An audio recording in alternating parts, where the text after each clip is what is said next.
And following those introductions and Ms. Bondi's statement, we'll begin the first round of questioning. Each senator will have an initial 7-minute round for question. After the first round, we'll do a second 4-minute round of questioning. Members should do their very best to adhere to these time limits so that we can proceed efficiently with the hearing. We're here today to considering Pam Bondi's nomination to serve as Attorney General of the United States. Ms. Bondi, for a second time, I thank you for your nomination, willingness to serve, but more importantly, serve the important role of Senate's advise and consent process. You're nominated to one of the most important offices in our country. It took let's see, a lot of work on your part just to get here today. The more than 14,000 pages of records, hundreds of hours of media files, and more than 3,400 responsive entries you disclosed to this committee are a testament to your long career in public eye and your cooperation with this committee. I'd like to also thank your family for being here today. I know that many of them have traveled some distance to celebrate with you. I'd like to explain and expect that Ms. Bondi be treated fairly. During Attorney General Garland's confirmation hearing, Republicans treated him with respect. We asked tough but fair questions, and we ultimately voted him out of committee on a bipartisan basis. Although Attorney General Garland wasn't who we on this side of the aisle would have chosen to lead the Department of Justice, we recognize that President Biden won that election and that he was entitled to choose his Attorney General. We were ultimately disappointed with some of the things that General Garland and his department did, but at the time of his nomination, we gave him the benefit of the doubt. As the recent terrorist attacks in New Orleans and around the world have shown, our national security must be a high priority. The American people deserve a secure homeland and borders, safe streets, orderly markets, civil rights, and a protected environment. So, delivering on these promises required the swift confirmation of an Attorney General. This committee should give Ms. Bondi the same benefit of the doubt that this committee gave to Attorney General Garland. President Trump has selected a nominee whose qualifications speak for themselves. Ms. Bondi made history in 2010 as the first woman to be elected Florida Attorney General. She held that role for 8 years and was comfortably reelected by the people of Florida to a second term. 8 years of service as Attorney General of the third largest state in the nation is excellent preparation for the role of U.S. Attorney General.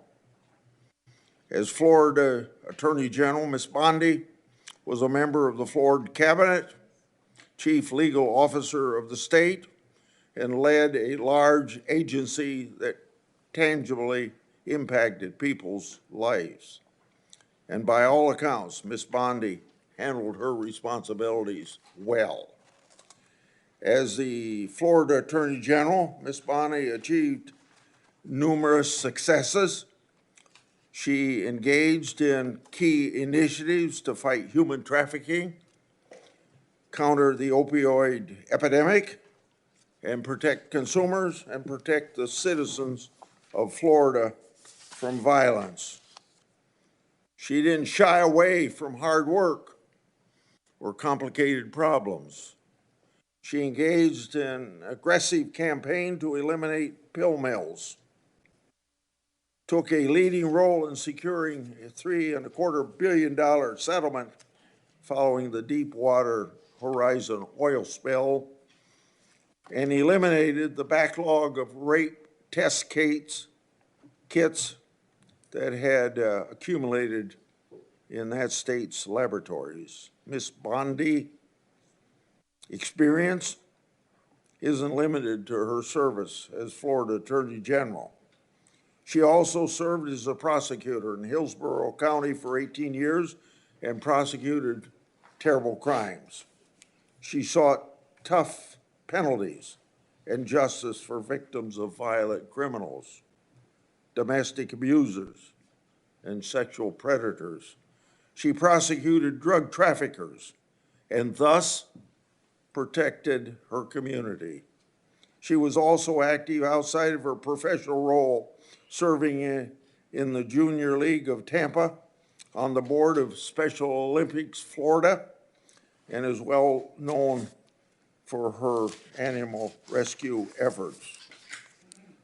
Her experience and performance as Attorney General, prosecutor, and community leader speaks volumes about her character and her dedication to the rule of law. She's received multiple letters in support of her nomination, including from the Fraternal Order of Police, the Republican State Attorneys General, more than 100 former senior DOJ officials, and a bipartisan group of former state attorneys general. In short, Ms. Bondi is highly qualified. And of course, as we all know, a change is desperately needed. When confirmed, Ms. Bondi will take the helm at a very turbulent time for this country and for that department. The Justice Department's is infected with political decision-making, while its leaders refuse to acknowledge that reality. Crossfire Hurricane was a textbook example of government weaponization. The FBI's investigation was built on the fake Steele dossier, which was funded by the Democratic National Committee and Clinton campaign, who worked with foreign operatives. My investigative work exposed that the FBI actually knew the dossier was false information and was likely a part of a Russian disinformation campaign. Even with the knowledge of such dossier defects and political infections, the Justice Department sought FISA warrant renewals and took other actions. After directing my oversight staff to investigate Justice Department's mishandlings of the matter, the Justice Department retaliated in issuing a subpoena for my own staff's phone records.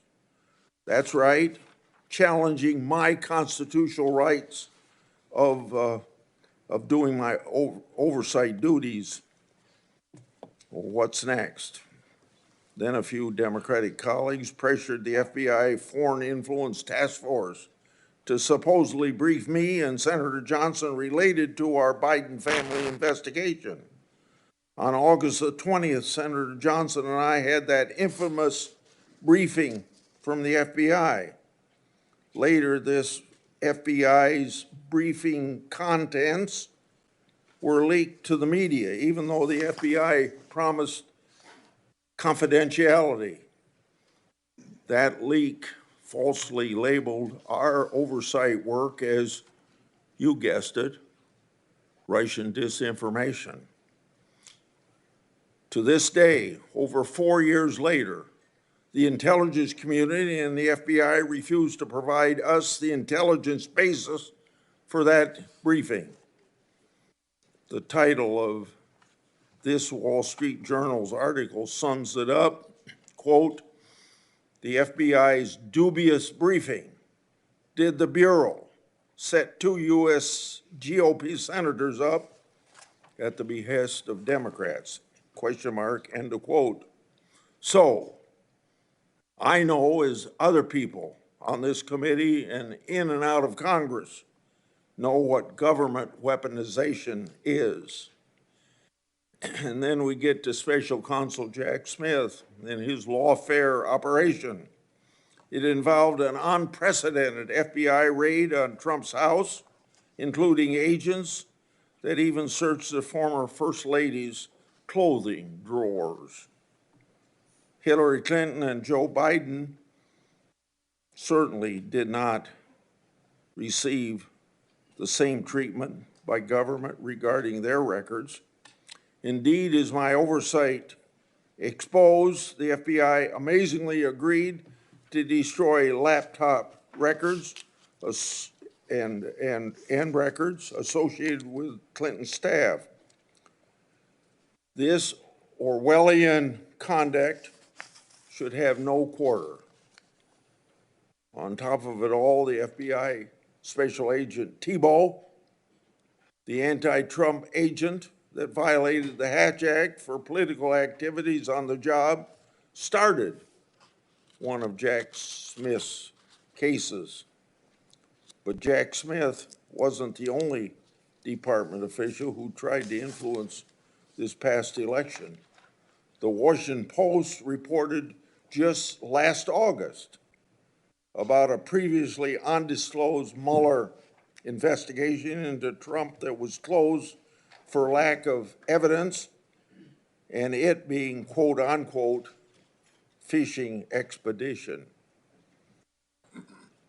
That news reporting was based on sealed court records, government records, and potentially classified information roughly 90 days before the last presidential election. The Justice Department leaked that information to the press to impact the election against President Trump. And they did it while stiff-arming congressional requests for information that would prove embarrassing to the Biden-Harris administration.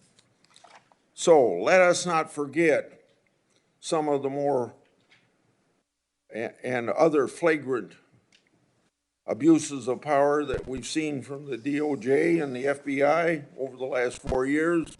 And I don't have the time to spend on these that I spent on 2 or 3 others, but just to list them. The Department of Justice used the might of the federal government to prosecute individuals peacefully praying outside of an abortion clinic. The FBI suggested that traditional Catholics could be domestic terrorism threats, claiming that these individuals adhere to, quote, anti-Semitic, anti-immigration, anti-LGBT, and white supremacy ideology, end of quote. The FBI opened dozens of investigations into parents who voiced their concerns at school board meetings regarding curriculum choices and COVID-19 mandates. The FBI applied undue pressure to social media platforms to censor so-called misinformation, downgrading or removing flagged social media posts and removing users. These are only a few particularly egregious examples of rot infesting the Department of Justice. The impact of this political infection in our once storied law enforcement institutions is catastrophic. By every metric, the Biden-Harris Justice Department conduct has failed to live up to our country's ideals. So, Ms. Bondi, should you be confirmed, the actions you take to change the department's course must be for accountability so that the conduct I just described never happens again. The only way to accomplish this is through transparency for the Congress and the American people. Now to my friend, Ranking Member Durbin. Thank you, Senator Grassley. I appreciate your commitment to the Judiciary Committee's longstanding bipartisan practices for vetting presidential nominees. That was in doubt several weeks ago, but I spoke to Senator Grassley, and he assured me that he's still personally committed, as I am, to maintaining these practices which we've established over the years. Our process is rigorous, and it shows how seriously members on both sides of the aisle take our constitutional responsibility of advice and consent. Ms. Bondi, thanks for coming to my office last week to discuss your nomination. The importance of the Attorney General to our justice system cannot be overstated. As our nation's chief law enforcement officer, the Attorney General oversees the Department of Justice, which is responsible for protecting the civil rights of Americans, economic freedom and opportunity, public safety, and of course, national security. In short, the Attorney General has real impact on America's everyday life. It is critical that any nominee for this position be committed first and foremost to the Constitution and the American people, not any president or political agenda. But President Trump claims he has, quote, an absolute right to do what he wants with the Justice Department. And that's how he conducted his first term. He interfered with the criminal cases of his friends and allies and successfully pressured DOJ to investigate his rivals. He even tried to use the Justice Department to overturn the results of the 2020 presidential election. The president-elect made it clear that he values one thing above all else, and he said it over and over again: loyalty. Speaking about Attorney General Sessions, Donald Trump said, quote, "The only reason I gave him the job is because I felt loyalty. He was an original supporter." But when then Attorney General Sessions did the right thing and recused himself from the Mueller investigation, Trump said he should never have nominated him, and he fired him. Trump then nominated Bill Barr to succeed Sessions. Barr successfully auditioned for the job in an unsolicited memo to DOJ that sharply criticized the Mueller investigation. Once confirmed, Barr misrepresented and blocked the release of the report, intervened in multiple criminal cases of Trump's political allies, and spread falsehoods about election fraud. But in December of 2020, when Bill Barr finally announced there was no evidence of widespread voter fraud that would change the outcome of the election, Trump dismissed him, fired his second Attorney General. This time around, President-elect Trump has vowed not just to use the Justice Department to advance his political interests, but also to seek, quote, retribution against, quote, the enemy within. He has repeatedly threatened to arrest, prosecute, jail, and otherwise punish those he considers his enemies. This includes reporters, prosecutors, judges, poll workers, military officials, and even his own former political appointees. Even before taking office, Trump has forced out his own FBI director that he appointed, Chris Wray, and he's trying to replace Wray with Kash Patel, whose main qualification to be FBI director seems to be his loyalty to Donald Trump. Patel has even compiled an enemies list of, quote, government gangsters to target that even includes former Trump appointees like Director Wray, Attorney General Barr, and Defense Secretary Esper. Trump's approach is a stark contrast with the bipartisan view born out of the post-Nixon era that the Justice Department should serve the interest of the American people, not any one president. For those who need a reminder, Richard Nixon ordered department officials to fire Archibald Cox, the special prosecutor investigating Watergate. Two of those officials, Elliot Richardson and William Ruckelshaus, resigned rather than carry out Richard Nixon's orders. When this committee considered the appointment of Loretta Lynch to be President Obama's Attorney General, a Republican member of the committee emphasized, and I quote, "What we need from our next Attorney General more than anything else is independence." That same member, who now still serves on the committee, said, and I quote, "The job is not to be the president's wingman. The job is to represent all Americans. The Attorney General must be willing to stand up to the president and say no when the office demands it." When Attorney General nominee Merrick Garland came before this committee, another one of my Republican colleagues still serving told Garland, and I quote, "My sole criterion for voting for your confirmation is your pledge to make sure that politics does not affect your job as Attorney General. So the view that the Justice Department must be insulated from political influence should not be weaponized against political rivals has historically been bipartisan, certainly on this committee. At this crucial moment in history, that view, not Mr. Trump's view, must prevail. Ms. Bondi, you have many years of experience in law enforcement, including nearly a decade of service as Attorney General in one of the largest states of the nation. But I need to know that you would tell the President no if you're asked to do something that is wrong, illegal, or unconstitutional. Ms. Bondi, you are one of 4 Trump personal lawyers that he has already selected for top positions in the Department of Justice. You joined Mr. Trump in working to overturn the 2020 election. You've repeatedly described investigations and prosecutions of Mr. Trump as witch hunts, and you have echoed his calls for investigating and prosecuting his political opponents. This flies in the face of evidence, like Mr. Trump's call to Georgia Secretary of State Brad Raffensperger. We've all heard that audio recording. These are the kinds of anti-democratic efforts that in the past you have defended, and it's critical that we understand whether you remain supportive of Mr. Trump's actions. I also have questions whether you will focus on the needs of the American people rather than wealthy special interests. I'm concerned that you failed to identify your extensive lobbying for foreign governments and big corporations as potential conflicts of interest. There will be questions in this hearing on that issue. That's why I've asked the Justice Department and the National Archives for information on lobbying of the Trump White House. And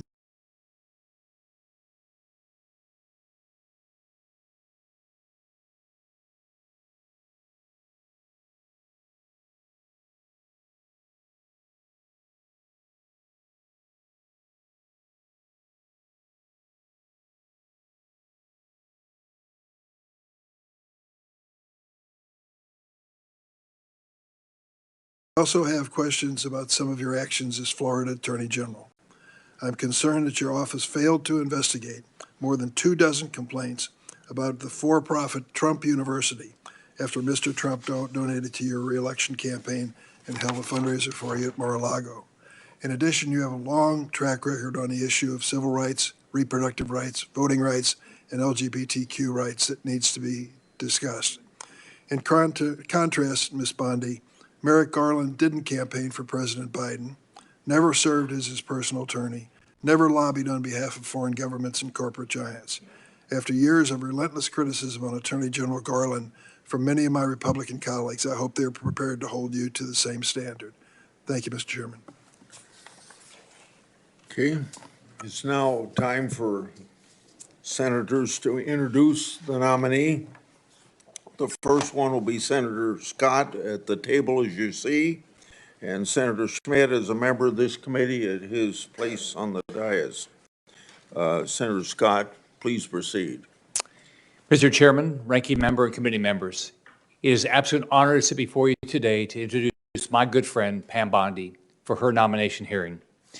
I'd also like to recognize some important people appearing in support of her today, her husband, John, as well as her mother, father-in-law, sister, brother, sister-in-law, and nephews, friends, and family members of John. Many more would surely be here if space allowed. I can tell you wholeheartedly that President Trump couldn't have a better leader than Pam Bondi for Attorney General. She is undoubtedly qualified, brilliant, and committed to defending and protecting the laws of this nation, and has a track record to prove it. It is no secret that the DOJ is facing a public trust crisis after Democrats spent years weaponizing the justice system and the entire federal government. They become an agency that attacks the American people instead of defending and protecting them. That will change under Pam Bondi. Under her leadership, the DOJ will actually fairly enforce the laws, protect the rights of the American people, and keep our nation safe and crack down on violent crimes and dangerous drugs. And the American people will trust her to do so. I know that well because I worked alongside Pam Bondi for 8 years when I was governor of Florida, and she was Florida's elected Attorney General, working to improve the lives of Floridians to make Florida the best state in the nation to live, work, and raise a family. Pam was an incredible partner, working to keep Florida safe and uphold the laws of our state, ensuring crime is aggressively pursued by law enforcement and prosecutors. President Trump has made clear that one of his top priorities is to reverse the rising rates of crime, and specifically violent crime, that have plagued our communities over the past 4 years. Pam Bondi is uniquely equipped to advance this priority as U.S. Attorney General because she has a proven track record of success in achieving dramatic reductions in crime and violent crime during her time as Florida's Attorney General. From 2010, the year before she took office, to 2018, the last year she was in office, together, Florida experienced a remarkable 26% drop in overall crime, including a 19.6% drop in violent crime and a 27.4% drop in property crime. These aren't just numbers. These are tens of thousands of lives saved and communities improved and made safer and families and businesses protected. As Florida's Attorney General, Pam Bondi also spearheaded other life-saving initiatives like tackling the opioid epidemic and fighting human trafficking. Her achievements are too many for me to list in this short introduction. As U.S. Attorney General, Pam Bondi will restore law and order to the nation. She'll put Americans' interests first and make the nation a better and safer place.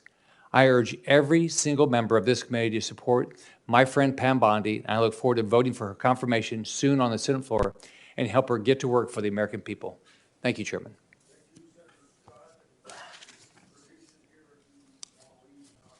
Thank you. Thank you, Mr. Chairman, Ranking Member Durbin, and members of the committee.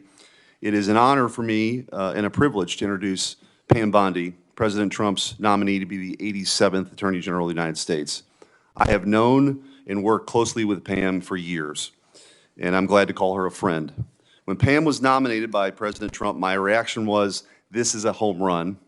As many of us are, I was only to be outdone by Senator Graham, who described the nomination as a grand slam, touchdown, hole-in-one, ace, hat trick, slam dunk, Olympic gold medal pick, and he's right. As the letter joined by more than 100 former Justice Department officials put it, quote, it's all too rare for senior Justice Department officials, much less attorneys general, to have such a wealth of experience in the day-to-day work of keeping our communities safe, end quote. Pam exemplifies and personifies the Department of Justice's mission to uphold the rule of law, to keep our communities safe, and to protect our rights and liberties as Americans. Pam has distinguished herself in her career in public service that has taken her from her small-town upbringing in Temple Terrace, Florida, to a hearing before this esteemed committee. After attending the University of Florida and Stetson University College of Law, she started her career as a local prosecutor in Hillsborough County, Florida. As a local prosecutor for nearly 2 decades, Pam kept her community safe, prosecuting violent criminals, drug dealers, those who had threatened the local community, and those who stood in opposition to the rule of law. Pam's fellow Floridians then elected her to serve as Florida's Attorney General, where she was the first woman in state history elected to that office. As a former state Attorney General myself, I can vouch for the deep experience that Pam Bondi has developed from serving in that role. As the chief law enforcement official in her state, she worked with local prosecutors to fight crime, worked to protect our constitutional rights, or the constitutional rights of Floridians, and stood up for the little guy by taking on abuses of power. As Florida's Attorney General, she worked tirelessly to combat the opioid crisis, fighting pill mills, and helping to combat the widespread misuse and trafficking of deadly drugs, including fentanyl, which have devastated families and communities all across our country. She stood up for Floridians in the wake of a 2008 financial crisis, leading to the National Mortgage Settlement Act, resulting in $56 billion in compensation to victims. And after the Deepwater Horizon oil spill, Pam was there and stood up for Floridians by getting $2 billion from the companies responsible. On a more personal note, Pam has always taken it upon herself to help others. She's incredibly generous and someone I could always count on. She's truthful, she's tough, and she's a born leader. She has charted her own course with the rare combination of backbone and heart.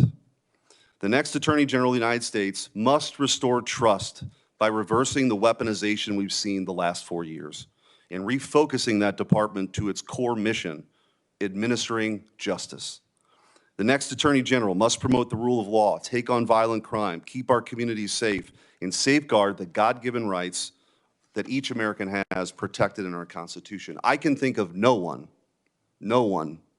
more up to that task than Pam Bondi, a career prosecutor and widely respected Attorney General with the prudence, fortitude, and temperance for this incredibly important job. Mr. Chairman, it is truly an honor for me to introduce Pam Bondi to this committee and to our country here.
Dad to leukemia feels like 12 days. My amazing husband, John, and his two incredible girls, Collins and Finley. Collins is a senior at University of Florida, and I think all of you on this committee will be very happy to know Finley is in cybersecurity. There's a third who is traveling abroad. I wish she could be here. My amazing father-in-law, David, my sister, Beth. My brother-in-law is home with my niece. My nephews, if you could just raise your hand, Evan, Jake, and soon-to-be niece Savannah. My brother, Brad, a brilliant lawyer. My sister-in-law, Tandy, and my nephews, Justin, who just got a 4.0 at UVA, Rex, great college tennis player, Brad, great tennis player. Is Rhea here? And my niece, my beautiful niece, Rhea, and the little guy is in school because he's 10. My friends, Leslie, Kathy, Dina, Tiffany, Kim, Paula, and so many of my former coworkers. And Ranking Member Durbin, if you want to get dirt on me, these women have known me since I was a child. Seriously, most of them. So thank you for indulging me in that. They've all made a very long trip to be here. And thank you for holding my hearing as well and not postponing it. I appreciate that. Thank you all. From the moment I interned at the state attorney's office in Tampa, Florida, all I wanted to do was be a prosecutor. The Supreme Court certified me, and I had 4 jury trials while still in law school. Lost most of them, but had 4 jury trials and never wanted to do anything else. I continued my career there, trying everything from DUIs, domestic violence cases, capital murder cases, the whole gamut. I became a lead trial attorney in courtroom every day trying career criminals, was deputy chief of a division, and then ultimately was felony bureau chief, and eventually left to become Florida's 37th Attorney General for the state of Florida. Nothing has impacted my career more than my experience as a state prosecutor, because I got to know and still keep in touch with many victims and their families from when I was a prosecutor. Upon becoming Attorney General in 2011, I proudly served for 2 terms. I was term limited. I would probably still be there right now had I not been kicked out of office by term limits. I loved being Attorney General. I did my best to keep Florida safe, to continue to stand up for victims of crime, and to fight the opioid crisis and the drug crisis that was not only facing Florida, but this entire country. Out of the top 100, this is one of the things I'm the most proud of, oxycodone dispensers in the entire country, I believe it was 98 of them, 90 or 98 of them, lived in Florida. We fought for tough legislation. Kids were dropping dead every day. We fought for tough legislation, and after that legislation, none of those opioid dealers, doctors, practiced in Florida. We fought to eliminate human trafficking by raising awareness and prevention and talking to parents and talking to children. We also provided critical resources, including safe houses, that my state was lacking. On the civil side, we worked to protect consumers. We tackled everything, including off-label prescription marketing, which affects, as you know, many, many people who can't afford prescriptions as well. We partnered with states' attorneys general from both parties and federal agencies across administrations. We went after price gougers during hurricanes. If confirmed as the next Attorney General of the United States, my overriding objective will be to return the Department of Justice to its core mission of keeping Americans safe and vigorously prosecuting criminals. And that includes getting back to basics, gangs, drugs, terrorists, cartels, our border, and our foreign adversaries. That is what the American people expect, and that is what they deserve from the Department of Justice. If confirmed, I will do everything in my power, and it will be my great responsibility to make America safe again. Making America safe again also requires reducing recidivism. We have to fix the Bureau of Prisons, and I am looking on both sides of the aisle. The Bureau has suffered from years of mismanagement, lack of funding, and low morale. I was proud to support President Trump's First Step Act. I think more can be implemented and more can be done on that front. President Trump's leadership on criminal justice reform has demonstrated what is possible when a president is unafraid to do things that have been deemed to be too difficult. We have to reach across the aisle and get solutions for all of these problems. Like the president, I believe we are on the cusp of a new golden age where the Department of Justice can and will do better if I am confirmed. Lastly, and most importantly, if confirmed, I will fight every day to restore confidence and integrity to the Department of Justice and each of its components. The partisanship, the weaponization will be gone. America will have one tier of justice for all.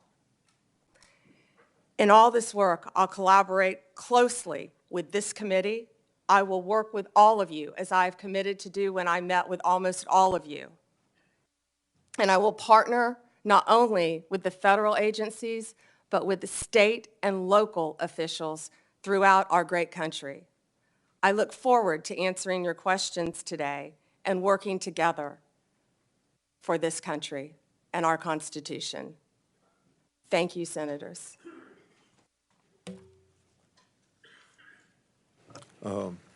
I will ask first questions, and Senator Durbin, and then I'll call on the Democrat people the way that Senator Durbin would say so on their arrival or here by seniority, in the same way that on the House side. And I'll make sure that I don't abuse the 7 minutes. I want you to have your attention on this binder that I put up here. It gets to a key factor of each senator's role in oversight. It contains 144 oversight letters that I sent to the Biden-Harris Justice Department and its component agencies, with many of those letters in there to the FBI. Adding letters to the Inspector General, that would be about 165 letters. So I've sent more letters since you've been in my office before Christmas. Should you be confirmed, 144 letters will be your responsibility. The responses I have received so far fall in two categories. First, they weren't answered at all. Second, I received a response, but it didn't fully respond. Said another way, the Justice Department merely sent me words on a piece of paper. So, should you be confirmed, you'll have an obligation to respond even to the minority and consider a letter from them, even if my signature's not on it, as they want information. Will you commit to responding to my oversight requests as well as the requests of other members of the committee? Chairman, either I or my top staff will personally review the letters and do everything we can to respond to you. Your tenure as Florida Attorney General was impressive. You fought against pill mills, human trafficking. You eliminated a backlog of rape test kits in state labs. You fought against organized retail theft, and you were known to stand for law and order.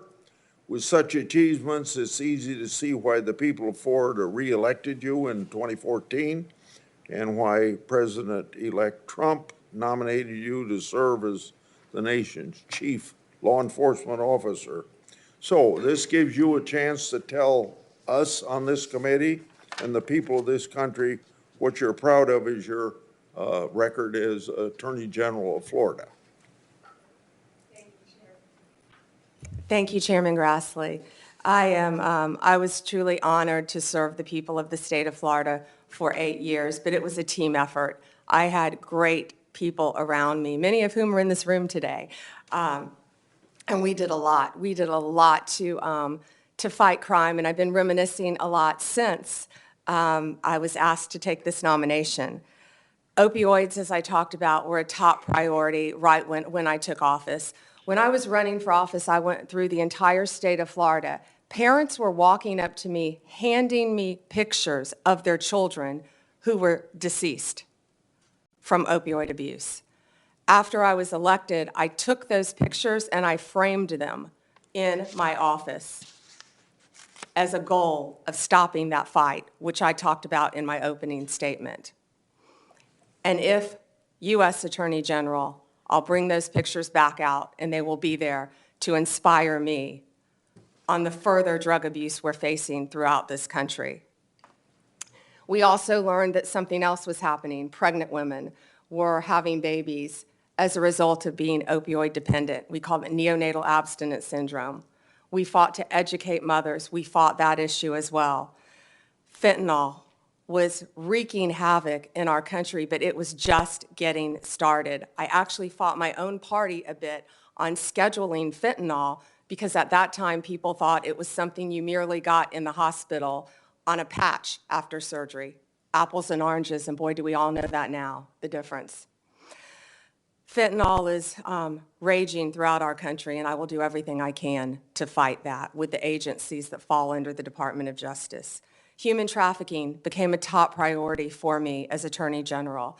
I had the opportunity on a bipartisan trip to go to Mexico, and the one thing I found out there, they were doing better than we were. They had safe houses.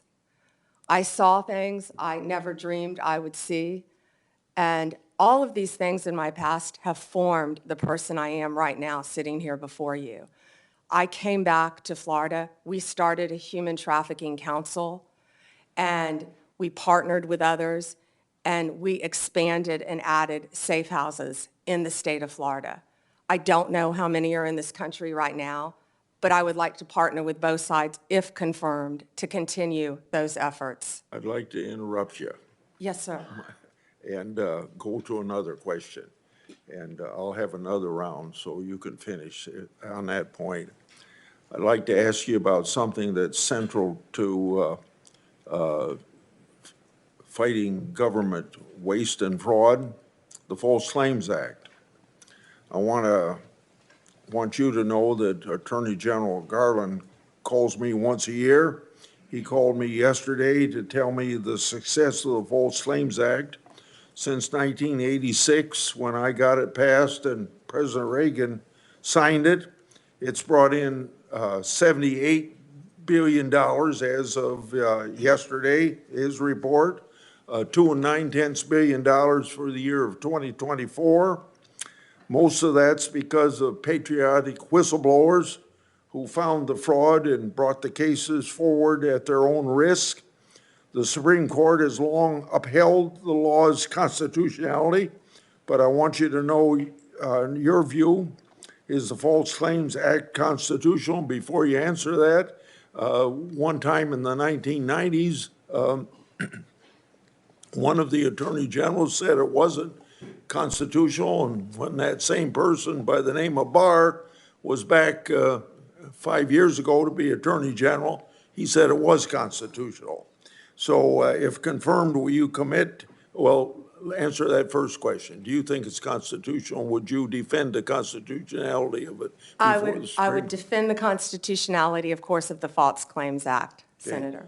Last question, if confirmed, would you commit to continuing DOJ's defense of the constitutionality of it? And will you assure the entire staff and funding levels to properly support and prosecute false claim cases?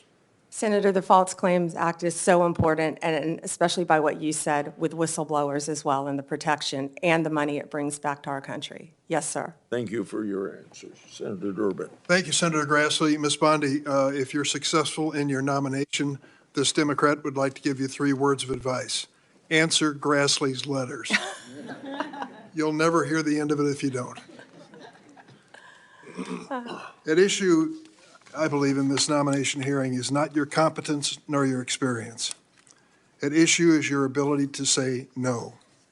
More than any other cabinet official, the Attorney General has to be prepared to put the Constitution first and even tell the President of the United States you're wrong. The political danger and personal costs of such a decision are well documented. You have only to ask former Attorney General Jeff Sessions and Bill Barr, whom Donald Trump sacked for lack of loyalty. And so I have 3 basic questions I'd like to ask you. Most Americans believe that central to the peaceful transition of power in a democracy is the acceptance of the results of an election. To my knowledge, Donald Trump has never acknowledged the legal results of the 2020 election. Are you prepared to say today under oath without reservation that Donald Trump lost the presidential contest to Joe Biden in 2020? Ranking Member Durbin, President Biden is the President of the United States. He was duly sworn in, and he is the President of the United States. There was a peaceful transition of power. President Trump left office and was overwhelmingly elected in 2024. Do you have any doubts that Joe Biden had the majority of votes, electoral votes, necessary to be elected president in 2020? You know, Senator, all I can tell you as a prosecutor is from my firsthand experience. And I accept the results. I accept, of course, that Joe Biden is President of the United States. But what I can tell you is what I saw firsthand when I went to Pennsylvania as an advocate for the campaign. I was an advocate for the campaign, and I was on the ground in Pennsylvania, and I saw many things there. But do I accept the results? Of course I do. Do I agree with what happened? And I saw so much. You know, no one from either side of the aisle should want there to be any issues with election integrity in our country. We should all want our elections to be free and fair, and the rules and the laws to be followed. I think that question deserved a yes or no, and I think the length of your answer is an indication that you weren't prepared to answer yes. Have you heard the recording of President Trump on January 2nd, 2021, when he urged the Secretary of State of Georgia to, quote, find 11,780 votes and declare him the winner of that state? No, I've heard about it through clips, but no, Senator, I've not heard it. What was your reaction to President Trump making that call? I would have to listen to the tape, Senator. Well, the quote that I give you is exact. He said to the Georgia Secretary of State, find 11,780 votes. Do you have the entire context of that call? I feel like it was much longer than that and may have been taken out of It context. was an hour long. Right. And you can certainly listen to it. I hope you will. Every American should. As a former prosecutor, are you not concerned that the President of the United States called a state election official and asked him to find enough votes to change the results of the election? Senator, I have not listened to the hour-long conversation, but it's my understanding that is not what he asked him to do. You need to listen to it. Let me ask a third question. Do you believe that the January 6 rioters who've been convicted of violent assaults on police officers should be pardoned? Senator, if confirmed as Attorney General of the United States, the pardons, of course, fall under the President. But if asked to look at those cases, I will look at each case and advise on a case-by-case basis, just as I did my entire career as a prosecutor. You also advise the President on pardons. That's part of your responsibility as Attorney General. And so I'm asking you, do you believe that those who've been convicted of the January 6 riot, violent assaults on our police officers, should be pardoned? That's a simple question. So, Senator, I have not seen any of those files, of course. If confirmed, and if asked to advise the President, I will look at each and every file. But let me be very clear in speaking to you. I condemn any violence on a law enforcement officer in this country. Let me ask you about your work as a lobbyist for Ballard Partners. You did not list your current position as a partner at the lobbying firm, nor the work you've done for your Ballard Partner clients, such as lobbying for the country of Qatar for $115,000 a month, and for corporate giants Amazon and Uber when you're asked about conflicts of interest. Why do you believe your work as a lobbyist does not constitute potential conflicts of interest? Well, Senator, first, that was the amount my firm received. I believe multiple people represented the country of Qatar within my firm. My role, and I am very proud of the work that I did, it was a short time and I wish it had been longer for Qatar, was anti-human trafficking efforts leading into the World Cup, which is something I'd like to talk about later too. I was registered as FARA along with many members of my firm. That was the sole portion of my representation for Qatar. Now, if there are any conflicts with anyone I represented in private practice, I would consult with the career ethics officials within the department and make the appropriate decision.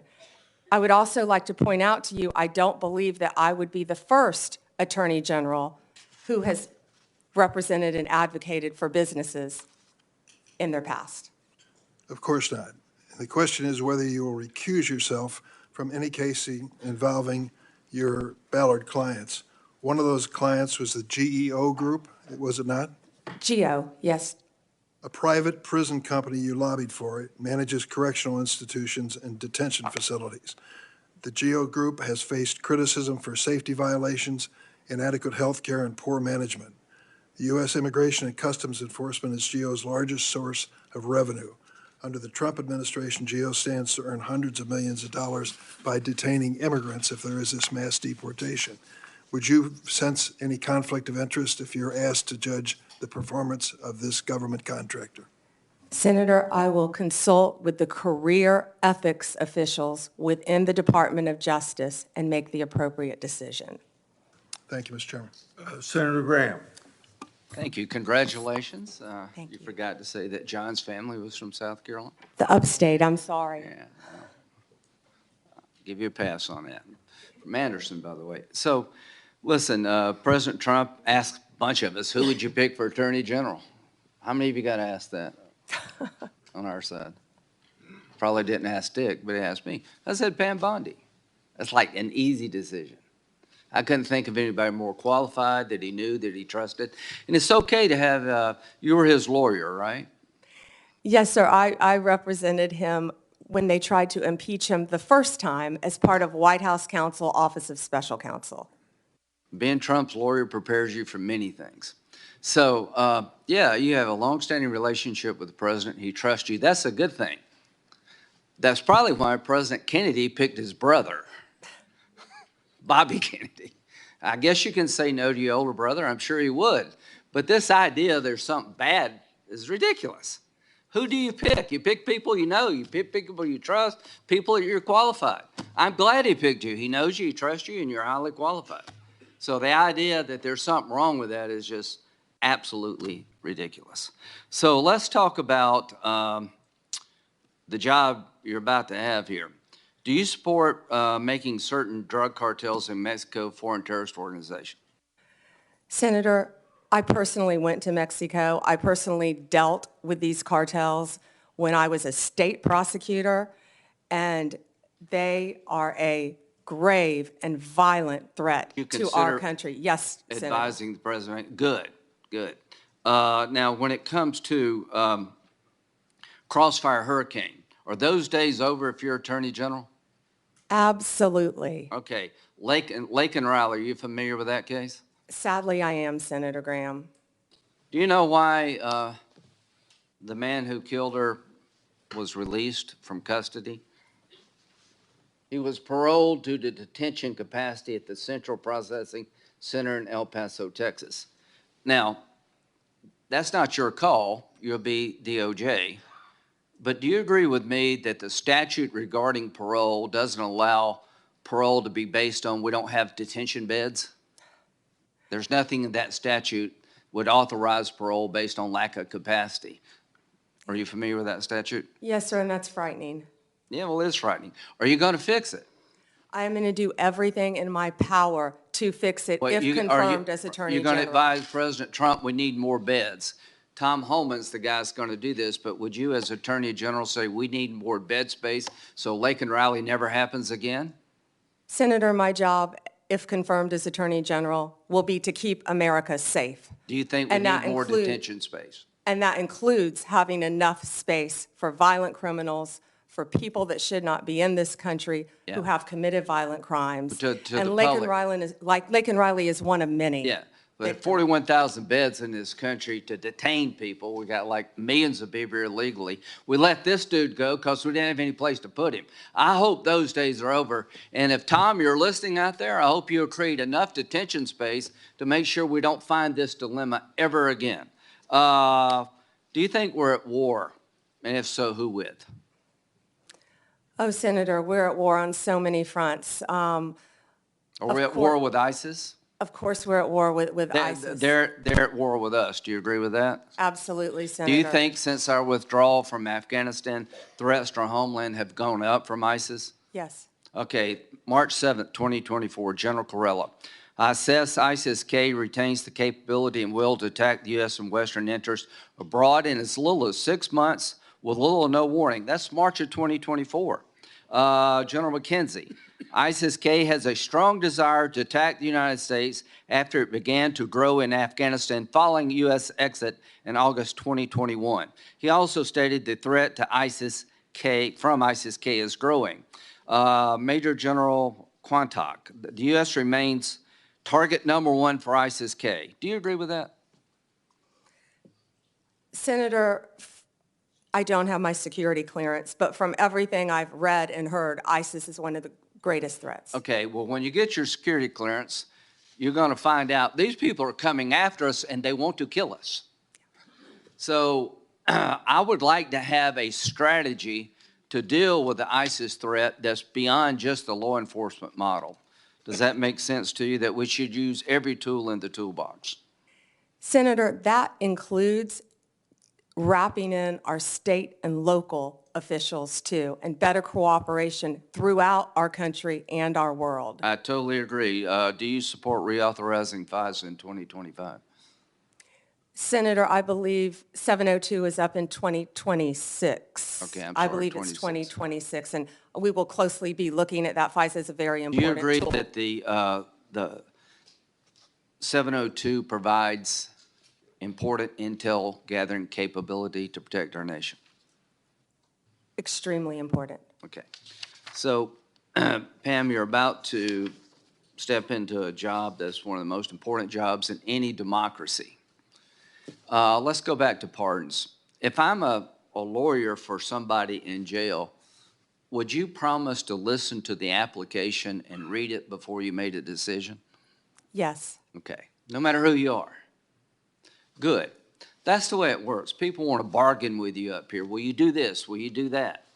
All I ask you to do is call it as you see it, hire good, competent people, and give the president the best legal advice you can, run the Department of Justice in a manner that other people would want to join it one day.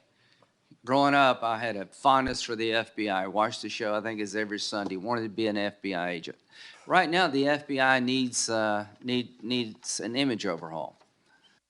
So you have a real task ahead of you in two areas: to restore trust to many Americans who have lost trust in the Department of Justice, and to make sure that this country is safe from drug cartels that are killing 3,000 Americans every 2 weeks for money, to go after these people, and to protect our homeland that's under siege.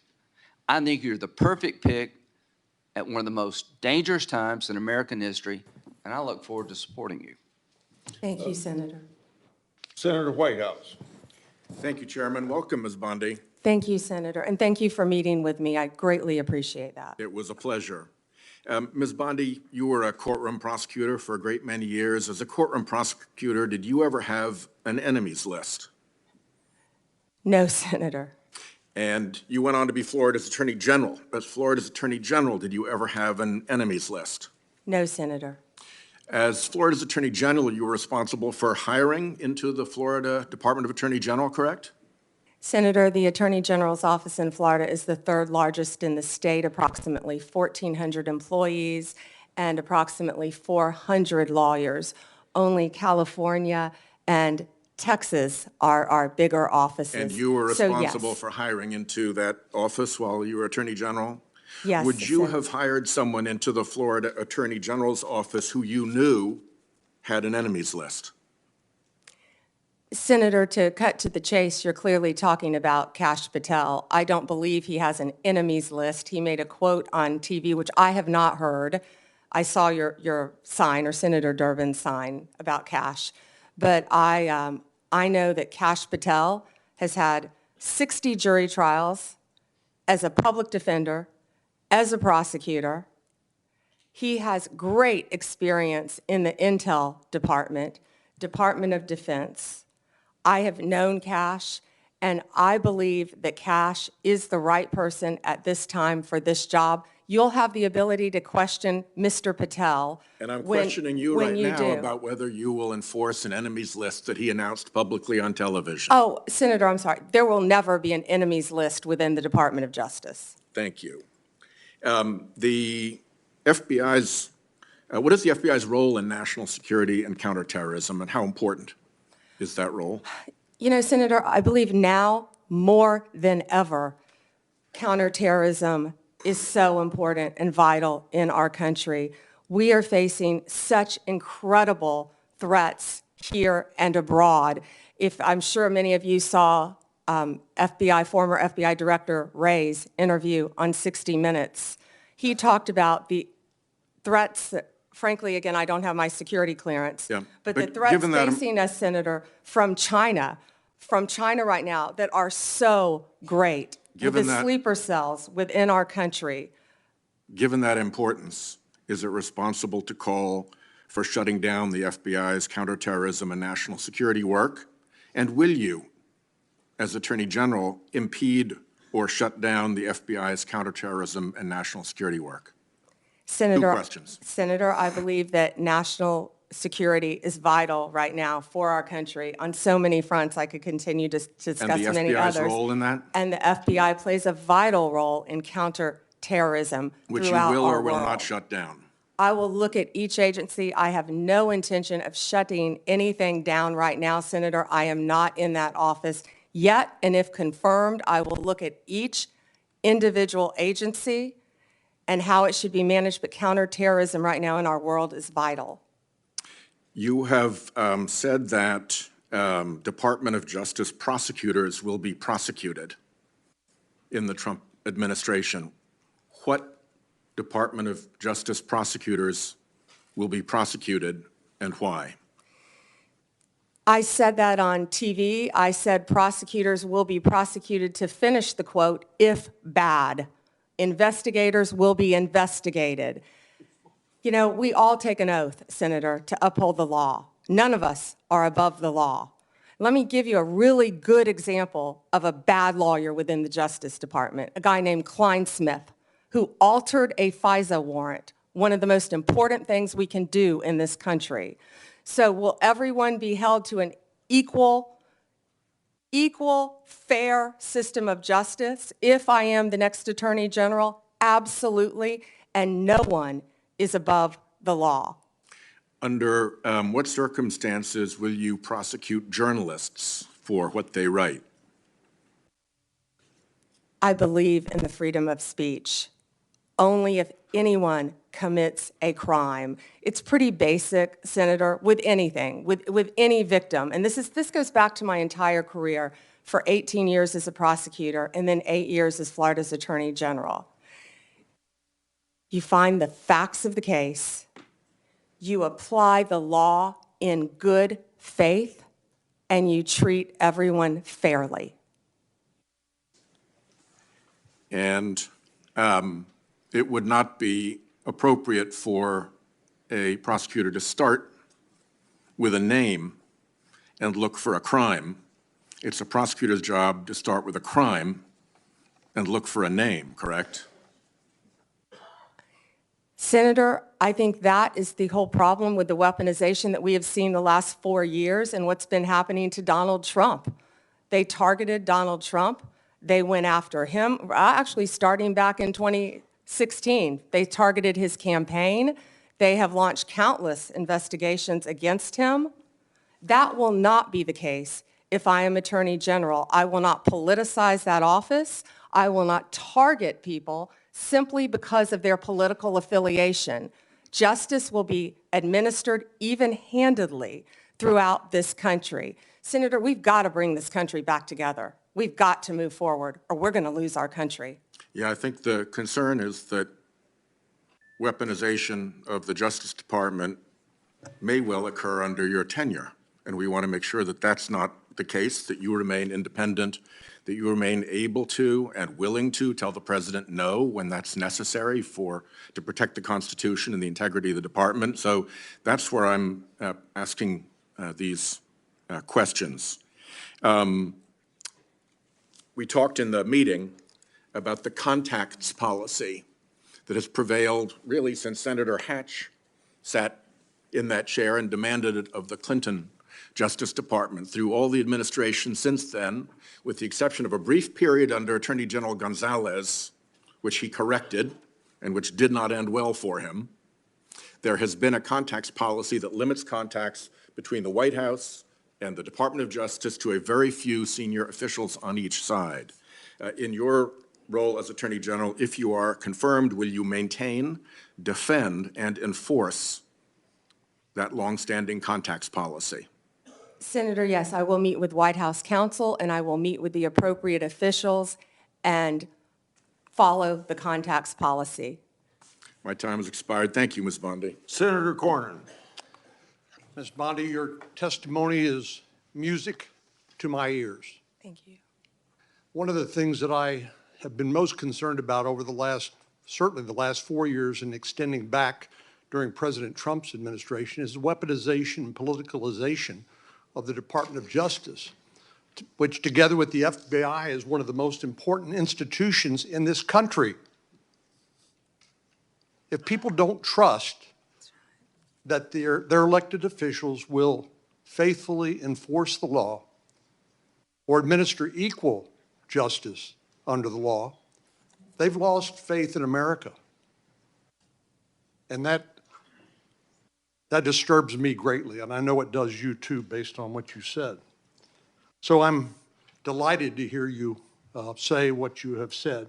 But I want to talk about some specific topics. Time is short. First, the border. I believe President Biden and Vice President Harris had presided over one of the biggest humanitarian and public safety disasters in American history. Senator Cruz and I represent a state with 1,200 miles of common border with America. But as you pointed out with fentanyl, what happens at the border doesn't stay at the border. Fentanyl poisoning is the most common cause of death of young people between the age of 18 and 45. We know where it comes from. Yes. The precursors come from China. They go to the cartels. They mix them up, make them look like innocuous pills. And young people take them and die. It's just that simple and that tragic. So there's just so much that we could talk about with regard to the border, but you know, I know people voted for President Trump in large part because of his promise to restore security at the border. Will you do everything within your power as Attorney General to enforce the laws on the books, including the President's executive orders, which I anticipate he will be signing on January the 20th when he is sworn in, and help do everything you can and the Department of Justice can is to restore security to our southern border? Yes, Senator, absolutely. One example is, of course, if you come here to from anywhere in the country and you show up at the border under the Biden and Harris administration policies, you'll simply be released into the interior of the country, either to await a trial date, which may never occur due to the enormous backlog, or you will simply be paroled. And I know parole has a special connotation in the criminal law, but in this context, as you know, it's designed to be administered on a case-by-case basis. Yet President Biden and Vice President Harris had granted parole, that is, released people into the United States on a categorical basis, or anybody who shows up, or because they don't have the detention facilities to keep them. So do you believe Laken Riley would be alive today if President Biden and Vice President Harris had enforced the law and secured the border? Senator, he should not have been in our country, and then Laken Riley would have been alive. And I don't think it's just Laken Riley. There are so many victims throughout our country. Not only that, we're all familiar with the violent gangs who are coming into our country, walking into our country freely through the open border.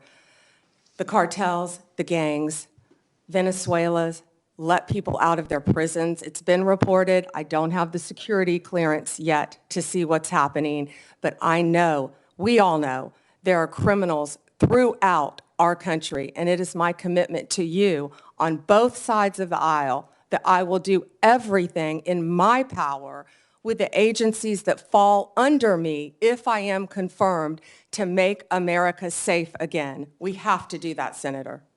Well, many of us, of course, see classified information on the Intelligence Committee or just generally in our duties as a senator. And so you're not going to feel any better about the blinking lights, the danger that Director Wray has talked about. In my closing moments here, I want to revisit an issue that is of particular importance. 60% of the President's daily brief, which is the intelligence brief that the Director of National Intelligence and the CIA Director delivered to the President, comes from Section 702 of the Foreign Intelligence Surveillance Act. I've called this the most important law that most people have never heard of. I know you have, and you're familiar with it, but I want to ask you a few questions about that. It's been called the crown jewel of U.S. intelligence. And of course, it cannot be used, legally used, to spy on American citizens. And if it is, it ought to be prosecuted to the fullest extent of the law. I know you would agree with that. But there have been some, as you know, and as you pointed out to Senator Graham, we have a temporary extension of the existing authorization for the use of the intelligence community to target foreign Yes. threats to our national security that expires in 2026. And I'd like you just to confirm here on the record that you will enforce that law and you can support the law as it is written. Senator, I haven't read the entire 702 in front of you, but I will commit to reading that and doing everything I can to keep America safe again. Of course you will. So Director Ratliff, who's going to be, I'm going to go to his hearing on for CIA director. Of course, he was confirmed as Director of National Intelligence. Some have argued that in order to query or look at lawfully collected FISA 702 product, that you need to get a warrant requirement in order to show probable cause that a crime, including espionage, perhaps has been committed. But Director Ratcliffe has written that a warrant requirement may not achieve its intended objectives and could hinder national security efforts. Do you share Director Ratcliffe's concerns?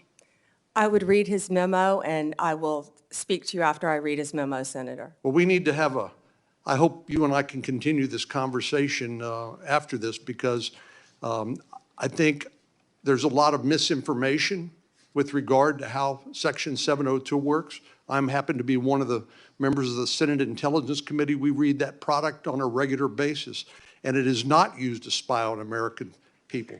I think what's fundamentally missing is a lack of trust in the intelligence community, including the FBI, which I'm hoping you and Mr. Patel can restore.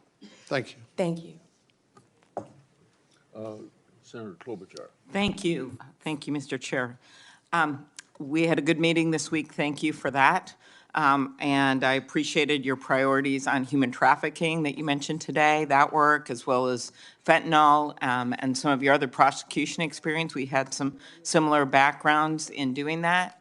And I want to talk about, first of all, the U.S. Attorney's Office in Minnesota, one of the premier offices in the country. This office has been instrumental in combating violent crime, dismantling street gangs, taking fentanyl off our streets, enforcing civil rights laws after George Floyd's murder, ensuring victims of fraud get justice.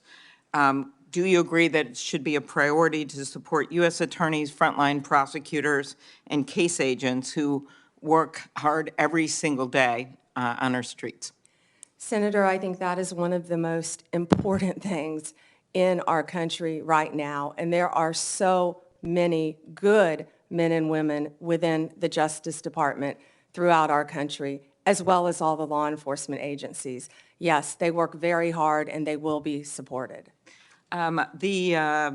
I'm concerned about some of the proposals that could put cuts in the COPS program, burn JAG programs. I know you're familiar with those. Senator Murkowski and I lead the COPS reauthorization bill. Will you commit to continue to support those programs? Senator, I will read everything about those programs because that is a top priority of mine, and I would love to meet with you on that and Senator Murkowski to support law enforcement and those programs. Thank you.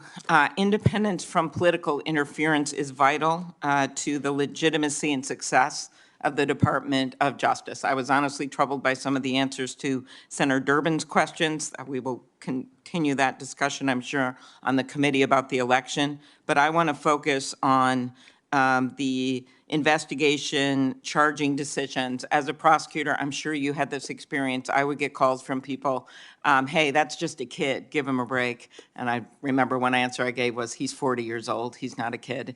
But that kind of interference is attempted all the time. And one of my concerns here, whether it's a call from a friend, a corporate lobbyist, a White House, it has been very clear that the attorney generals of both parties have established clear policies to ensure the White House doesn't tamper with criminal investigations and prosecutions. At Attorney General Mike McCasey's hearing, he made clear that any attempt by the White House, and these are the words, to interfere with a case is not to be countenanced. Any call to a line assistant or to a United States attorney from a political person relating to a case is to be cut and curtailed. Do you agree with this statement? Senator, yes, I believe that the Justice Department must be independent and must act independently. The number one job is to enforce the law fairly and even-handedly, and that's what will be done if I am confirmed as the Attorney General. So you will provide an assurance to every member of this committee that the Justice Department will only follow the facts and the law, and the White House will play no role in cases investigated or brought?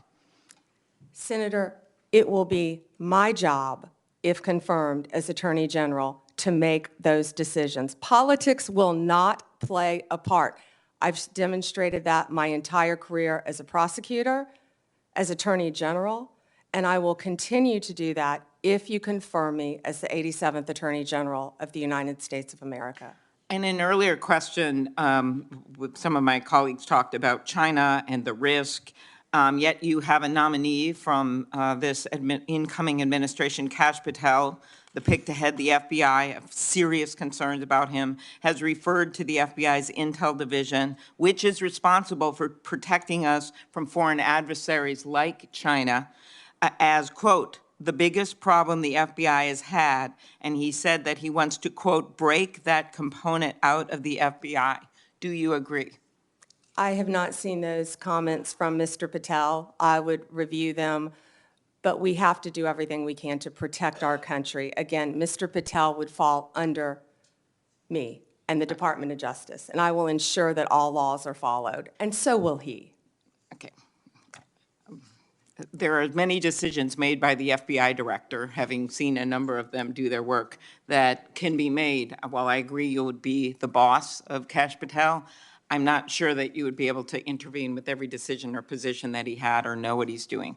So let's continue. Do you agree it is a duty of the Justice Department to defend the laws Congress passes? And will you commit to do even when the president may disagree with an act campaigned against its passage or called for its repeal? President Reagan's AG, William French Smith, said the department policy was the department has the duty to defend an act of Congress whenever a reasonable argument can be made in its support. So I'm specifically referring to the 2022 law that I long led that we passed to empower Medicare to negotiate drug prices, major savings for seniors. Will you commit to defend the law against the lawsuits from Big Pharma?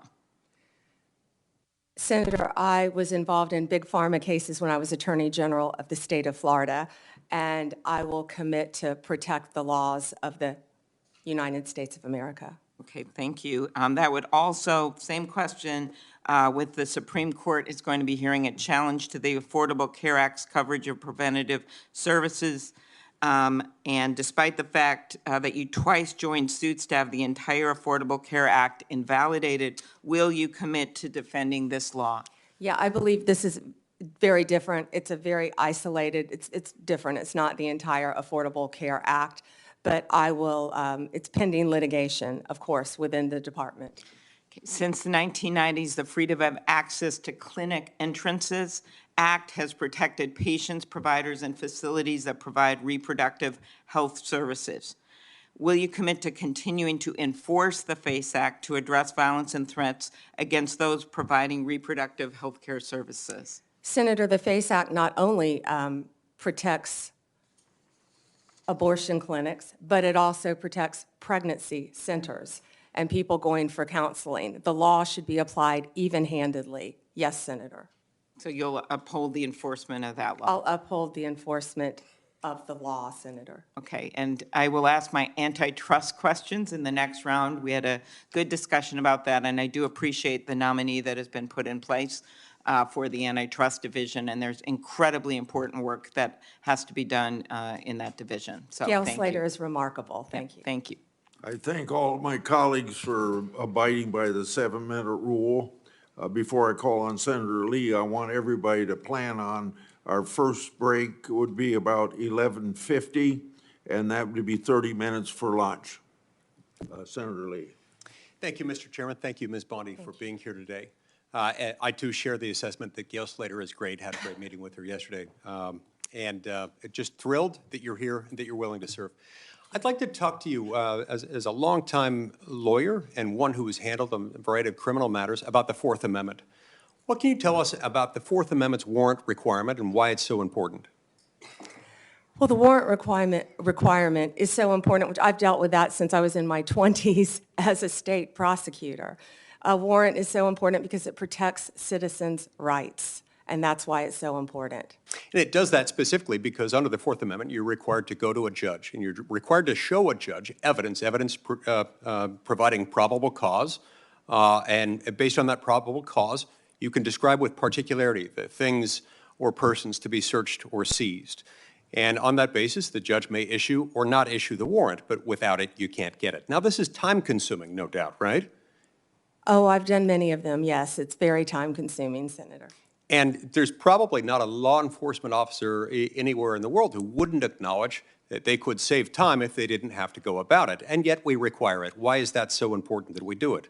Well, it's so important for the reasons you just laid out. When I said I've done many of them, I've approved them and not approved them as a state prosecutor, because law enforcement, there are checks and balances, and law enforcement must bring these warrants to prosecutors to see if there is sufficient evidence. Then after that's done, they have to take them to a judge to have a judge sign them. So there have to be sufficient checks and balances throughout our system. So even after you as Attorney General, as the chief law enforcement officer and prosecutorial authority in the state of Florida approved it within your office, you still had to go to the judge.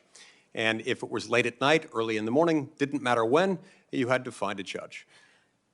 All hours of the night. That was more when I was a state prosecutor. As Attorney General, the Office of the Statewide Prosecutor, Nick Cox, would have done that many, many times at all hours throughout the night and woken up many, many judges throughout the state of Florida. Is there an exception to the warrant requirement that exists anytime it would be inconvenient for prosecutors or anytime national security might be involved? I'm not certain about national security, but absolutely no for a state prosecutor. Right. Yeah, there's no exception. There's no catch-all exception that just says this is important or it would be inconvenient for the prosecutor, and with good reason. Right. We've learned through sad experience over many hundreds of years, not only in our own country, but also in that of our mother country, what happens when you don't have this in the loop. So you've been asked today a little bit about Section 702 of the Foreign Intelligence Surveillance Act, also known as FISA.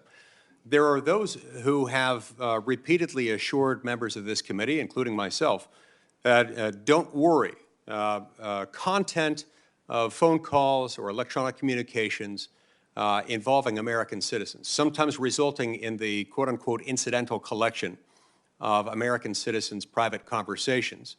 Don't worry, their Fourth Amendment rights are just fine. And yet, when they incidentally collect the communications of American citizens, either because they're perhaps unwittingly talking to somebody who might be an agent of a foreign power and themselves under 702 surveillance, they get onto this big database. And at times, there are those in the government, including the Federal Bureau of Investigation, who have gotten into that database and done so, of course, without a warrant because there currently is no warrant requirement. This has the effect of what we call a de facto backdoor warrantless search. Would you agree with me that that is potentially concerning anytime an American citizen's private conversations are intercepted, stored, whether as an incidental collection or otherwise, they ought not be searched without some kind of probable cause showing? I assume you'd agree with me on that. Yes. Yeah, it's important. Sometimes people will defend that by saying national security is involved, as if that's the beginning and the end of the inquiry. That has never been the case, and I hope and pray it never will be the case, because that's not what the Fourth Amendment says, not what it does, not what it ever can be. So it's my sincere hope that the next time FISA 702 comes up for reauthorization, Congress finally do what it has been avoiding for a long time, which is to ensure that this doesn't happen. We've heard again and again from people who, if you're confirmed to this position, will soon be your predecessors, prior occupants of the position to which you've been nominated and to which Mr. Patel has been nominated. Don't worry, we have good people. Don't worry, we have good systems in place. Don't worry, it's as good as a warrant requirement, the internal approval procedure that we have within our system. And yet we've found out time and time again that this has happened, by some accounts, hundreds of thousands of times. These things have been accessed where searches for an American citizen's private communications that have been intercepted and stored through incidental collection have been searched without those safeguards being met, including instances where people just wanted to check on, to cite one example, whether his father was cheating on his mother, or in other instances, doing background checks on someone looking to lease an apartment that he owned and was looking to rent out. This is unacceptable, and we've got to fix it. Speaking of unacceptable, we have seen over the last few years the weaponization of government, specifically within the Department of Justice, against law-abiding Americans. Law-abiding Americans whose offense was something along the lines of, them exercising their constitutional rights, ranging from Catholics attempting to practice their faith, to parents showing up to school board meetings, to people showing up to engage in peaceful protesting outside of abortion clinics. As Attorney General, how will you prevent the weaponization of the Department of Justice against Americans? And Senator, you just gave the classic example of what's been happening regarding the weaponization. Going after parents at a school board meeting has got to stop. For practicing your religion, sending informants into Catholic churches must stop. What about branding parents as domestic terrorists or trying to incarcerate one's political opponent as a sitting president of the United States? Will stop, must stop. Your Senator.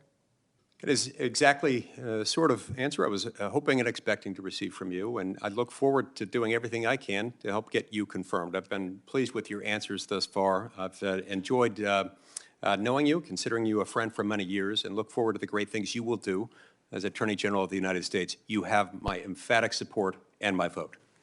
Thank you, Senator. Senator Coons. Thank you, Mr. Chairman. Welcome, Attorney General Bondi, and to your family Thank and you. supporters. Thank you for your service, and I look forward to our conversation today.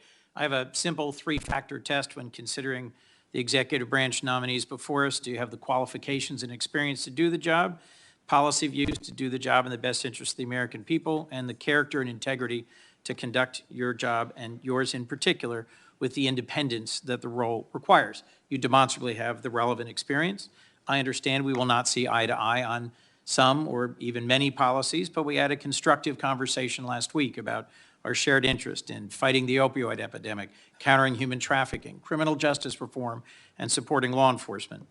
But I need to know that you share a core value, ensuring the Department of Justice remains free from partisan or political influence, in particular by the White House. So I look forward to our discussion about that today. As Attorney General, if confirmed, who would be your client? My oath would be to support and defend the Constitution of the United States of America. The people of America would be my client. And it is also my job to advise the president. My client are the people of America. A simple question of constitutional interpretation. Is President-elect Trump eligible to run for another term as president in 2028? No, Senator, not unless they change the Constitution. Thank you. One of the concerns I've raised with you is safeguarding the Department of Justice's independence in the face of some promises on the campaign trail by then-candidate Trump that he would use the department to target his political adversaries, or that he might interfere with prosecution. What would you do if your career DOJ prosecutors came to you with a case to prosecute, grounded in the facts and law, but the White House directs you to drop the case? Senator, if I thought that would happen, I would not be sitting here today. That will not happen, will not happen. Every case will be prosecuted based on the facts and the law that is applied in good faith, period. Politics have got to be taken out of the system. I agree with This department you. has been weaponized for years and years and years, But let and me, it has if to I stop. might, thank you. Let me, if I might, Madam Attorney General, refer you back to Senator Durbin's opening comments about previous attorneys general, our former colleague Jeff Sessions, Bill Barr. I don't think it's credible to say that it may never happen that the president-elect would direct an unethical or illegal act. I think both of those attorneys general found themselves crosswise with the then president by doing things he didn't welcome or approve of. Just answer the question for me, if you would. I know you may not expect it. I know you wouldn't have accepted this nomination if you thought it possible. But let's imagine that once again, President-elect Trump issues a directive or order to you or to the FBI director that is outside the boundaries of ethics or law. What will you do? Senator, I will never speak on a hypothetical, especially one saying that the president would do something illegal. What I can tell you is my duty, if confirmed as the Attorney General, will be to the Constitution and the United States of America. And the most important oath, part of that oath that I will take, are the last 4 words, "So help me God." Given the importance of that oath, I hope you can understand the importance of repeated questions from some of us about the importance of having independence in the Department of Justice. It has a long tradition of independent special prosecutors, especially to handle high-profile or often political cases. If you got credible evidence of a criminal violation by a White House official, including even the president, would you bring in a special prosecutor? Senator, that's a hypothetical. I can tell you what I do know is special prosecutors have been abused in the past on both sides. We have seen that for many, many years. They have cost the taxpayers countless dollars, countless. And I will look at each situation on a case-by-case basis and consult the appropriate career ethics officials within the department to make that decision. Attorney General, do you think special counsels need to be confirmed by the Senate? I will follow the law and I will consult with the appropriate ethics officials regarding the law. Right now, they do not need to be Senate confirmed, of course. But you did sign an 11th Circuit brief arguing that they should be. I will follow the law, Senator. That's why I said that. Understood, but I was just getting to the clarity about the difference between a Absolutely. position you've advocated and what the current law is. Thank you for that. Look, bluntly, to me, refusing to answer a hypothetical when there is clear and concrete previous history raises some concerns for me. I think Chris Wray has done an outstanding job as FBI director at avoiding political pressure, and although he was chosen by President Trump, he's being driven out so that he can be replaced. My perception, I've not yet met with Mr. Patel, by a loyalist who has publicly said he will do what the president asks him. Given that Attorney General Barr was asked to go find evidence of election interference and improprieties, went and looked for the evidence and said, I can't find any, and was then dismissed, I'm just going to ask you one last time. Can you clarify for me that in following ethics and the law, you'd be willing to resign if ordered to do something improper? Senator, I wouldn't work at a law firm. I wouldn't be a prosecutor. I wouldn't be Attorney General. If anyone asked me to do something improper and I felt I had to carry that out, of course I would not do that.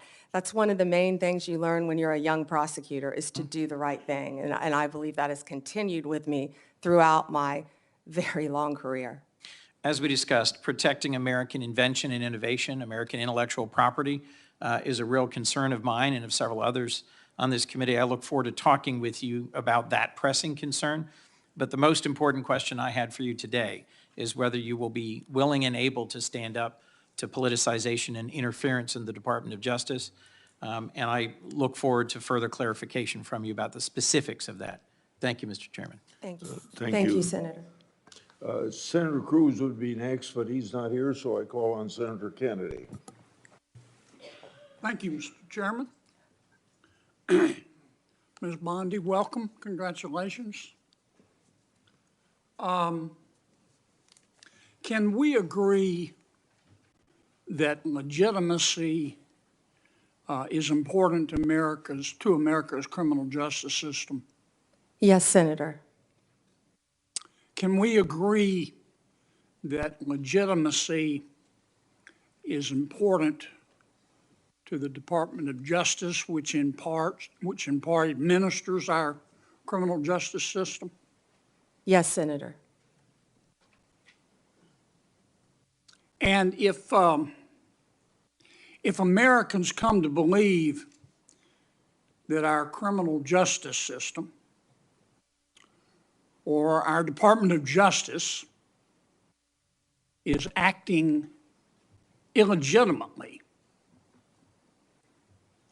that makes Americans less likely to accept the results of that system, does it not?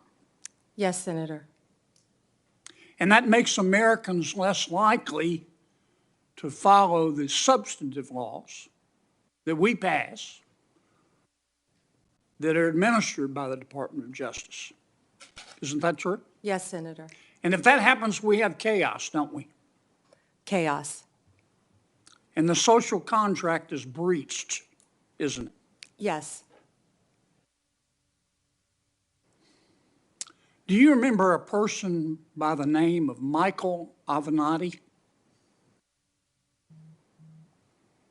Yes. Several years ago, he was a media star here in Washington. An attorney, correct? Yes.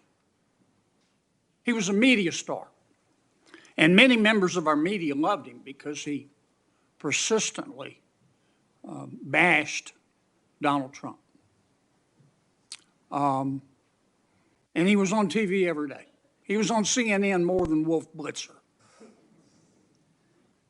Do you know where Mr. Avenatti is today? I believe he's sitting in prison, Senator. He's in jail because he was a crook. And the Department of Justice helped put him there, didn't it? Yes, Senator. Do you remember a gentleman by the name of Sam Bankman-Fried? Yes, Senator. Boy genius. So smart and so powerful that he thought he could command the tides. So smart and so powerful and so rich that he would go to meetings with serious people like Bill Clinton, like Tony Blair, looking like a slob, looking like a fourth runner-up to a John Belushi lookalike contest. And he thought it was cute. Where's Mr. Bankman-Fried today? I believe he is in prison, and I believe that's from the Netflix series I saw as well. Mm-hmm. Because he's a crook. And who helped put him there? The Department of Justice, Senator. Can we agree that there's some really, really good men and women at the Department of Justice? Many, many great men and women in the Justice Department, as well, Senator, as all the law enforcement agencies that fall within the Department of Justice. They're out there risking their lives, especially the law enforcement officers, every single day. Can we agree, though, that there have been and may be today some bad people at the Department of Justice? Yes, Senator. We don't know for sure because for the last 4 years, the curtains there have been tightly drawn. But I think a minority of people there, have delegitimized America's criminal justice system. The most destabilizing act that I saw in the past 4 years, maybe in the history of the department, is when Attorney General Garland decided on the basis of dubious facts and untested legal theories to criminally prosecute a former president of the United States. And not only that, this is the special part. He decided to do it after the former president of the United States had announced that he was going to run against Attorney General Garland's boss, didn't he? Senator, are you referring to going after a political opponent? I think so. Now, this is one person's opinion. That kind of stupid takes a plan. And I say that because, number one, this is America. That had never happened before in America. That's the sort of thing that happens in a country whose Powerball jackpot is 287 chickens and a goat. It doesn't happen here. And I call it stupid because it broke the seal. It broke the seal. It normalized it. There are a lot of ambitious prosecutors in America, Democrat and Republican. And I'll bet you right now there's some prosecutor in a particular state thinking about, well, maybe I ought to file criminal charges against President Biden's inner circle for conspiring to conceal his mental decline. And that's the road we're headed down. And you've got to fix it, Counselor. You've got to fix it. And here's, in my judgment, what I would ask you to do. Find out who the bad guys are and the bad women and get rid of them. Find out who the good people are and lift them up. But do it on the basis of facts and evidence and fairness. Because the temptation of some people is going to be, they're going to tell you, look, two wrongs don't make a right, but they do make it even. Don't resist that temptation. Help us restore legitimacy to the Department of Justice. Thank you, Senator. Thank you, Mr. Chairman. Welcome, Ms. Bondi, and to your family. Thank you. Thank you for visiting with me in my office. And I have to say, I'm sympathetic always to a former Attorney General, particularly having been one myself. But I am, I have to say also, really troubled, deeply disturbed by some of your responses and non-responses to the question that you've been asked today. You say the right things, that you're going to be the people's lawyer. That's what you have to say to be here. But I believe being the people's lawyer means you have to be able to say no to the President of the United States. You have to speak truth to power. You have to be able to say that Donald Trump lost the 2020 election. You dodged that question when you were asked directly by Senator Durbin. You have to be able to say that January 6th insurrectionists who committed violence shouldn't be pardoned. You have to be able to say that a nominee for the FBI director who says he has an enemy list, and that's just the beginning of what he has said in terms of politicizing, deeply weaponizing the FBI against political opponents, that he shouldn't be the FBI director. You know, we have some history here with your predecessors, Barr, Sessions, and others, who perhaps sincerely, when they sat where you are now, said that they would say no, but they were working with a president that expected them to be his Roy Cohn, his personal attorney.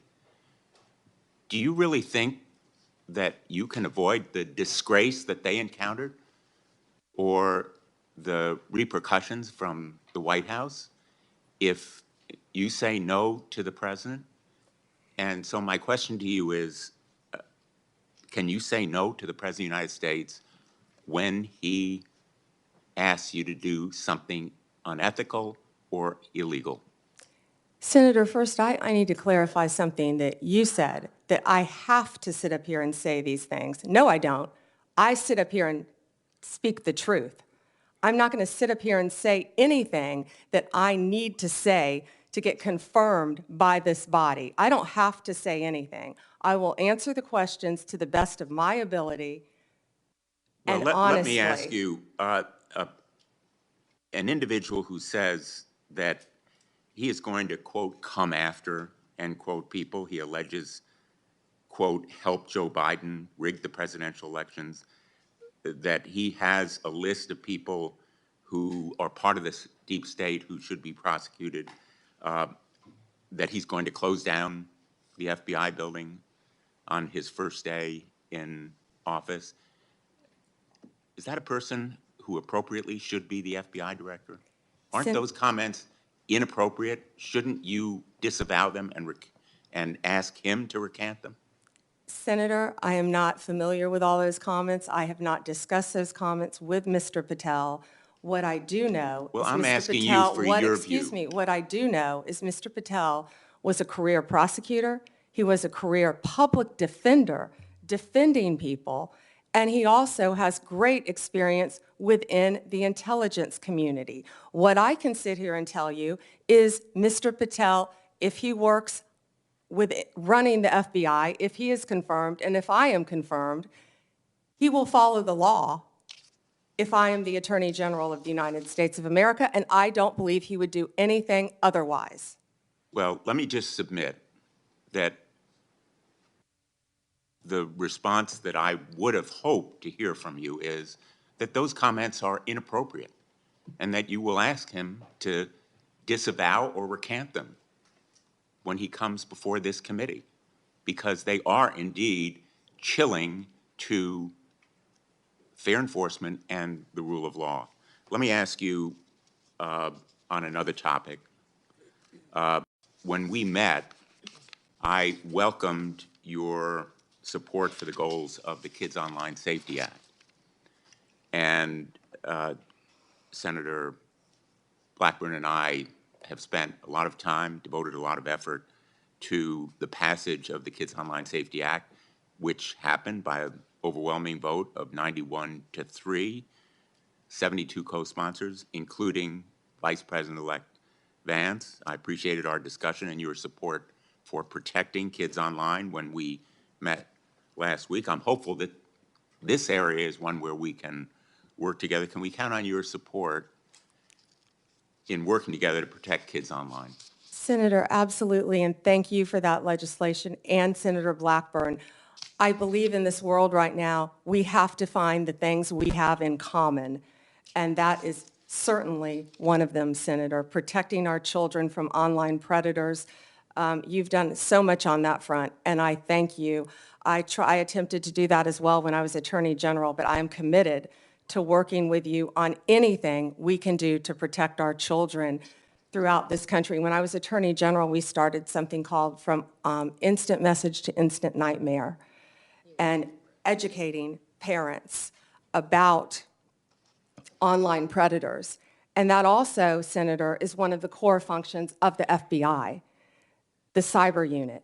They sit there, these agents sit there all day long and investigate child predators.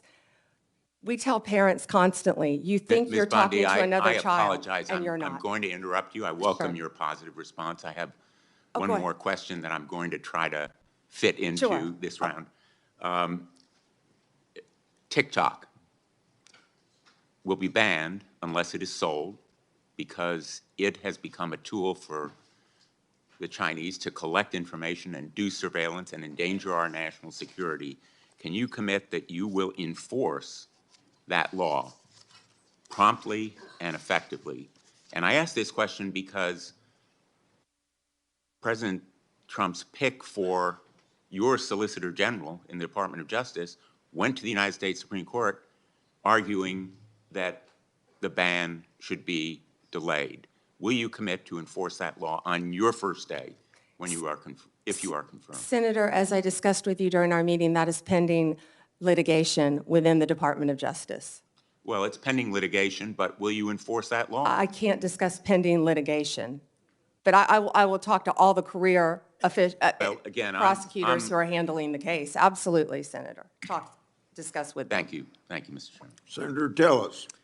Ms. Bondi, thank you for being here. I think I told you when we met, thank you for the time we met. I was born in Florida, have a lot of friends and family, and follow Florida politics pretty closely, and you've had a very impressive career there, though I do also have to admit I'm a Gator hater, so for the Florida alum, I'm University of Tennessee. But anyway, I actually, in some of these hearings, I created a bingo card to see what some of my colleagues on the other side of the aisle were going to hit. I want to go back to a few of them really quickly. One was about you being a lobbyist paid for and on the payroll of Qatar. Would you mind going back and repeating what you said in case people did not hear the involvement of your law firm and precisely what you were doing for the government of Qatar? Yes, Senator, I was very proud of that work. It was anti-human trafficking in advance of the World Cup, and human trafficking has been something that's been very important to me my entire career, especially when I was Attorney General of the And you state also of made Florida. it clear that you had a number of practitioners within the firm working on it, so this narrative that you were getting $115,000 a month from Qatar is correct or not? Not correct. Okay, thank you. I want to talk a little bit about, well, first off, I want to go back. You should be happy that so many comments have been directed towards Kash Patel, whose confirmation I am supporting. In fact, I'm meeting with him today, because that means they're out of stuff for you. So if it comes up again, you will once again know that you've got a great reputation and a great resume, and they are just trying to find things to put your integrity into question.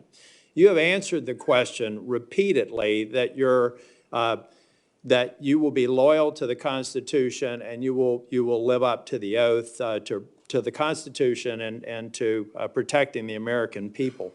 And I think Mr. Patel, when he becomes here, he'll be able to get rid of the myth in the same way that you did as a lobbyist for Qatar. He'll be able to get rid of that list of the enemies, be able to deal with the enemies list, and the marketing department for your opposition is going to have to come up with new material because that stuff is getting old. Section 702, you heard Senator Lee talk about some concerns that he has with 702. I believe it's one of the most important things that you can do early into your confirmation. You will be confirmed, and hopefully with some Democrat support. That there have been dramatic reforms to 702. I've sat through an extensive presentation to try and make sure that the abuses never occur again and that you have a throat to choke if somebody abuses the protocol that's in place. I believe that we need to codify a lot of that. As a matter of fact, when I went through it, I felt like there were so many blinding flashes of the obvious. How could this not have already been a part of the approval matrix? So can you, after you're confirmed, commit that you or a designate will come back and provide for this committee an update on all of the protocols that have changed and recommended legislation for codifying so that when we do go to reauthorization, we'll have what we need to make sure that that program stays in place? Senator, I or a designee will review all of 702 before it terms, of course, in 2026 and come back and report to you on both sides of the aisle. Thank you. You have a great perspective with your time in the state and working with the Department of Justice. Give me an idea of things that we need to do better in terms of, and I'm talking primarily in the law enforcement role. I think many people don't understand the joint task forces, the law enforcement efforts that are going every single day in every one of our states. What an incredible job they do. So can you give me some sense of things that you would look at to say maybe we could do it better from your perspective of having been a prosecutor in Florida? Yes, thank you, Senator. Yeah, having been a career prosecutor, I think I have a unique perspective because I was a state prosecutor, of course, prior to becoming Attorney General. So I worked on a daily basis with local law enforcement and state and federal, not daily with federal, but I worked consistently with state, local, and federal. Then when I was Attorney General, I worked with all three as well. I feel like we have to have better coordination among all our agencies, especially given all the terrorism issues that we've discussed earlier in this hearing. We have to wrap in and communicate better with our local and state law enforcement officers throughout this country. There are so many great men and women in law enforcement, and we have to, I don't know exactly how yet, but we have to figure out a better way to work together with the federal authorities. Thank you, and I'm going to do a second round as well, but I think I also checked the bingo card for election denier. There were some people, that seemed to suggest that you were denying the election. I think that you said that President Biden is our president. President Biden is the President of the United States of America, and President Trump will be the 47th president. But I think you made a point that or at least I inferred from a comment that you made, a very important point. Folks, there are election improprieties in every election. The question is a matter of scale and whether or not you can prove it. We've seen it in North Carolina and seen it in other places. It's one of the reasons why I support voter ID, because we want to make elections easy to vote and hard to cheat. But the fact of the matter is people are cheating. So if anybody on this dais suggests that there aren't irregularities in every election, then they need to spend more time at home and really studying the facts. I don't think, though, that you've said that Biden is an illegitimate president. In fact, I think you said just the opposite. He is the president of the United States, and President Trump will be the next president, right? Yes. Okay. Last thing before the second round, January 6th. A lot of people are going to say you're going to have a rubber stamp for letting people have pardons or recommending a pardon for people who did violence to law enforcement. I'm not going to ask you a hypothetical because I want you to be consistent in not answering them. But I have to believe, as a member, I was the last member out of the Senate on January the 6th. I walked past a lot of law enforcement officers, who were injured. I find it hard to believe that the President of the United States or you would look at facts that were used to convict the violent people on January the 6th and say it was just an intemperate moment. I don't even expect you to respond to that, but I think it's an absurd and unfair hypothetical here, and you probably haven't heard the last of it. Thank you, Mr. Chair.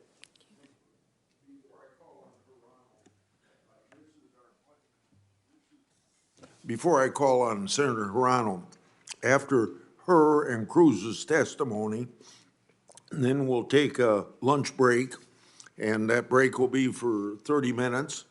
And I can't control when my senators come back, but I expect you to be back after 30 minutes, and I'll be here. Yes, Chairman. And then I may leave the meeting to open the Senate, so whoever's on our side is acting chairman during that period of time. Senator Hirano. Thank you, Mr. Chairman. As part of my responsibility to ensure the fitness of all nominees, I ask the following two initial questions. First, since you became a legal adult, have you ever made unwanted requests for sexual favors or committed any verbal or physical harassment or assault of a sexual nature? No, Senator. Have you ever faced discipline or entered into a settlement relating to this kind of conduct? No, Senator. Ms. Bondi, I am focused on two things in my evaluation of President-elect Trump's nominees. The first is whether the nominee is qualified and experienced enough to do the job. The second is a fitness to serve, which includes putting loyalty to the Constitution over loyalty to the president. Unfortunately, in my view, many of President-elect Trump's nominees are lacking in at least one of these two requirements. Ms. Bondi, your experience as a prosecutor is the kind of thing we would expect to see in a nominee for Attorney General, but I do have questions and concerns about potential conflicts of interest, about whether you will keep DOJ's law enforcement responsibilities independent of the president's political whims, and about whether you will let facts and evidence guide your decisions. So let's start with the importance of facts, which you say is important. Ms. Bondi, we want an Attorney General who bases decisions on facts. So I want to ask you a factual question. Who won the 2020 presidential election? Joe Biden is the President of the United States. Ms. Bondi, you know that there is a difference between acknowledging it and, I can say that Donald Trump won the 2024 election. I may not like it, but I can say it. You cannot say who won the 2020 presidential election. Okay. It's disturbing that you can't give voice to that fact. Moving on to DOJ's independence from politics, Ms. Bondi, if you are confirmed as Attorney General, you will take an oath to the Constitution and not to any individual, including the President.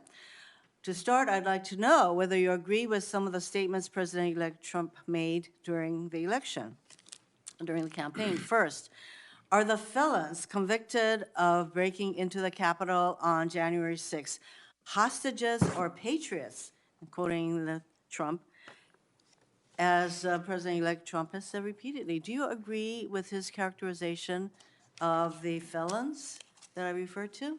I am not familiar with that statement, Senator. I just familiarized you with that statement. Do you agree with that statement? I'm not familiar with it, Senator. Okay, no answer. He has also said illegal immigration is poisoning the blood of our nation. He said that in December 2023. Do you agree with that statement? Senator, I am not familiar with that statement, but what I can tell you is I went to the border a few months ago. I went to Yuma, Arizona, and what I saw at that border was horrific, Senator. It was horrific. Ms. Bondi, I went to a rape crisis center. That If is I could not my finish, question. I went to a rape crisis center. Well, I'm not familiar with the statement, but I get went to a to rape the crisis next- center. let I me met get to with the Border important- Patrol Can I have? agents. I'm sure you've been to the Ms. border Bondi, as well, so I you want to could get answer to my that. next question. So, I believe that you responded to a question from Senator Whitehouse, and let me get your response again. You said that the White House, if I'm putting words in your mouth, correct me. You said that the White House will play no role in investigative or charging decisions in the DOJ. Is that correct? Senator, what I said is that it is the Department of Justice's decision to determine what cases will be prosecuted. What role will the White House have in investigative or prosecutorial decisions of the DOJ? It is the Department of Justice's decision, Senator.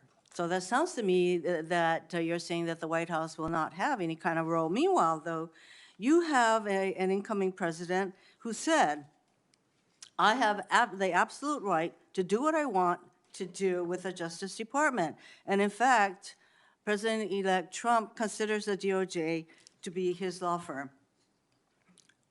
I ask you this.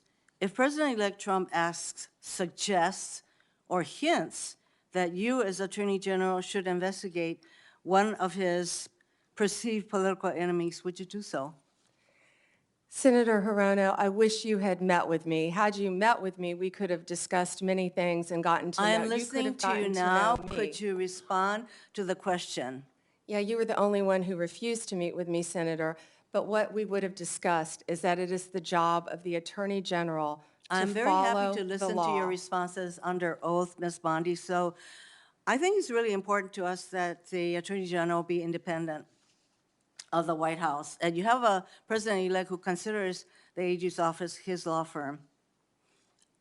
I would like to know whether if the president suggests, hints, asks, that you as Attorney General should investigate one of his perceived enemies?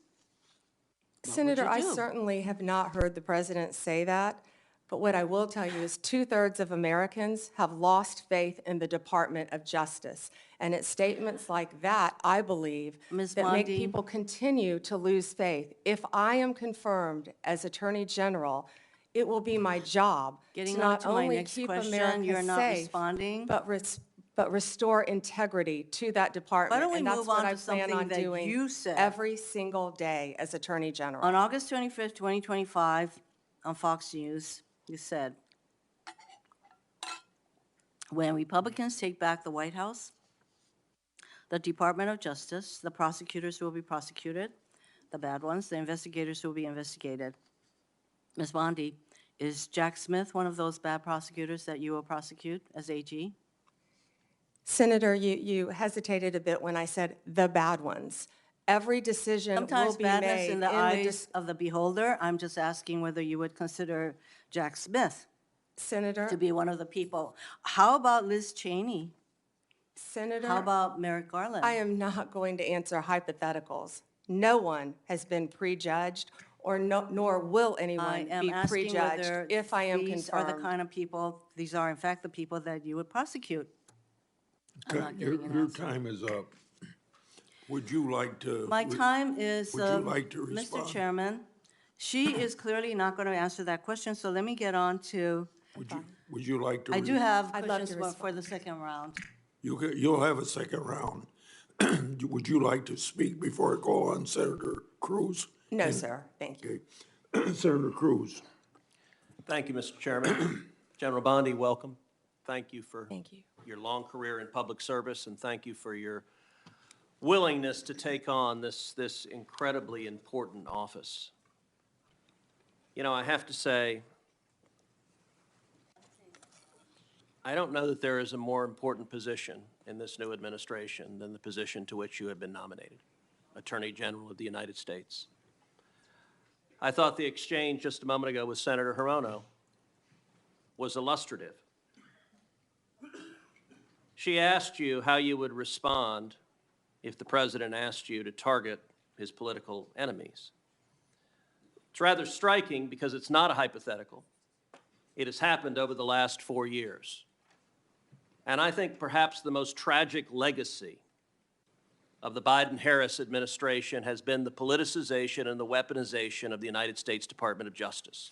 And we don't need to ask hypothetically because Joe Biden publicly mused and allowed the New York Times to report it, calling on Merrick Garland, why will he not prosecute Trump more quickly? And Merrick Garland, sadly, he sat in that chair and promised to be apolitical, and he broke that promise almost the instant he walked into the Department of Justice.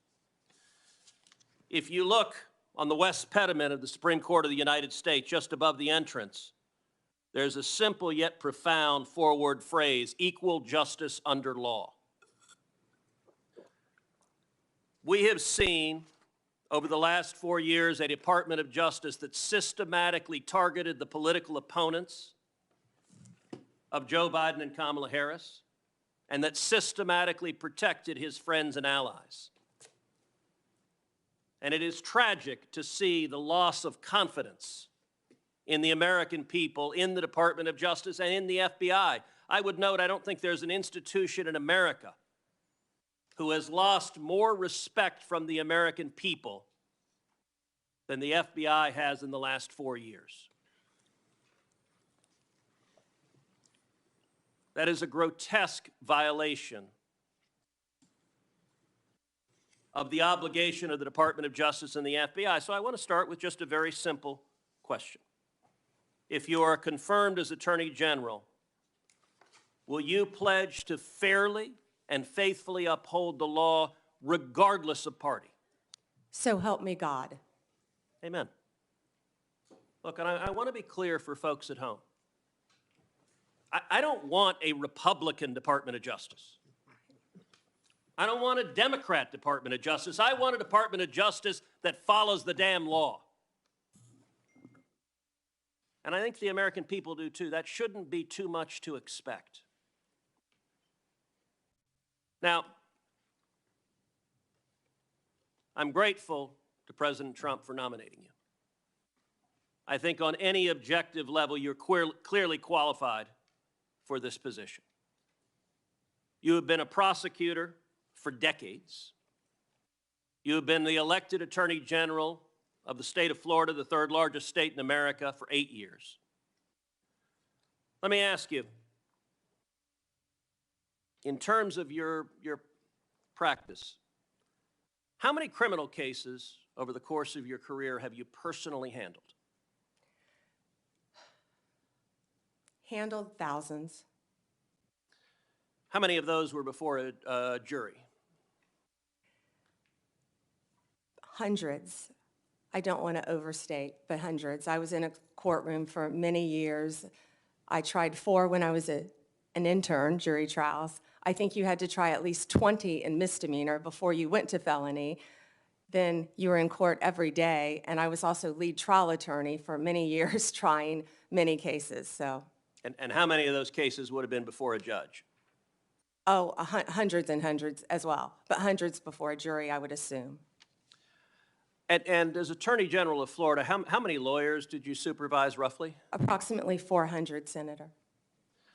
Now, I also want to clarify something. During the course of this hearing, several Democrat senators have referred to you as President Trump's, quote, personal lawyer.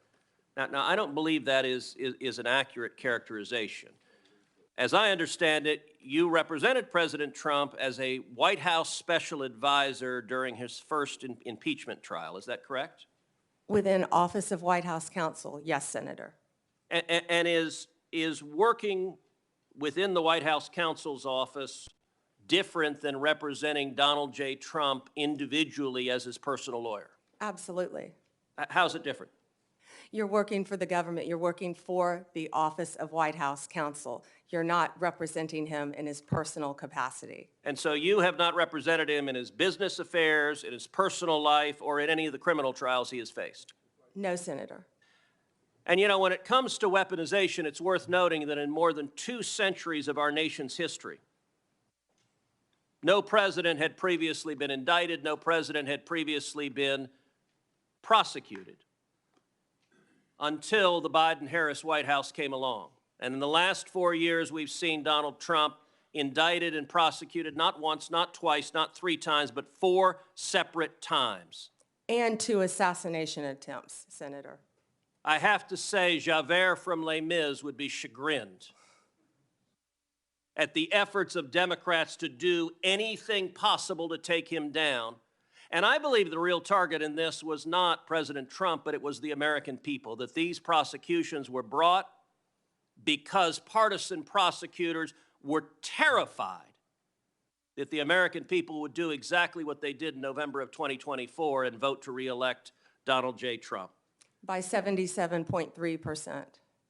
Million Americans, 77.3 million Americans. Will you commit every day as Attorney General to follow the law, to follow the Constitution, to uphold the rule of law without favor and without regard to the partisan position of any criminal defendant? Yes, Senator. That's what we should all expect from an Attorney General. Thank you. We'll now recess for 30-minute lunch break. That means we'll be back at 12:25. And when we resume, Senator Booker will be recognized to ask his questions.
We'll ask him to start the questioning so we don't waste any time.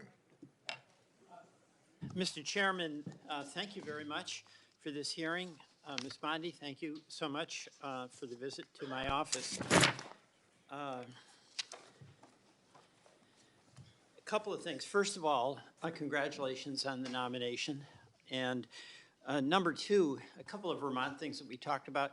We're going to have a new U.S. attorney in the state of Vermont. And in the last Trump administration, the Justice Department and the Trump administration worked closely with Senator Leahy, Democrat, and with Governor Scott, Republican, and came up with a consensus choice. And I seek your assistance in helping make sure that we are successful in getting a very competent U.S. attorney in Vermont, and hopefully with the cooperation of Governor Scott, our Republican, as I mentioned, and Senator Sanders and me.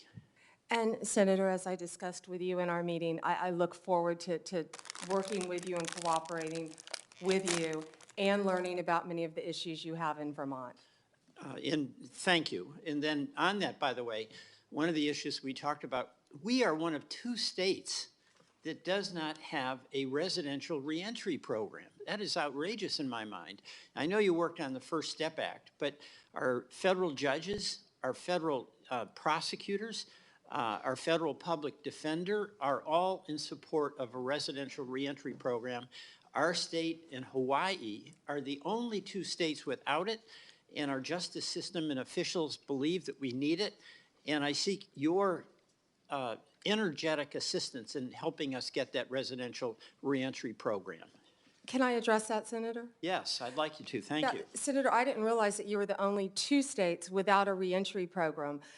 We started that when I was a prosecutor, and those are so vitally important. One thing that I just learned is the Bureau of Prisons, 98% of people in the Bureau of Prisons will be released. They're not serving life sentences. So we must do everything we can when people are in prison to help rehabilitate them for when they get out. And that's why reentry is so that's really vital. helpful. But we tell people, get out of prison and become a productive member of society. Go get a job. Yet people don't know how to go find a driver's license. I appreciate They your don't help know how on to that. get to So work. thank you very Yes, much. Senator. And I have confidence that you will do that, given your history on the First Step Act and other things that you did.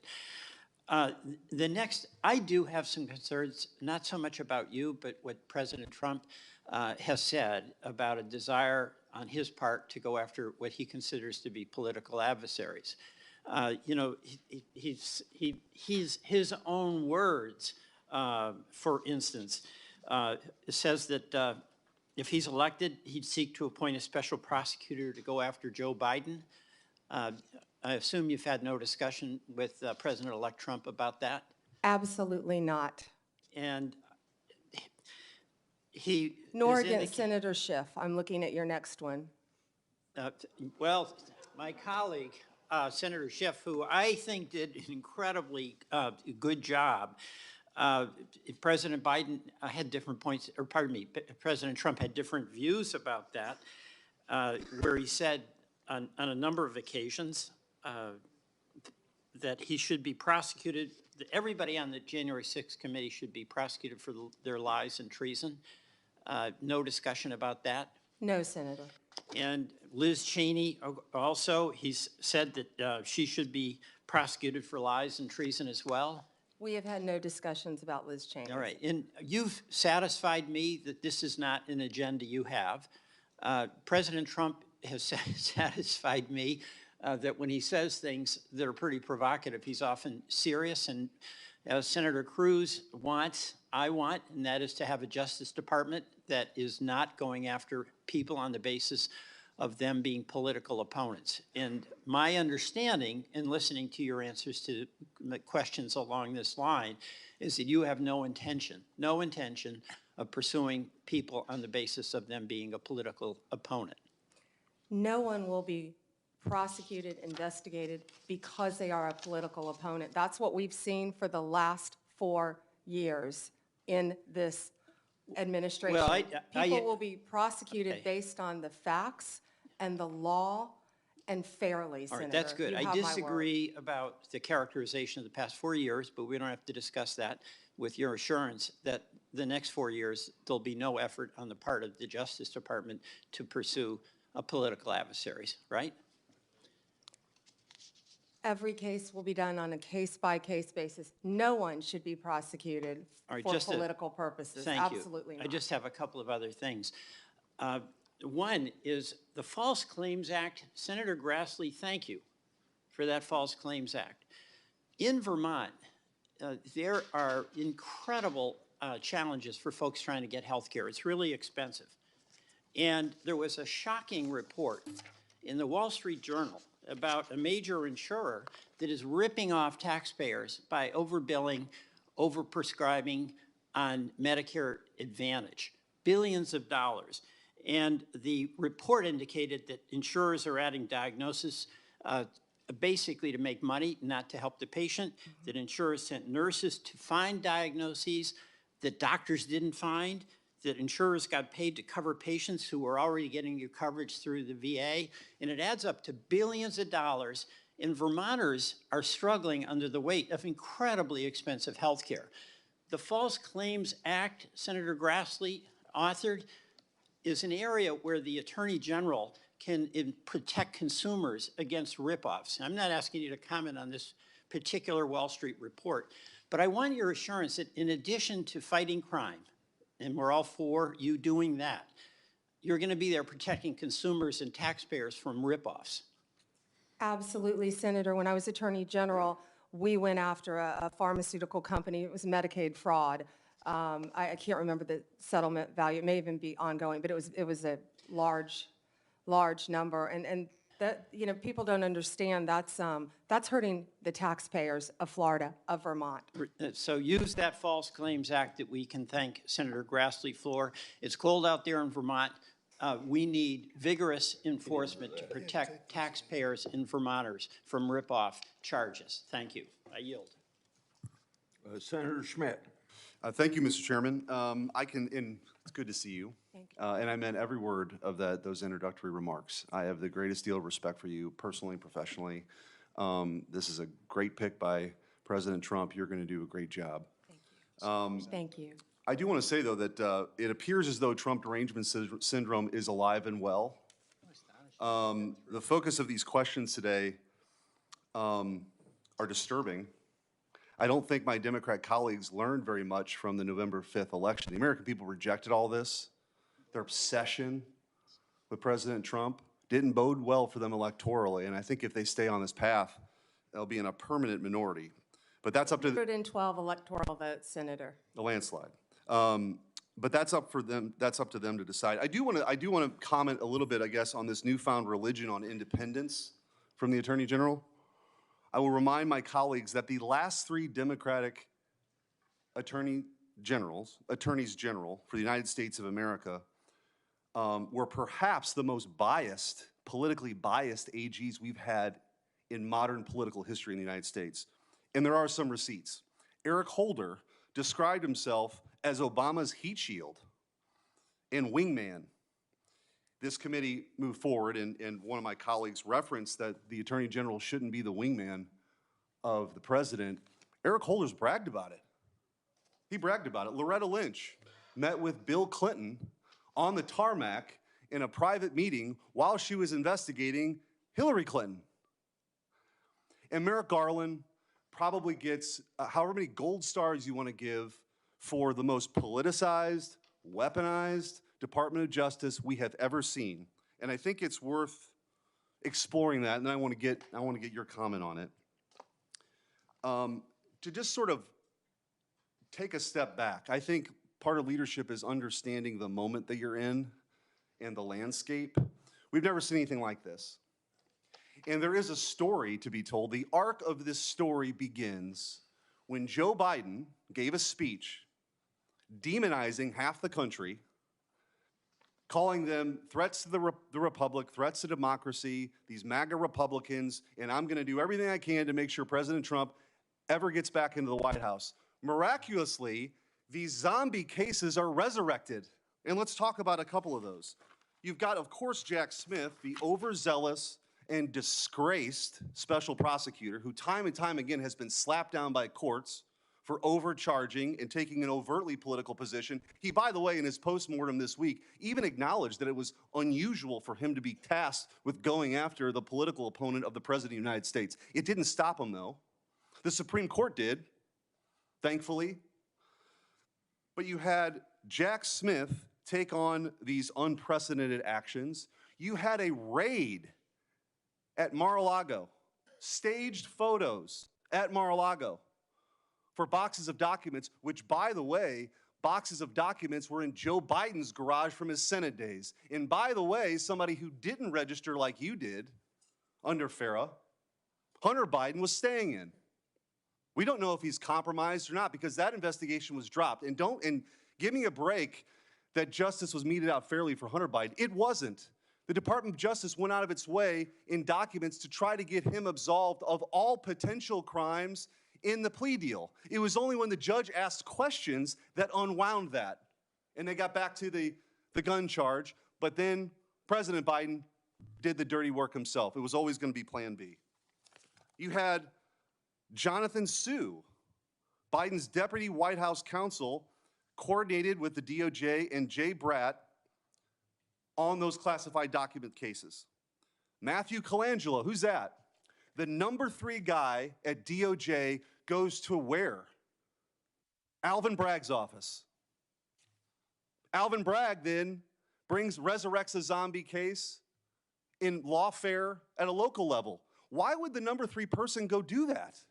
Maybe there was coordination. Maybe there was coordination, by the way, with the number 2 assistant DA in Atlanta in the Fonnie Willis case, who was meeting with the White House. Why would the White House care about a case in Atlanta? Well, the truth is everybody knows, it was on full display, this was the worst case of lawfare we've ever seen. If this was happening in another country, our State Department would be warning us about it. It's banana republic stuff. And one of the reasons why I'm so glad that you have been put up and nominated for this position is that I think you have the ability to level set. So when the Democrats ask you questions about your independence, it is beyond ironic that we're sitting here today because of the lack of independence from Merrick Garland and Eric Holder bragging about being Obama's wingman. So I just want to ask you, you've been asked this a bunch of times, you're going to make decisions, as you always have, right, on the law and let investigations go where they're going to go, but they're not politically motivated, correct? Yes, Senator, based on the law and the facts that apply. And in my limited time, I do want to give you an opportunity to talk about some of your experience working with law enforcement as Florida's Attorney General. This is something that, you know, as you and I talked about over the years, you were known for this, the collaboration you had. And I think getting the Department of Justice back to its core function of taking on violent crime, protecting the constitutional rights of Americans, but taking on violent crime is really important.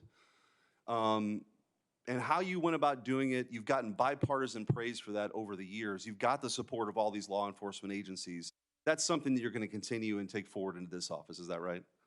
Yes, Senator, thank you so much. And I feel like my experience with that goes back to when I was a state prosecutor with state and local, our sheriffs, our police departments, our police chiefs, and then as Attorney General on a statewide basis. And now, if I'm confirmed, all of our federal law enforcement agencies, I would be very proud to supervise those. I'll just close with this, Mr. Chairman. We heard one of my Democrat colleagues ask you the question that you're not going to pursue a case because of a name, but because of the crime. I would argue that the current Department of Justice adopted Lenin's claim, which was, show me the man and I'll show you the crime. And they did everything they could to throw President Trump in jail for the rest of his life because they didn't want to lose the ballot box. That is not what this country is about. That is not what this republic is about. But they did it. And it's up to you now to restore the integrity and I have of that agency, of the Department of Justice, and I have full confidence that you will. Thank you, Senator. Thank you. Thank you, Mr. Chair. Before I begin, I just want to remind us all for the record that the 34 convictions, not indictments, convictions of former President incoming President Trump or by a jury of his peers. Thank you, Ms. Bondi, for being here today, and I too would like to welcome your family and friends who are here. Thank you. Appreciated the opportunity to meet yesterday to learn about your priorities and discuss a number of issues that are important to me. But I got to tell you, as I reflected on our conversation yesterday and as I've observed the hearing today, I continue to have significant reservations on your ability to function as a truly independent Attorney General for your friend. Let's say you keep referring to him, your friend, President-elect Trump. So I hope you can address some of these concerns through your responses to my questions here. Now, the first issue area is something that we didn't get a chance to touch on yesterday.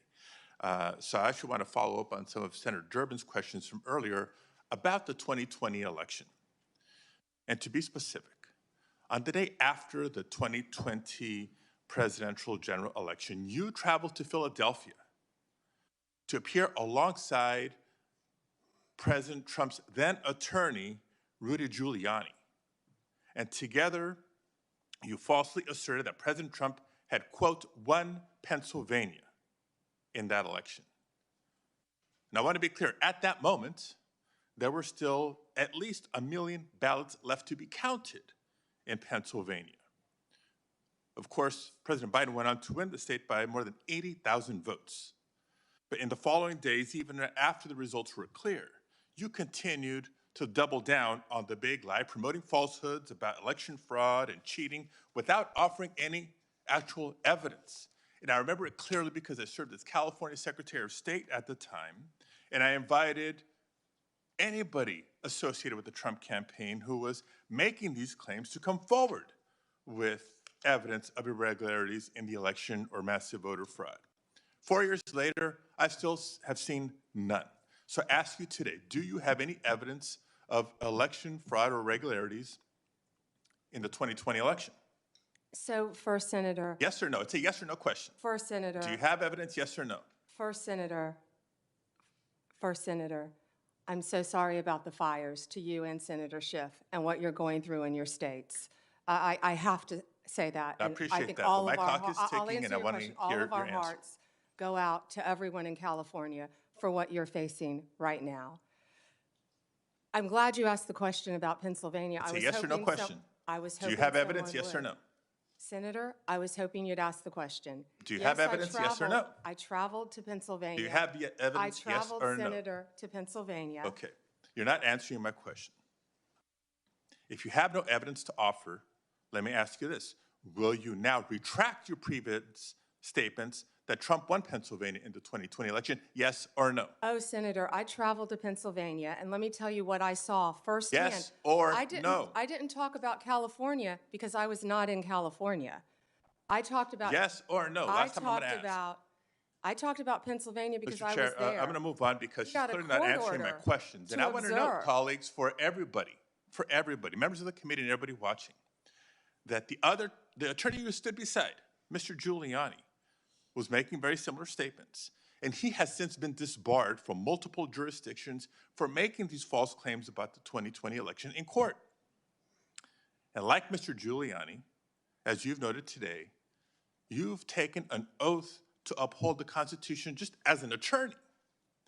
And now you're asking us to consider you to serve as the chief law enforcement officer in our country? So it's imperative, Ms. Bondi, that you subscribe to facts and evidence and not politically convenient conspiracy theories. Your job will be, your job will be to protect voters and election workers, not to undermine and dox them. Now, I know that earlier you agreed that Joe Biden is in fact president, but many of the president-elect's inner circle continue to spread the big lie about the 2020 election. Then we'll move on to a different topic. Senator, you were speaking. May I speak? You cut me off when I was speaking. When I ask you the next question, you can speak, and I hope you answer, Ms. Bondi. Well, I'd now, like when to we met answer yesterday, the previous one, Senator. When we met yesterday, You pointed your finger at me and you said did not you were seem speaking. to be familiar Let me answer with my question. the I'm not going to be Citizenship bullied by you, Clause, Senator the 14th Padilla. Amendment of the United States of America, which was deeply disappointing. I guess you And I'm didn't want to hoping you're hear more my familiar with answer it about today Pennsylvania. after I gave an opportunity to study overnight. So can you tell me and this committee what the citizenship clause of the 14th Amendment says? Senator, I'm here to answer your questions. I'm not here to do your homework and study for you. If I am Oh, confirmed no, as you're Attorney the one General... asking for a confirmation Hey, vote, you ma'am. cut me off. Can I please finish? What does the 14th Amendment say? Senator, the 14th Amendment, we all know, addresses birthright citizenship. I've been a state prosecutor. I've been a state AG. I look forward to, even given your remarks today, working with you and the people of California if I am confirmed as the 87th Attorney General of the United States of America. I didn't take your homework assignment. I'm sorry. I was preparing for Okay. today. So on the 14th Amendment, now you've testified repeatedly to this committee that you will uphold the laws of this country and defend the Constitution of the United States. Do you believe birthright citizenship is the law of the land, and will you defend it regardless of a child born in the United States, regardless of their parents' immigration status? Senator, I will study birthright citizenship. I would love to meet with you regarding Ma'am, you're birthright asking us to citizenship. Can I continue answer to the serve as the question? Attorney General of the United States, and you still need to study the 14th Amendment of the Constitution? That is not helping me have more confidence in your ability to do this job. One other immigration-related question, I'll steer clear of the I have Constitution one and the regarding law. that I'd like to Senator talk about. Hirona asked you earlier, but I don't think you answered her question. Can you please tell us, do you agree with the statement that immigrants are, quote, poisoning the blood of our country, yes or no? I did not say that. I did not say that you said that. I'm asking if you agree with it, yes or no. I did not say that. Do you agree with it, yes or Senator, no? my great-grandparents are immigrants. Do you agree with it, They yes or no? came here from Sicily Do you agree through with it, Ellis yes or Island no? when they were teenagers. Do you agree with it, yes or no? Senator, let me answer the question. Yes or no? It's My real simple. great-grandparents came here, immigrated to this country from Sicily, recently went and found each of their birth certificates. We are a nation made up of immigrants. Do I believe immigrants are poisoning our country? No, Senator. Thank you very much, Mr. Chair. I can't wait for the second round. Same, Senator. Thank you. No, sir. Thank you.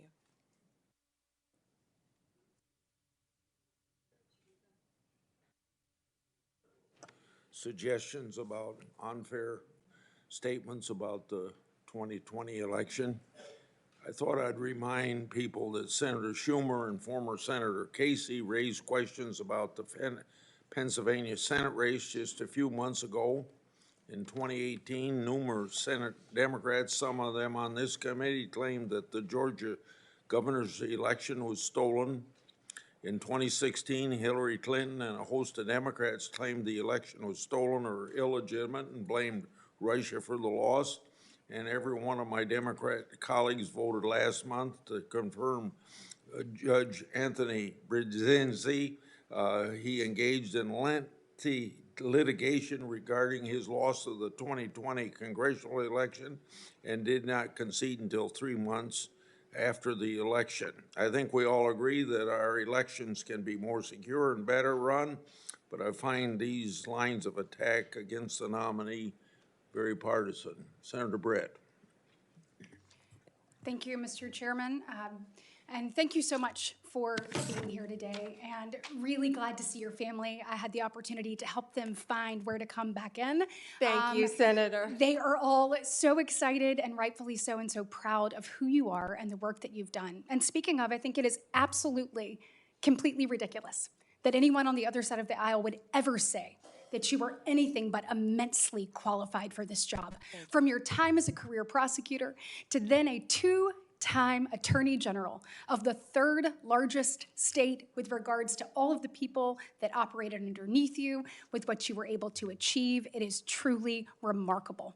The United States of America could only be so fortunate if you were confirmed and to have someone of your caliber, of your intellect, and of your experience running a department that unfortunately has been run into the ground. So I think that that is full-on gaslighting, which, by the way, I had to get my children to explain to me what that was. Not only that, but to act like you would be the one that would weaponize the Department of Justice. What I have heard you say time and time and time again is that you will follow the law. And this is coming from a side of the aisle that has allowed the Biden administration, by saying nothing, they've allowed them to go after parents who are at school board meetings, who want nothing more than their children to be taught and not indoctrinated. They have allowed them to go after people who are trying to practice their faith.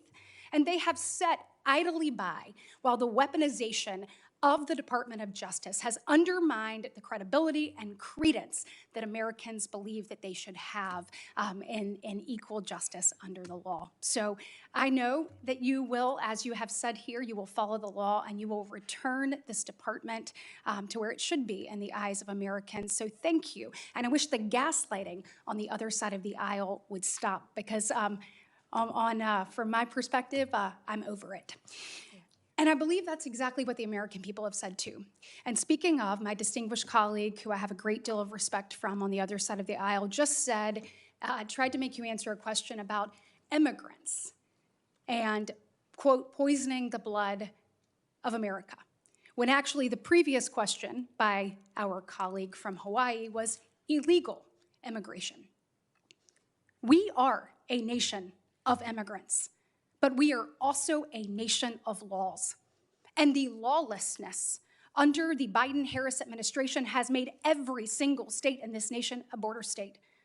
I am so thrilled about what you've done when it comes to opioid use and human trafficking, and I look forward to you instituting that at the Department of Justice.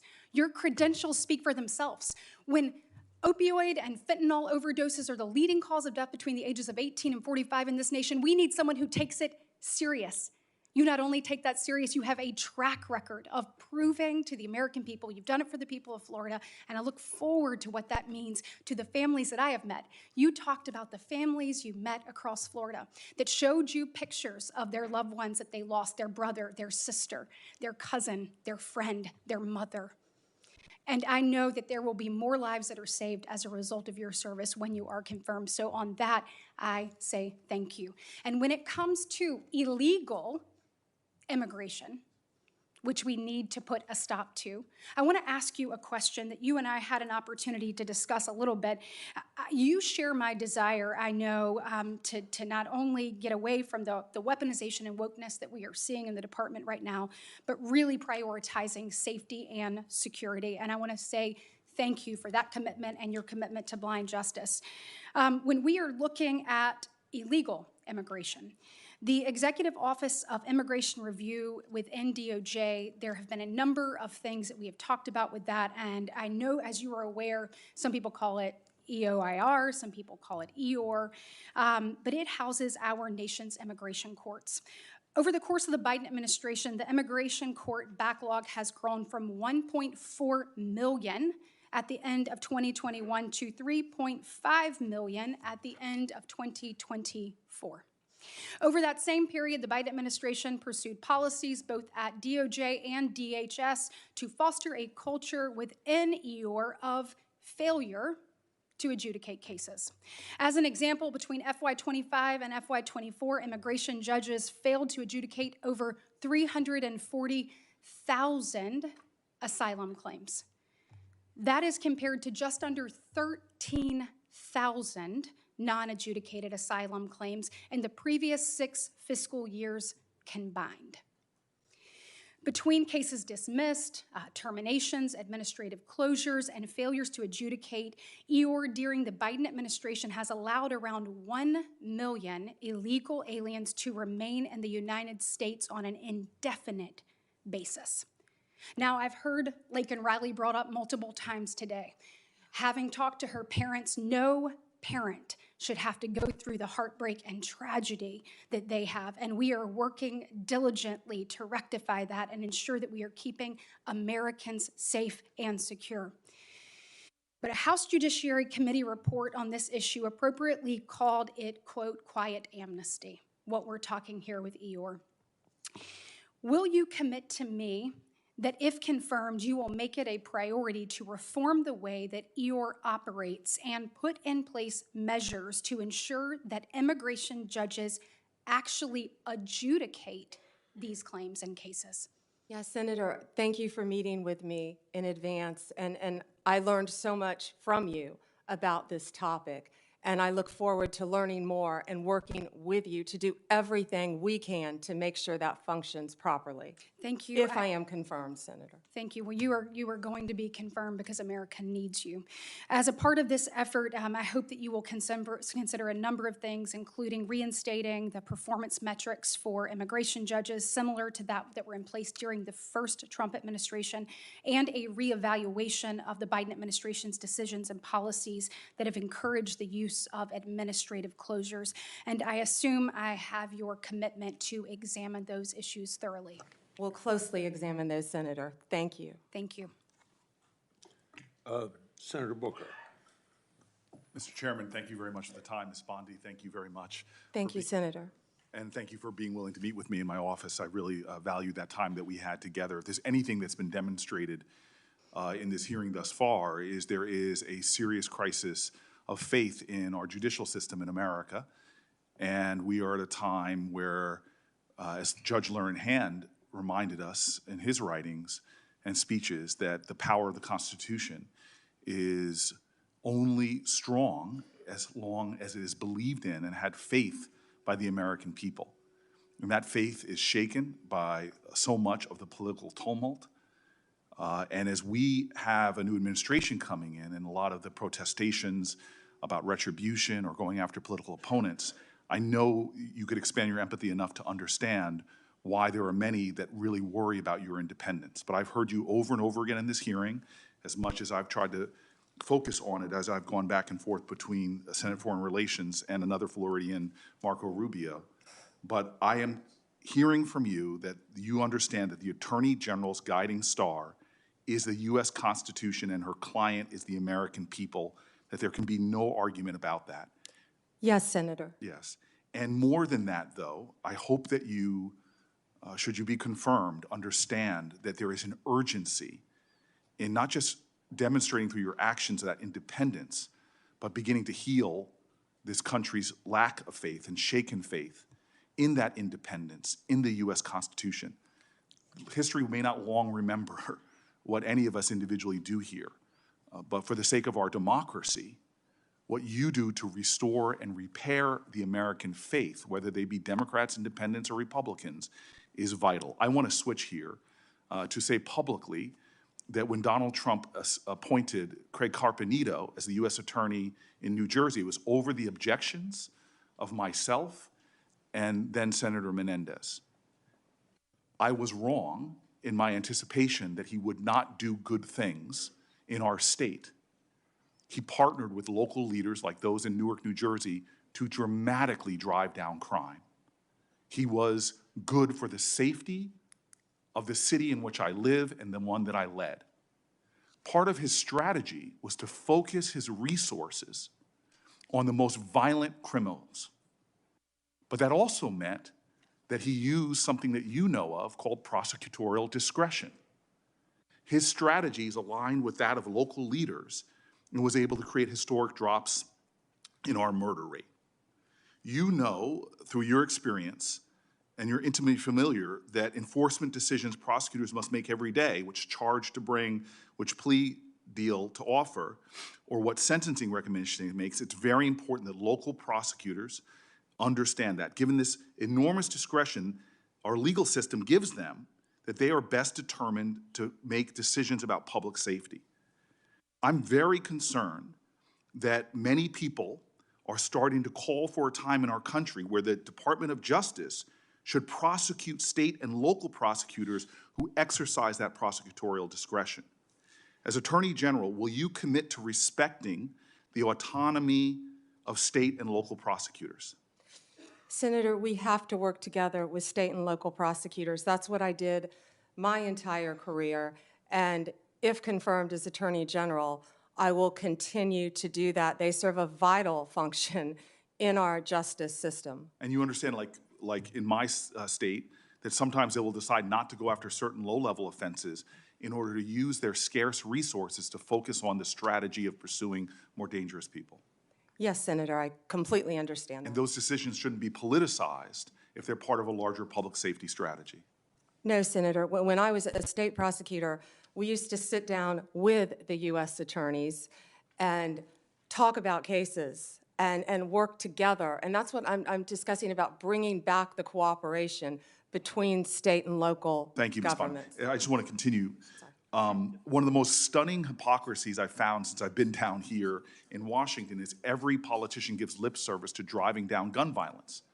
But the very federal authority, the Bureau of Alcohol, Tobacco, and Firearm, that is primarily focused on enforcing America's gun laws and keeping people safe, is hamstrung by federal leaders.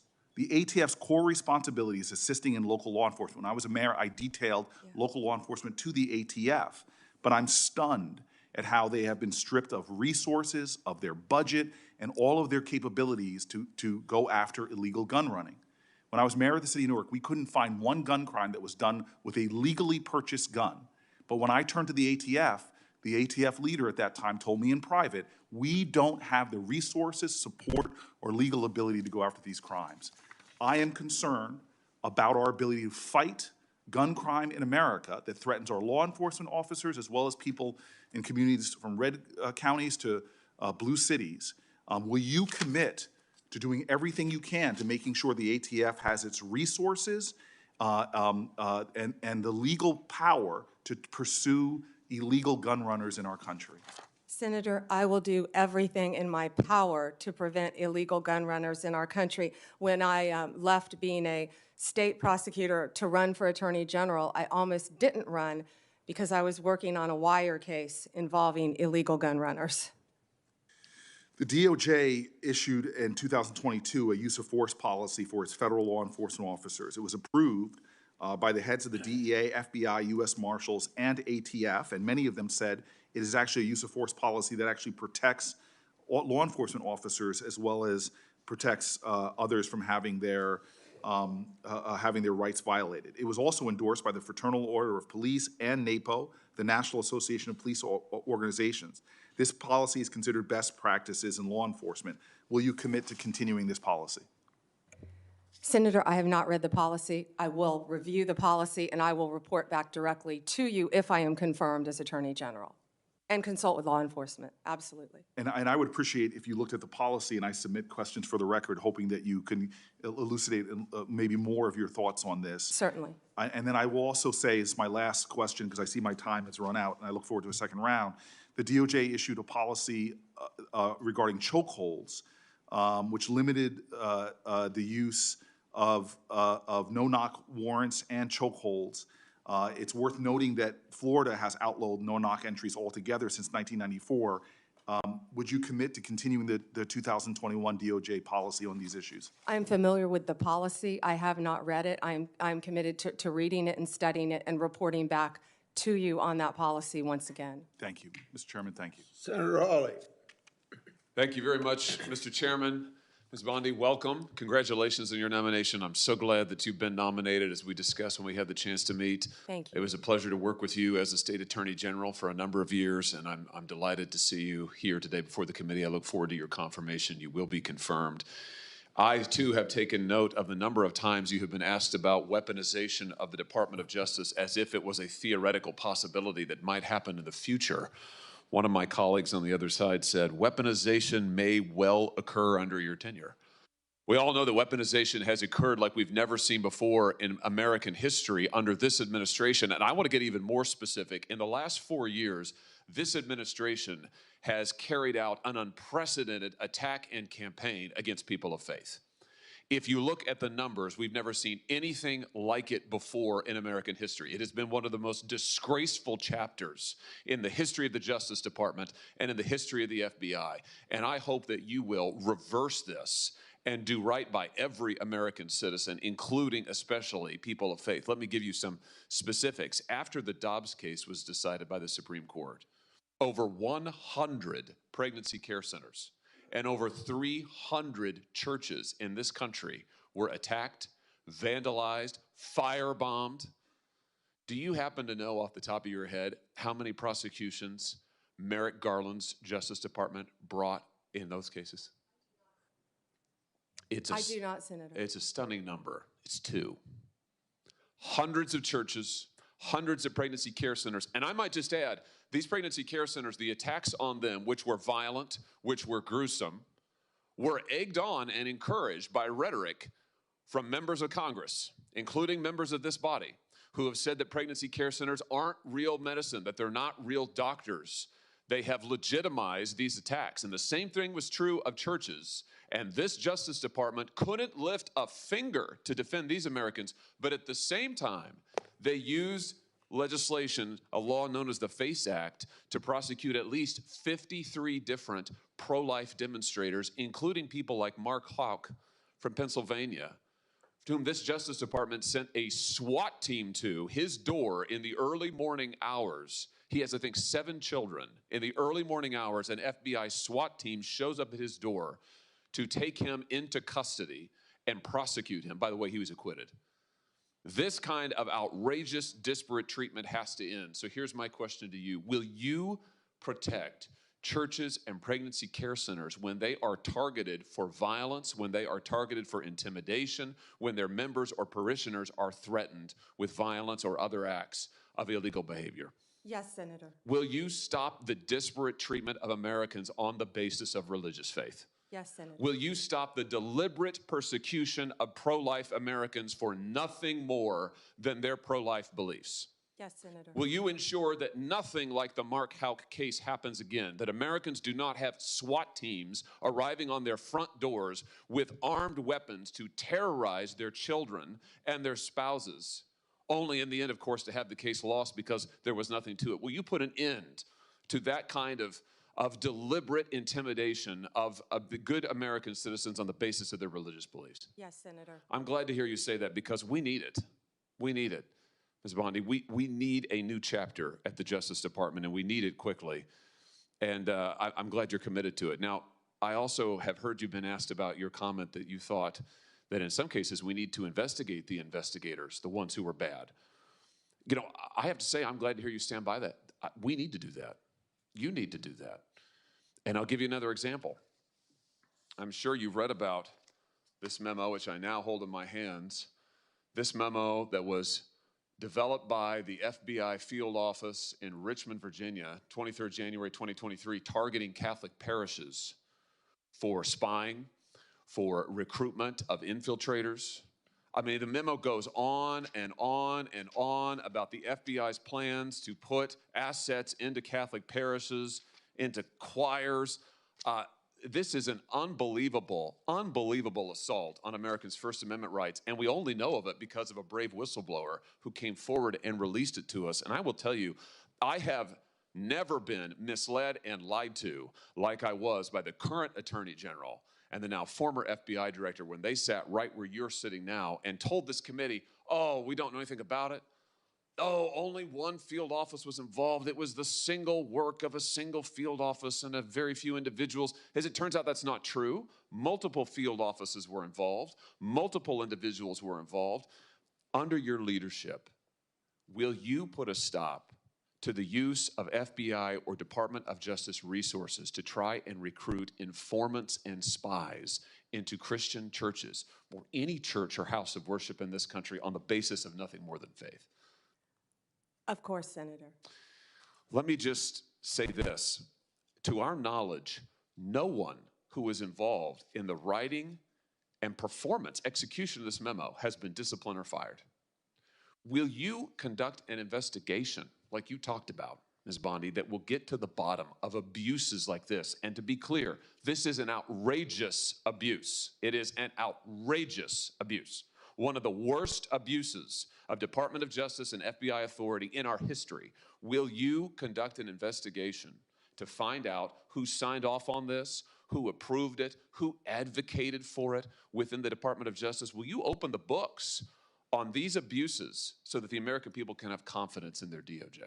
Senator, and I think what you're talking about is the ultimate weaponization, what we've been discussing all day. If I am confirmed as Attorney General, one of the first things I will do, there'll be many, but I will personally read that memo, and if Mr. Patel is confirmed, discuss it with him right away. Fantastic. And will you work with this committee and our relevant subcommittees. I'm going to chair a subcommittee called the Crime and Terrorism Committee. We're going to do our own investigation into what happened here at the FBI and the DOJ. Will you work with us as you discover the nature of these abuses, and as you put a stop to them, will you work with us to make sure the American people get all the facts and this never happens again? And Senator, yes, I look forward to working with you and the Democrats. I would think this is something that we can all agree on both sides, that this should not be happening in the United States of America, and work together on it. That's fantastic. Let me ask you one other question here in my just few seconds that are remaining. This memo targeting Catholic parishes repeatedly refers to as an expert source a group called the Southern Poverty Law Center. Now, the Southern Poverty Law Center has a long history as an anti-religious group that has repeatedly gone after conservative and religious organizations, called them hate groups, called them sometimes terrorist groups. They're cited in this memo. They once infamously, the SPLC called the Family Research Council a terrorist hate group, and an armed gunman came into their lobby and opened fire. Will you put a stop to the use of the SPLC as an official source for any Department of Justice memorandum or finding? That will be one of the first things we will look at as well, Senator, and report back to you and the committee. Thank you very much. Congratulations. Thank you, Mr. Chairman. Thank you, Mr. Chairman. Ms. Bondi, as you know, the Supreme Court in Trump versus United States held that the president has absolute immunity to commit crimes in certain core areas of the president's responsibility. One of those core areas is the Justice Department. So in a breathtakingly dangerous and irresponsible decision, Justice Roberts and the majority held the president could commit crimes using the Department of Justice and be immune from prosecution. Justice Sotomayor correctly said this new immunity lies about like a loaded weapon. So the fear and the concern we have is that the incoming president will use that loaded weapon, that immunity, to commit crimes through the Department of Justice. And for that reason, it is all the more important that we have an Attorney General who has the independence, the strength, the intestinal fortitude to say no to the president when it is necessary. So my first set of questions has to do whether you have the independence to say no when you must say no. And you can say this is hypothetical, but it is not hypothetical. So let me start with one very specific non-hypothetical. The president has said Jack Smith should go to jail. Will you investigate Jack Smith? Senator, I haven't seen the file. I haven't seen the investigation. I haven't looked at anything. It would be irresponsible of me to make a commitment regarding anything without, you're a long practicing attorney, without looking at a file. So you would need a factual predicate to open an investigation of Jack Smith, is that right? Not a summary by you sitting here. Yes, sir. And not a summary by the president either, right? Absolutely. So a summary by the president or his desire to investigate Jack Smith would not be enough for you to open an investigation of Jack Smith, is that right? I will look at the facts and evidence in any case. You know, and sitting here today, Senator, 72% of Americans I only have have 7 lost minutes. faith in the Department of Justice. Sitting here today, are you aware of any factual predicate to investigate Jack Smith? Sitting here today, yes or no? Senator, I will look at the facts and the circumstances. You can't answer that question. Brought to me. You're not a part of the department yet. There's no worry about divulging law enforcement sensitive information. So just tell us, are you aware of a factual predicate to investigate Jack Smith? Yes or no? Senator, what I'm hearing on the news is horrible. Are you aware of Do I know if he committed a crime? I have not looked. You seem reluctant to answer a simple question. Let me ask you a different simple question. The president also wants to jail Liz Cheney. Sitting here today, are you aware of any factual basis to investigate Liz Cheney? Yes or no? Senator, that's a hypothetical, and I'm not going to answer that question. No, it's not hypothetical. I'm asking you, sitting here today, whether you are aware of a factual predicate to investigate Liz Cheney. Senator, no one has asked me to investigate Liz Cheney. That is a hypothetical. The president has called for it publicly. You are aware of that, aren't you? No one has asked me to investigate But the president Liz. has We're called- also the worried about president- Liz Cheney, the Senator. president has You know what called we for should this- be worried about? Ms. Bondi, The please crime rate answer in my California questions. right now You are is aware, through the roof. Ms. Bondi, Your robberies Ms. are Bondi, 87% my higher question- than the national my question average. is this. That's what I My want to question be is this. focused on, Senator. Do you have the if I'm power to confirmed say as no to the Attorney president? General. And what you're suggesting today by your non-answer is you don't have the independence to say no to the president.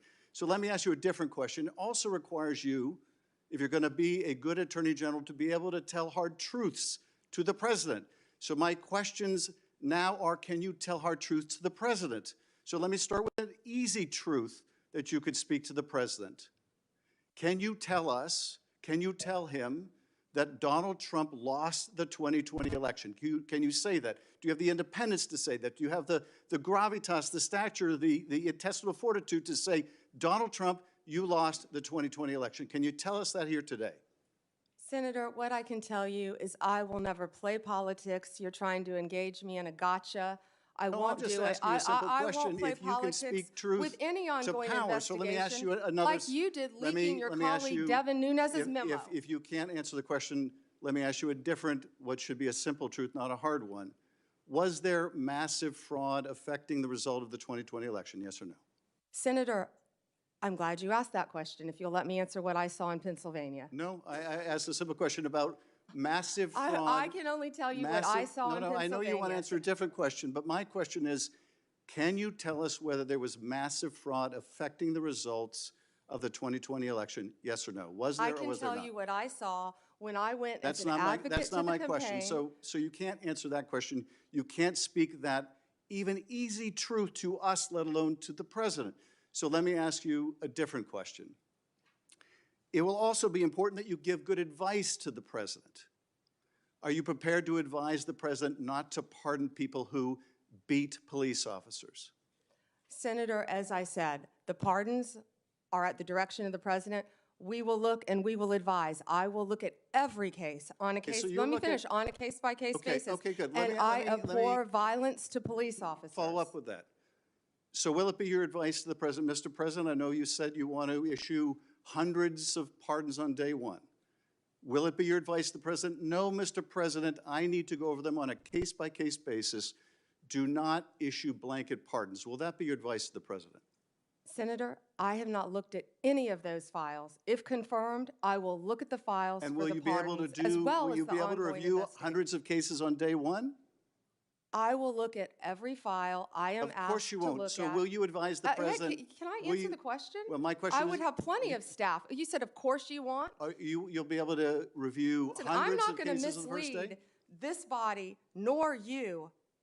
All right, let me ask another question. You don't want to answer that, let me ask You were another question. censured by It will Congress, also- Senator, for it will comments just also- like this that it are will so reckless. It will also be important for you to be able to preserve the records, the evidence of the department. Are you ready to commit that none of the evidence in the January 6th investigation will be destroyed under your watch?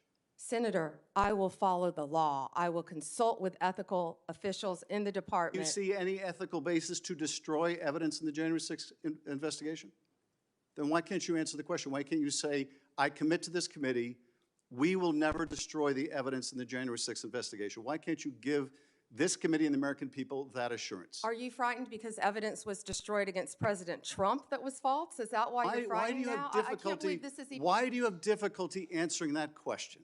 I can't believe Why do you you're have asking such a difficulty? question. Why do you have difficulty promising to preserve evidence at the Department of Justice? Why is that a difficult question? I will follow the law. It shouldn't be a difficult question. Thank you, Mr. Chairman. Ms. Bondi, I know that you are pleased that we are moving to the end of round one. And we appreciate your being here. And I appreciate that you told my California colleagues you were willing to work with them, even in light of the manner in which they have approached you. Now, one thing I think we need to have everybody understand that is watching this hearing today and everyone sitting in here, what we have witnessed over the last 4 years with a weaponized DOJ. My colleagues have talked about this, and the American people know this. They know what was carried out against President Trump and his administration.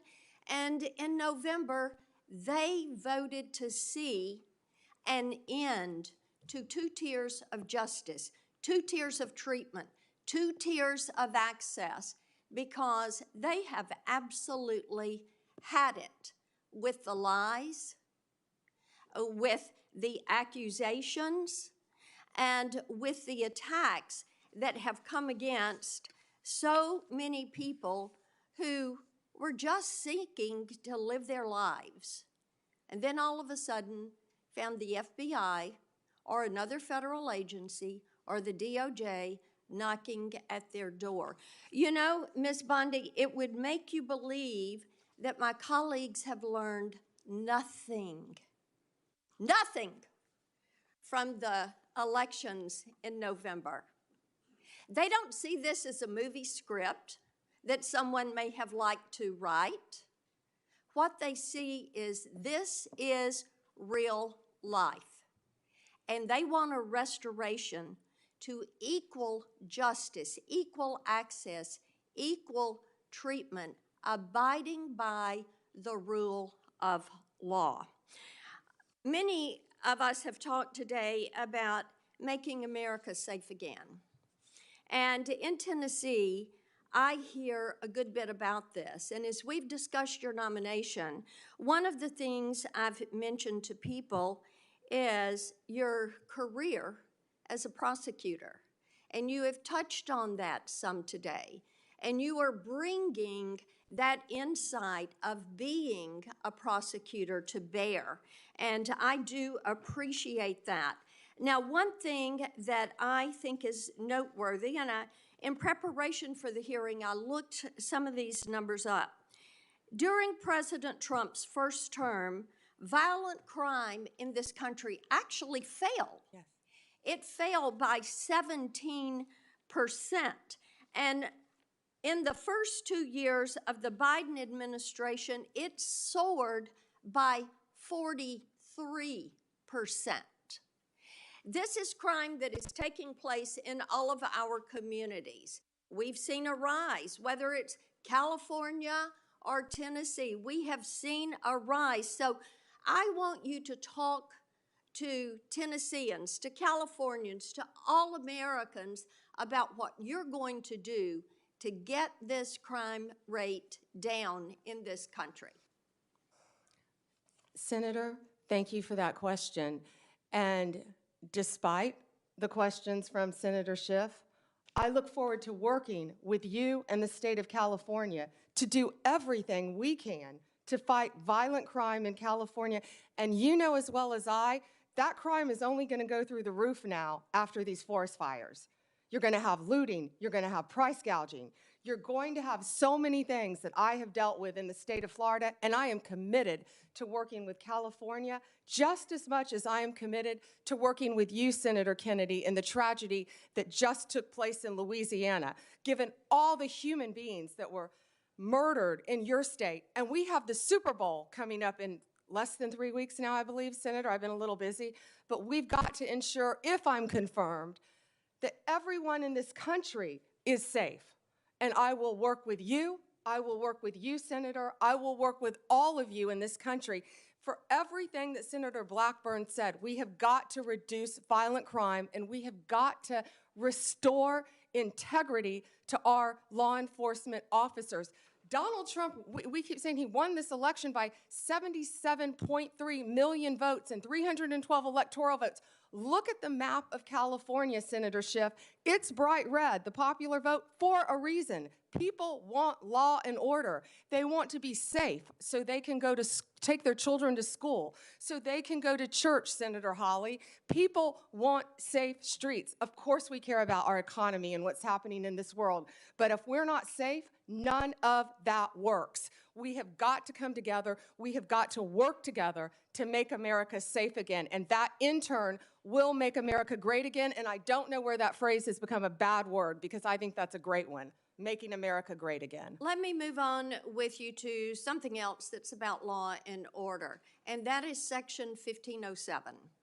Because making certain that our justices are protected is important, and we also, with our judges, Section 1507 makes illegal any protest outside of a judge's residence if the intent is to influence the judge's decision-making. And we have heard about the protest outside of justices' homes where they were shouting loud and clear things like, and I'm quoting some of that, "If you take away our choices, we will riot," end quote. Another one, "No privacy for us, no peace for you," end quote. In other words, if the justices did not vote to uphold Roe and Casey, the protesters would continue to harass them. Despite this clear violation of the law, Merrick Garland did not bring a single charge, not one single charge, under Section 1507.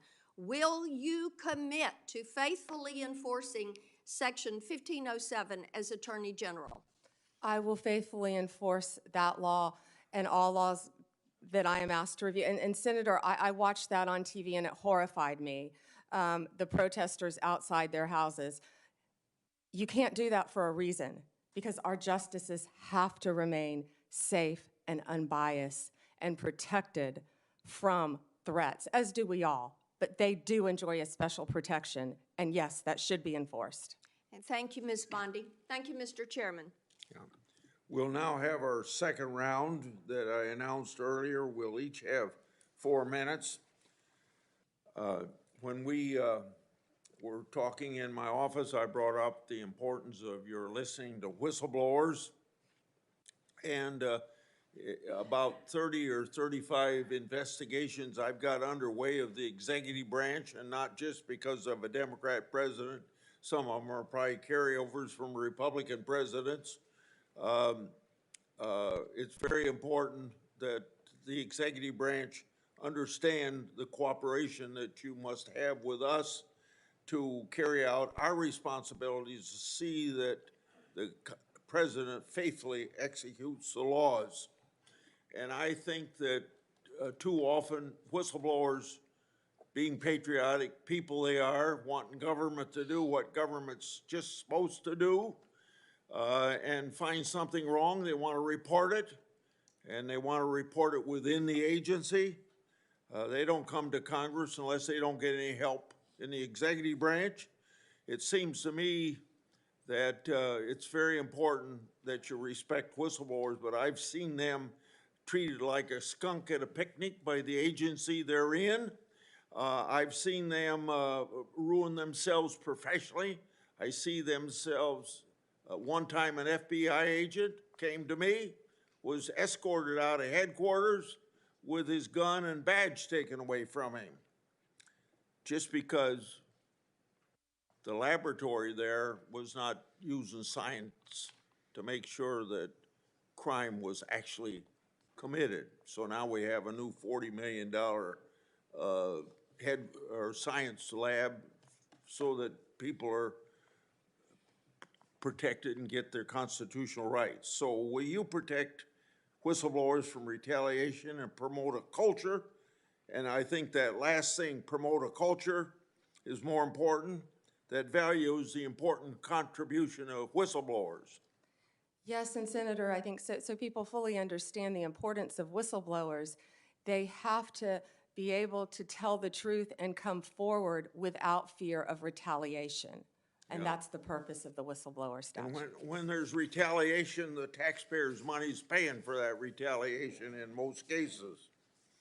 The Biden Justice Department issued guidance telling prosecutors to stop charging mandatory minimums and ignore laws setting penalties on drug type.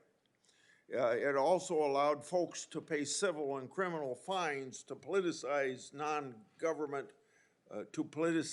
non-government organizations instead of the government treasury.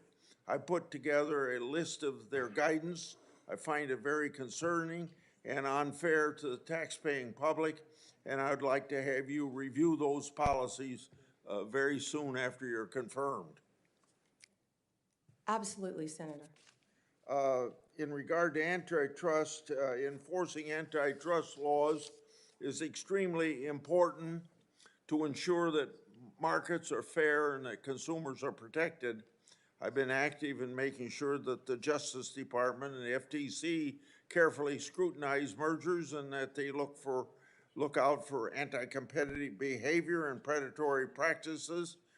I keep a close eye on these issues as they impact my state of Iowa, and particularly agriculture, healthcare, and technology industries, and I'm interested in your commitment to make antitrust enforcement a priority.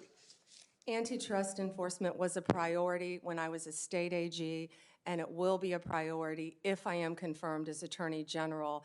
And again, I am so proud to have Gail Slater handling that. She is Do you agree that? loved by both sides Okay. of the aisle. Well, my time's up. Go ahead, Senator. Go ahead if you want. Okay.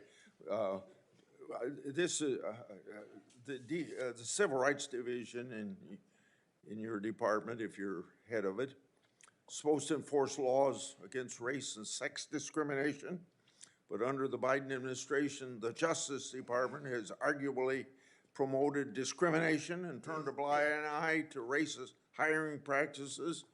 Do you agree that race and sex discrimination by employers is illegal, even if the discrimination is called diversity or equity? No one should be discriminated against. Go ahead. I'm done. You owe me 44 seconds. Ms. Bondi, I'd like to say something, and I hope you agree with it. Violence is never acceptable when it comes to political expression, period. I think I said that initially. Yes, I do agree. Of course I agree. I abhor that sort of thing happening when it comes to conservative Supreme Court justices, and I abhor it when it comes to Nancy Pelosi's husband being attacked in his home. That was horrible. Which we should all say unequivocally both are unacceptable. I think you agree, correct? Horrible. All right. I guess as I reflect on what you've said today, a couple things surprised me. I did not expect you to be as outspoken as you are about Kash Patel. He's been characterized as a professional career defense attorney and a career prosecutor. That's a pretty amazing achievement in his life. But he also has said and done some things which are impossible to understand and justify. For example, are you familiar with something called the QAnon conspiracy? I have heard of it, but I do not know what it is, but I've heard of it many times, Senator. So let me tell you what I've learned about it. Its core belief is that a cabal of satanic, cannibalistic child molesters are embedded within our government and are conspiring against President-elect Trump. They asked Mr. Patel about it, and he said, quote, "I agree with a lot that the movement says," end of quote. Does that sound like a good preparation to run the FBI? Senator, I don't know anything about, I had heard of QAnon, but I've never heard that definition attached to it at all. You're going to have to ask Mr. Patel about those statements. We will. And I'll tell you, until we get answers to those questions, I don't know many people on this side of the table will give him an unequivocal endorsement. This and his enemies list, what he calls his government gangsters, this is what you expect of Stasi. This is what you expect of secret police. It is not what you expect of justice in America, as you've even described it at the table today. So I would say this unequivocal support of Mr. Patel should at least have some reservation until he explains some of these outrageous positions he has taken. I look forward to hearing his testimony about QAnon in front of this committee. You will. Let me say another word about January 6th and what happened. We lived through it, many of us. We'll never forget it. To think that the United States of America's Capitol building was desecrated by an insurrectionist mob that came in and did horrible things, particularly to our police force, that keeps you safe as you sit there and keeps us safe every single day. Over 100 of them were attacked by these demonstrators. One, Kenneth Bonowitz, a member of the so-called Proud Boys, another alt-right group, assaulted at least 6 officers, placed one in a chokehold and lifted him up by the neck. Bonowitz injured one officer so severely he had to retire. Kyle Fitzsimmons, convicted for 5 separate assaults against law enforcement, including one that caused a career-ending and life-altering injury to U.S. Capitol Police Sergeant Aquilino Ganell. Can you understand why when Donald Trump says, the day I am inaugurated as president, I will issue a blanket pardon to these, quote, political prisoners? We view this with an outrage on our side. These men and women risk their lives for us every day, and they almost died. Some of them did die in the course of this attack. Why aren't we treating them as such, and why do you have to reserve judgment? Vice President Vance didn't when he was asked this week. He said that pardon should not be extended to those who were guilty of violence against policemen. Yeah, and Senator, I do not agree with violence against anyone, but especially police officers. And every time I've been walking through these halls, meeting with all of you, the men and women of the Capitol Police Department are incredible. They do a great job. They deserve to be safe. And I do not agree with violence against any police officer. I would hope. I never have, Senator. You weren't able to answer my question affirmatively earlier, but I would hope that if this moves forward in a positive way on your nomination, you will speak up at some point on behalf of these police officers who are keeping you safe today and your family safe. I yield. Okay. Before Senator Graham, I want to enter into the record without objection from the members of this committee letters from law enforcement groups who support Ms. Bondi's nomination. These groups include the Fraternal Order of Police, the National Sheriff's Association, the National Association of Police Organizations. They praise her, quote, support for law enforcement, crime prevention, and public safety, end of quote, without objection. So ordered. Senator Graham. Thank you. Well, I've been gone for a while, so they're asking you about Kash Patel. It must be going pretty well. You didn't miss anything, Senator.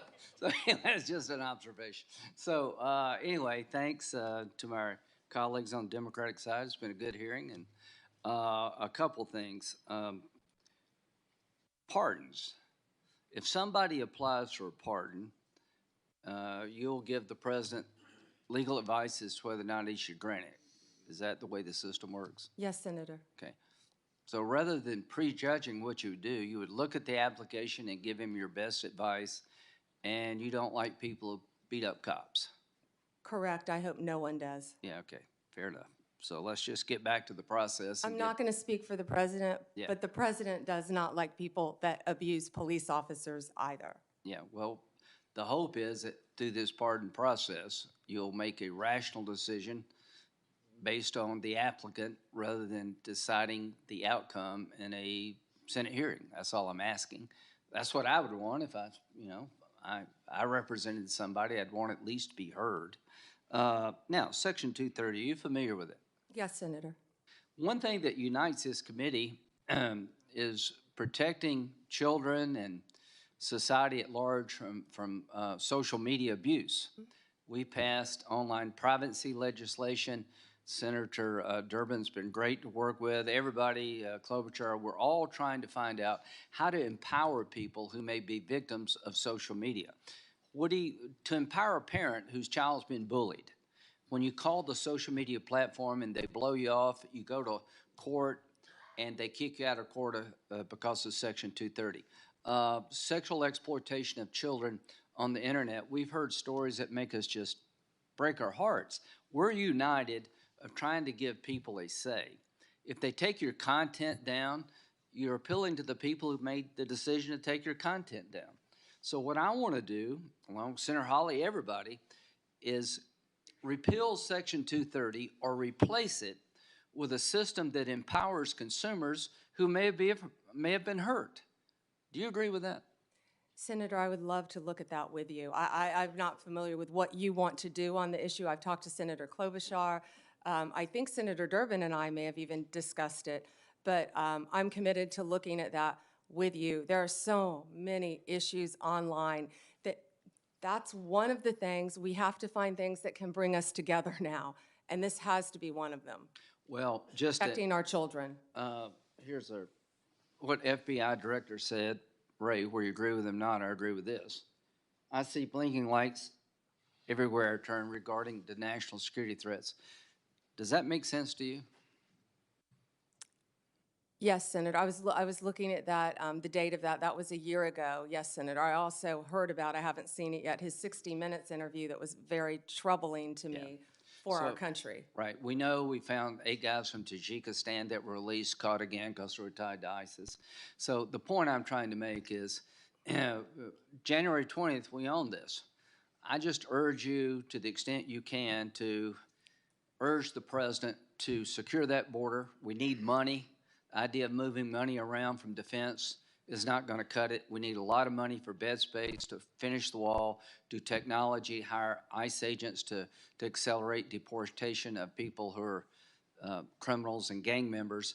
We don't have time to waste. I hope you'll make that an urgency, because the threat is real. Are you worried about an attack on our homeland being generated from ISIS or their affiliates, and what should we do about it?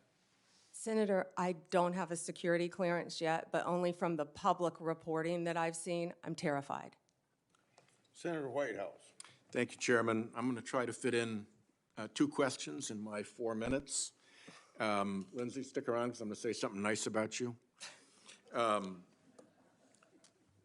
First, yes to 230. We've got to really work on that. There's a lot of support for fixing 230, in fact, outright repealing 230 in this committee. First question. Presumably, your commitment to fairly enforcing the law based on facts and evidence would also apply to environmental cases. Yes, Senator. I'm concerned because, you know, under Trump, criminal prosecutions for pollution dropped sharply in his first term. And you will be running an Environment and Natural Resources Division that has things like, for instance, a methane task force that big polluters who spent big money to get President Trump reelected don't like. And they're going to be coming to you to say, hey, we don't want a whole lot of enforcement on this. Methane leaks, carbon dioxide leaks, it's a pollutant, polluting our water, polluting our air. Will you be strong when that happens? Senator, if you haven't learned yet, I'm pretty strong and I'm pretty independent. And I will, I think you and I spoke about this in your office a bit. I don't know a lot about that issue, but I am committed to meeting with the ENRD division and talking to you about it. I wish I knew more about the issue you faced, but I don't. But I'm committed to absolutely looking at it and doing what I can to help you Great. in your state. I don't want environmental prosecutions to be an ignored stepchild subset. It's law just like any other law. The second question that I'd like to get to goes back to Chairman Grassley's opening comments, that it's going to be really important for the Department of Justice, under your leadership, to answer questions from senators, both Republican and Democrat, and to give us real answers. Sometimes the best oversight comes from the other party. And indeed, sometimes the best oversight comes from one senator who sticks to one issue and persists at it without necessarily support from the rest of the committee. And that oversight has been really consequential in the past, and it's really important. So Chairman Grassley has been very good about trying to enforce that rule. And I want to tell you just a quick story about something that went the wrong way, I believe. Crossfire Hurricane was mentioned by Senator Graham. There was a committee investigation into Crossfire Hurricane. During that Crossfire Hurricane investigation, box loads of material was provided by the department and the Bureau to Senate Republicans. They got files, they got investigative reports, they got internal memos, they got stuff that would not be FOIA-able. They really were able to do a deep dive because they got everything they asked for, even stuff that the FBI would ordinarily not produce. That was happening on that side of the aisle. For me, I had questions about Justice Kavanaugh's supplemental background investigation. And I asked for things like, what is the Department of Justice policy for how tip lines work? That's a FOIA-able question. I didn't get a single piece of paper. I asked for things like, what are the ground rules for investigations of supplemental background investigations? I didn't get a single piece of paper. Senator Graham called the Deputy Attorney General up into his office to say, will you guys please knock it off and give this guy some information? So, you know, I have lived the example of, if you're a Republican on this committee in a Republican administration, you get everything you ask for and more. And if you're a Democrat, you get zero. That was not a great moment for me and not a great moment for the department. And so I will take the chairman at his word that he wants the department to be responsive to requests from all of us. And I would ask you, will you be responsive to all of us, irrespective of our party affiliation, if we are asking legitimate questions that you have the power to answer? Senator, I think I've said that from the beginning. Yes, especially on Freedom of Information Act, I will follow the laws that apply to the Freedom of Information Act. I believe in that. I actually dealt with the public records when I was a state prosecutor. It's been so long ago, I'd forgotten about that. Yeah. So I handled all the public records. One just sort of point of order here. The FOIA, the Freedom of Information Act process is one thing. Anybody can get information under the Freedom of Information Act process. As senators, we should be able to do better than that. When we're doing worse than that, that's a sign that somebody's hiding something. When we're doing better than that, that's a good thing for congressional oversight. Thank you, Chairman. Thank you. Senator Tillis. Can we take a minute off Senator Schiff, since I'm joking? Since he took an extra minute, I'm joking. Yes, you can. You wanted to say something to Senator Schiff? No, sir, I asked if we could take a minute off Senator Schiff, since Senator Whitehouse took an extra minute. I was teasing. I'm sorry. Okay. Senator Tillis. Thank you, Mr. Chairman. Ms. Bondi, I wanted to come back, and I'm glad I did, because I got another mark on my bingo card. QAnon came up. It's a little-known fact, but the so-called, I think I heard someone say that that's an organization, a cabal that has cannibalistic tendencies. I don't know if y'all know this. It's a well-documented fact that the so-called QAnon shaman is a vegetarian who actually had to be transferred to another prison to satisfy his dietary needs after being sentenced to 41 months in prison. So I don't know if all the QAnon people are cannibals, but it's a little bit absurd. I just wanted to add a little levity here and let y'all know I'm one mark away from hitting bingo. Yeah, but you know, it's important to talk about this, folks, because this is the part I don't like about the big committee. I love intellectual property subcommittee, because we don't get into this theater. But it's just absurd to think that, and it was mentioned in reference to a comment that Kash Patel made, who I spoke with earlier today. You know, it's just absurd to kind of throw that stuff out there. Does anybody honestly believe someone with a distinguished career like Kash Patel thinks that a cannibalistic cabal controlling the internals of government really exists? Let me give you an example why I resist that notion. I resist the notion that most of the members here, who all raise tens of millions of dollars through Act Blue, that has a subpage that only until Senator Butler finally told them to take it down, after I spent a year ranting about it, on their Act Blue, a subpage on Act Blue had the all cops are bastards subpage and fundraising drive. I came to this committee for a year and try to encourage my members to say, this is absurd. So would it be fair for me to say that President Biden is embracing an organization that thinks all cops are bastards and you should have a fundraising run for 13.12 miles and protest outside of police departments and put pressure on them? Saying that President Trump or you or anybody else or somehow or Kash Patel have an allegiance, it's so absurd to think in a big hearing like this, we actually just talked about that we actually think someone of the stature and the experience that would come before this committee would actually think a bunch of people-eating cabals controlling the innards of government was real. That's just being done. I get the theatrics. I get the marketing department thought it'd be really cool if it was said. But guys, that's not us at our best. And I just thought it was kind of funny that he's a vegetarian too. But I want to go back This is a narrative that people are going to force, and I'm going to trust you to do what you do as a prosecutor. Like you said earlier, you're going to examine the facts of a case. You're going to give the president your best advice. I cannot believe if there is compelling evidence that you as a prosecutor know that this person breached the Capitol and injured a police officer, that the president would even ask you to consider it. And I certainly can't imagine you recommending that they move forward. It's a hypothetical. I don't want you to respond to it, but your track record as a prosecutor would suggest otherwise. Last question. You mentioned that when you were dealing with some of the opioid challenge, I think it was opiates, Oxycontin, I believe you mentioned, that you went up against your own party or you got some pushback from your own party. Would you explain how you have looked at your party and done the courageous thing of speaking truth to them? Oh, I remember when that started.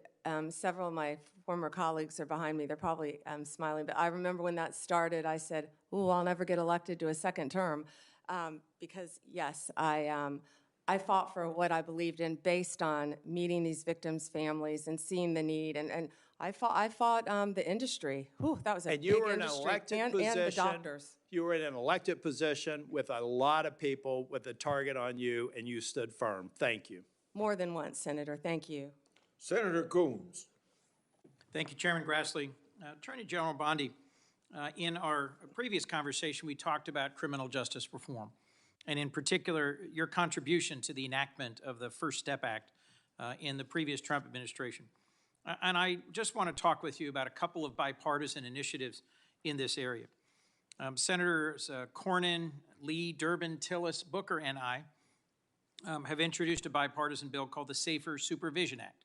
It focuses on the fact that federal probation officers have a massive caseload, often more than 100 folks they are supposed to be closely supervising. And this bill would work on focusing supervised release resources on those who really need it and creating positive incentives for those who are willing and able to be rehabilitated and leave prison much less likely to reoffend. What's your experience about the need to support people when they get out of prison and to provide them with positive incentives rather than just leaving them to their own free will and the very high likelihood they may reoffend and thus violate public safety concerns? Yeah, and Senator Coons, that's why reentry, we call it, halfway houses, what you need, Senator Welch, are so important because many people deserve to go to prison, but many people are going to get out of prison. And Almost all. We don't want a revolving door. We want to do everything we can to make productive members of society. And when someone goes to prison, I mean, I saw this every day. You saw this as a revolving door. People get out. And first of all, I back up. We need drug programs. I could go on. We need drug programs, more drug programs in our prison. We have to. Mental health, we would be here for another 2 days. We have to get more mental health in our prison system, counseling to help people. I think our local jails actually do a better job of it, at least in Florida. But we've got to work on that because when people get out, we expect them to do well. Many people don't even know how to go get a driver's license, yet we're telling you, go get a job, have a place to live. So we have to do everything we can to help. If I could move to the driver's license question. I've also led a bipartisan bill with Senator Wicker. Senator Grassley is also a co-sponsor. It's called the Driving for Opportunity Act. And it recognizes that in many states there is a practice of suspending driver's licenses where someone is too poor to pay their court-related or public safety-related fines and fees, but where the driver's license isn't suspended because they're dangerously driving. It's just because they haven't paid their fines and fees. And then without a driver's license, they lose their job or they're not able to get a job. Would you be willing to work with this bipartisan group of us on these two bills, Driving for Opportunity and the Safer Supervision Act? I would love to read both of them, and I was unaware of that happening with driver's license. Last two questions. Clemency, as we discussed, often near the end of an administration, there's a rush to consider pardons. Would you be willing to work at a more institutionalized clemency process where there aren't just lots of commutations near the end of a term, but where there's a regular process where the DOJ and the clemency process is looked at to see whether there are reforms that should be made and recommendations that could be made to the president throughout his term? I would love to look at that process. I can tell you that the pardons, the commutations that Joe Biden just made were abhorrent to me, absolutely abhorrent, taking people off death row.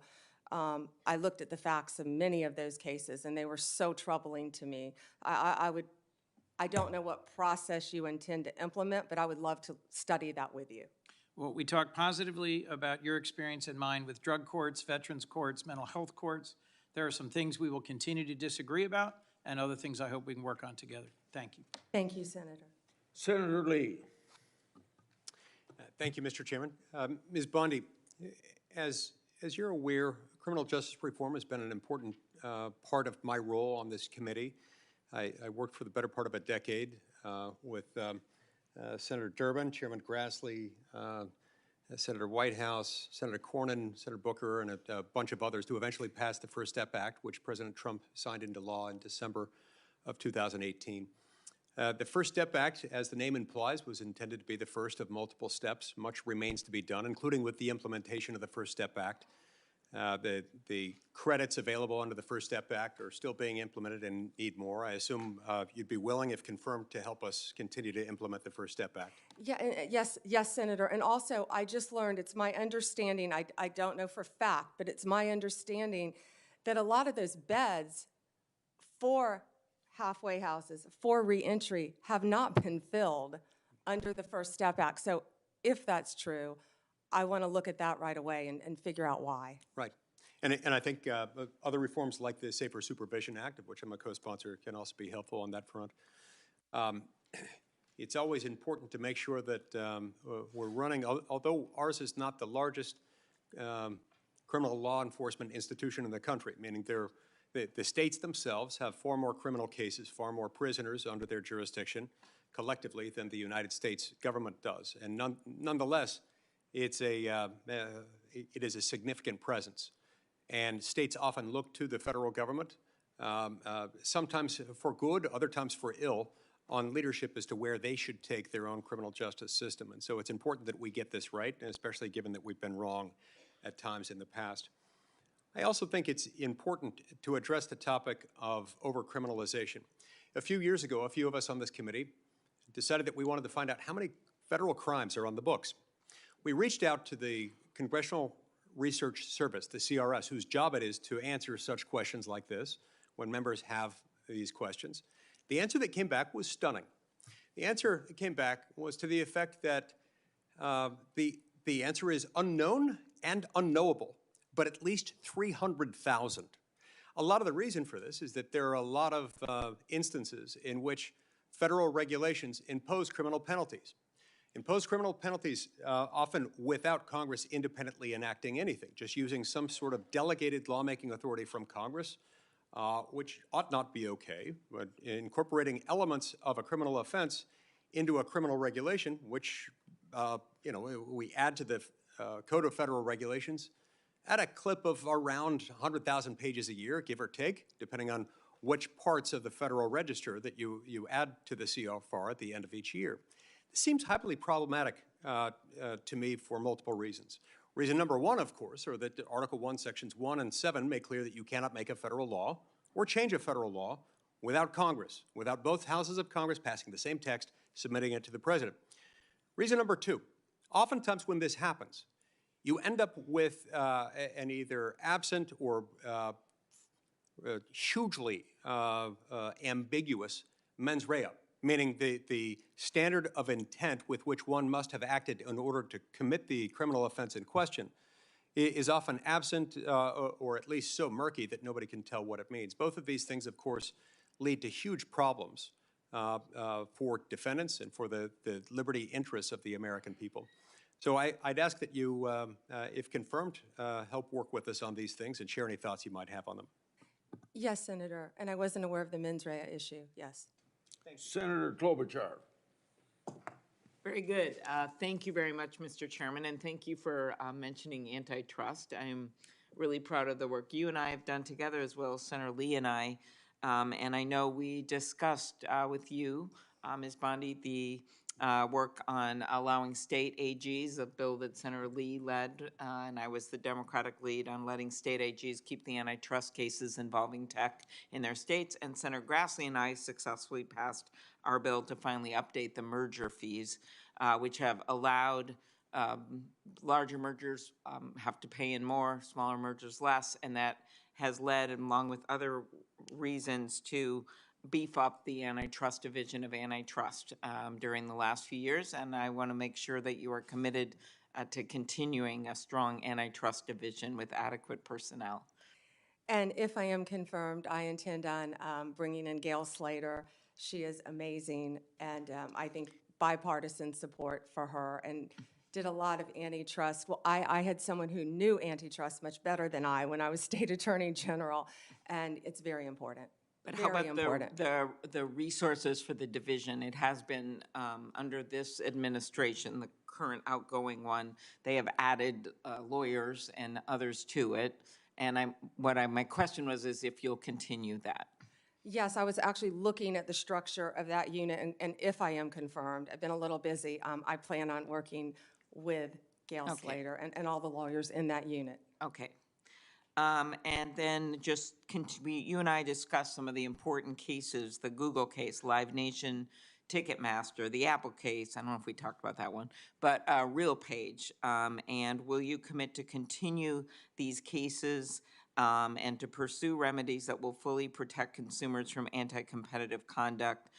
I'm not asking what the result will be. I can imagine you couldn't answer that, but I'm just asking that if you are confirmed, that you will continue the work on these cases. Yes, Senator, I haven't looked at those on a case-by-case basis, but I'm committed to that type of case and protecting consumers. And I will look at that and have that unit look at that right away. Thank you.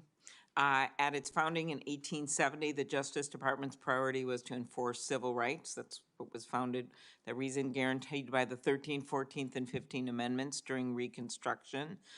Today, civil rights enforcement is led by the Civil Rights Division. Do you believe it is a critical mission of the Justice Department to vigorously enforce our nation's civil rights laws? Yes, Senator. Okay, thank you. Voting rights. Will you commit to properly enforcing federal laws that protect the right to vote that are critical to ensuring free and fair elections like the Voting Rights Act? Yes, Senator. Okay. We're back to the FBI nominee. Again, I express my deep concern, Kash Patel. He has vowed to retaliate against the president-elect's enemies, quote, not just in the government, but in the media, end quote. As we know, the president-elect has already sued a pollster in Iowa whose predictions turned out to be wrong, which happens with pollsters all over the place, as we all know. But a free press is essential to our democracy. Reporters must be able to do their job without fear of being investigated or prosecuted. Will you commit that the Justice Department, under your leadership, if confirmed, will respect the importance of a free press? Absolutely. And if the president or depends on who the FBI director is, I have some strong views on that, tries to push to go after the media, how would you respond to that? I have not, clearly he's made some statements, but I haven't talked to Mr. Patel about those statements. But going after the media just because they're the media is wrong, of course. All right, thank you. Senator Kennedy. Thank you, Mr. Chairman. General, I admire your spunk. Coming from you, Senator, that is a huge compliment. You know, I learned the hard way up here.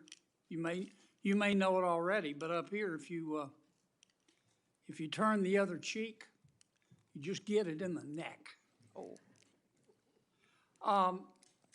You're friends with President Trump, are you? Yes, Senator, and I spoke to him this morning. You're not enemies. No, Senator, I don't think I'd be sitting here if I was an enemy. He'd be crazy to have me sitting here if I was an enemy. So you're friends? Yes, Senator. I find otherworldly, this suggestion by some of my colleagues that that somehow disqualifies you. Have you ever seen a president of the United States appoint his enemies to his cabinet? Exactly, Senator. I think many presidents, including President Obama, were friends with his attorney general throughout the years. Okay. I want to also ask you about one of the suggestions of my colleagues. I wrote it down. He said he was concerned that, quote, you would start with a name to prosecute and then look for a crime, unquote. It made me immediately think of District Attorney Bragg in New York, who actually in 2019 ran a campaign in large part suggesting that if you elect me, I'll prosecute Donald Trump. I believe there were others as well, Senator. Right. How long were you a prosecutor? 18 years. Okay.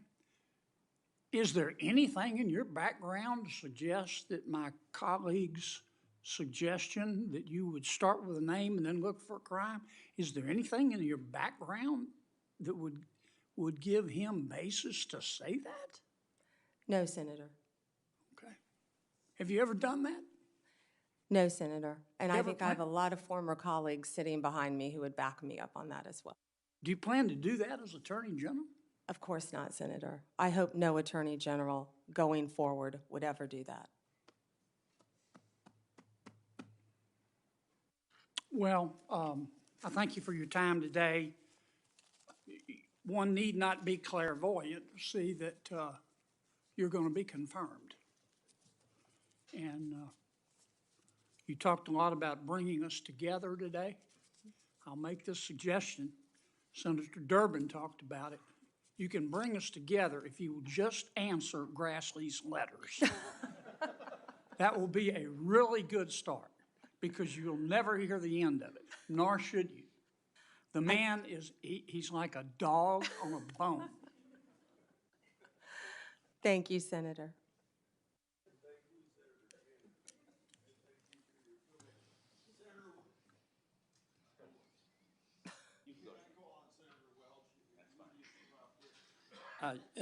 Thank you very much. Thank you, Ms. Bondi.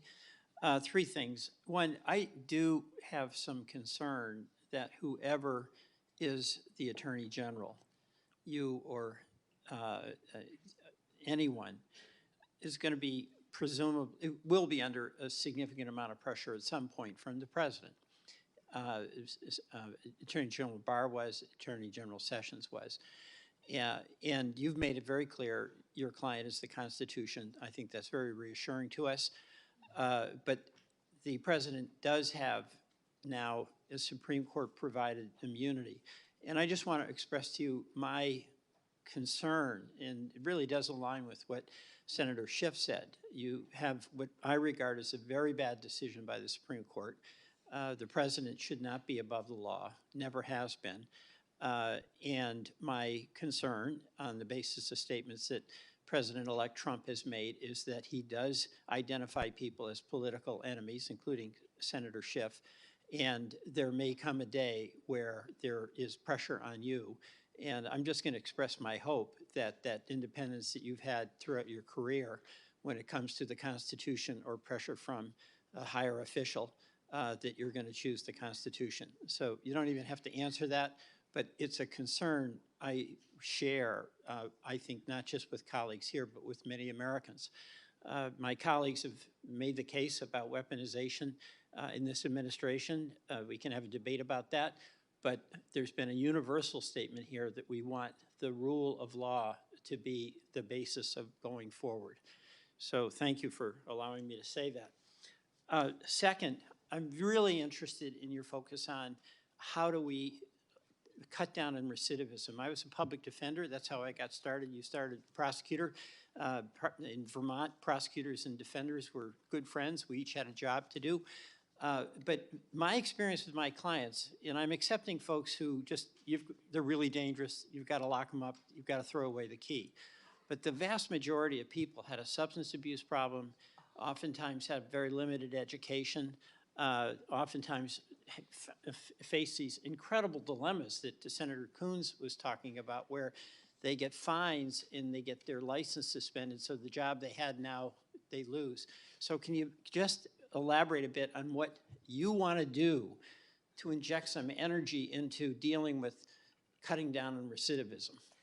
Well, first, we can address it at the Bureau of Prison level, of course, what we talked about. Those are for the people who will be locked up in prison serving sentences, to make sure they get the resources that they need upon release. 98% of the people in the Bureau of Prisons will be released. I believe it's a mess right now, a mess. And when you look at an organizational chart of the office, assuming I may get confirmed, I was looking at all the slots, and my eyes went down to the bottom to Bureau of Prisons because of my career experience as a prosecutor and caring about what happens there for the very reasons you said. We need more drug courts, and you were talking about drug addicts as well. Mm-hmm. It's more than that, and we both know that. It's also people who are dual diagnosed, meaning Right. you have a drug addiction but also mental health issues, and that's Well, Senator, I'd like that's to, something I'd like to, I would can't like wrap to my head work- around yet. Right, I'd like to work with you on that. And then the third thing is that, I mentioned this earlier, the consumer issues, the False Claims Act efforts that you can bring, the challenge to rip-offs in the civil sphere, where companies are doing things that are just crushing our consumers and charging rip-off, in overcharging. That is very, very important, and I hope that there'll be as much emphasis on protecting consumers as there will be on protecting public safety, which obviously is a high priority for you and for the department. Yes, Senator. Okay, thank you. Thank you. I yield back. Thank you, Mr. Chairman. I think you're doing incredible today. I'm not surprised. Mom, how are you doing? Good? I told her not to react no matter what. That's probably harder for her than it is for you. Well, listen, we've talked about this over the years. So for me, I didn't know any lawyers growing up. I'm trying to think when I actually met a lawyer in my life. I grew up in a really blue-collar neighborhood, but I was attracted to the law because I felt like it gave guardrails for people to pursue their dreams, right? That you would be on equal footing. And I think that your fights for the little guy, I referenced this in the opening statements, are admirable. And, you know, you got some questions earlier about, are you willing to stand up against corporate interests, or are you willing to fight back? I mean, I think you've demonstrated that, right? I think we did it together when we were attorneys general as well. Yeah, your client is the people, and it's your job to fight for them. Because in these jobs, especially even a local prosecutor, I think is even more appropriate scenario. There's only one local prosecutor. There's only one prosecutor in that county. So it's interesting when we have these discussions about some of these prosecutors across the country, and Senator Hawley and I know there's been a couple in Missouri, and they're all around. When they decide not to charge violent criminals, there's nobody else who can do that. There's nobody else that can do that. One of the things that when I was Attorney General we were able to do when President Trump was in office, sadly the Biden administration dropped this effort, was we had assistant AGs deputized as assistant U.S. attorneys to help fight violent crime, to add capacity. And when, you know, there was a surge to take on some of the most violent criminals on the streets, we were there to help. Those are the kind of partnerships I'm guessing that you'll look towards, right? To get back to the core mission of taking on violent crime and fighting for the little guy. So I wanted to give you a little bit of an opportunity to talk about that. And also, sort of what's your vision? You're answering a lot of questions. What's your vision for the department? I mean, how do you see your role? How do you want to go do that? I think you're incredibly qualified to do it, but just in your own words, what are the things that you're going to focus on? You know, Senator, it's truly overwhelming when you look at the volume of that department. The Department of Justice, it is the largest law firm in the world and manages the largest law enforcement agencies. And that's why, first and foremost, what I did when I was Attorney General, you surround yourself with great people. and that includes Gail Slater, that includes my chief of staff, if I am confirmed, my deputy, and so on and so on, and work from there, but look at each and every department, and I don't know if one department is more important than the other, but I will work very hard every day. And as Senator Welsh had said, it's not only fighting crime. I think that's just first and foremost on Americans' minds right now. But that's why there is an entire huge civil division that falls under the Department of Justice to protect consumers, to do the antitrust cases, to do all the Medicare cases, to do all of the other cases. So it's multifaceted. But first and foremost, of course, to keep America safe and restore integrity to that department. I don't think I can stress enough that 72% of Americans have lost faith in the Department of Justice. Yeah, and I think that the belief that the American people need to have, again, is that people are going to be treated the same. As you said earlier, there's only one tier. There's not two tiers of justice. And I think that's, when you really dig down to some of the comments you've heard and questions, on, at least on this side, that's the big concern. I don't want it tilted in anybody's direction. You just want it to be fair. And you want certainly the top law enforcement official in the country to view it that way. I think you do. And I think your history, your qualifications, your demeanor, your character warrant a bipartisan vote. I hope you get it. I really do. You deserve it. Thank you, Senator. Senator Blumenthal. Thanks, Mr. Chairman. Again, thank you, Ms. Bondi, for answering our question. I want to come back to TikTok. And we ran out of time when I was asking you before about the importance of the law that was passed overwhelmingly bipartisan majority here in the United States Congress. As you know, last year, a Chinese hacking group, it was called Salt Typhoon, broke into several American phone companies, reportedly used that access to spy on the White House, the FBI, other sensitive government targets. The threat of Chinese communist espionage goes beyond just watching. It also involved potentially shutting down our grids, other critical infrastructure targets. I assume you agree with me that Chinese cyber warfare, espionage, malign influence is an existential threat to America.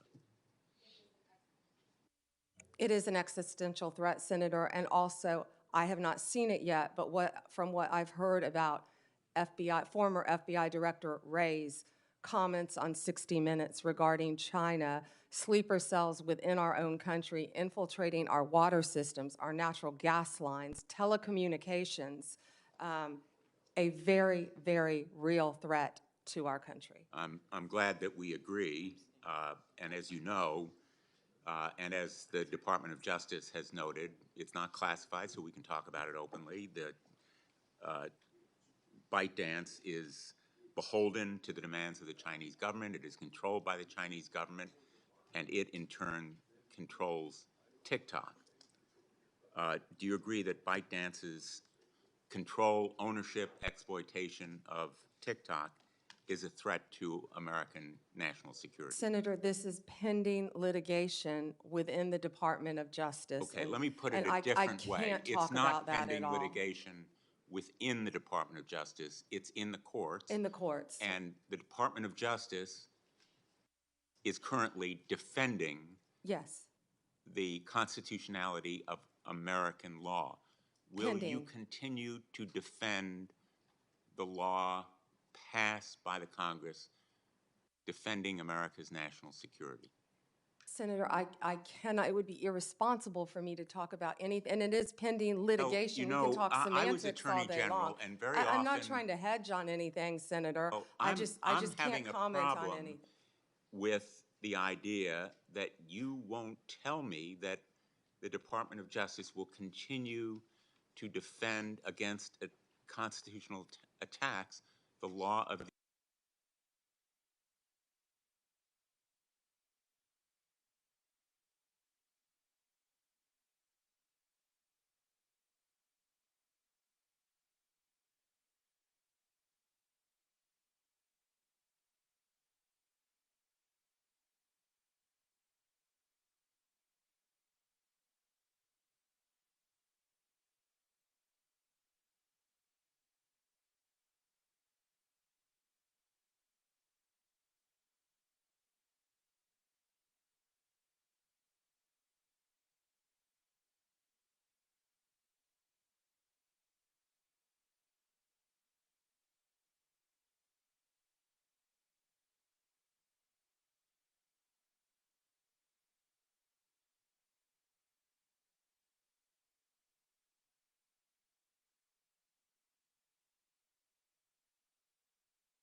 into the record from former Department of Justice employees who support Ms. Bondi's nomination.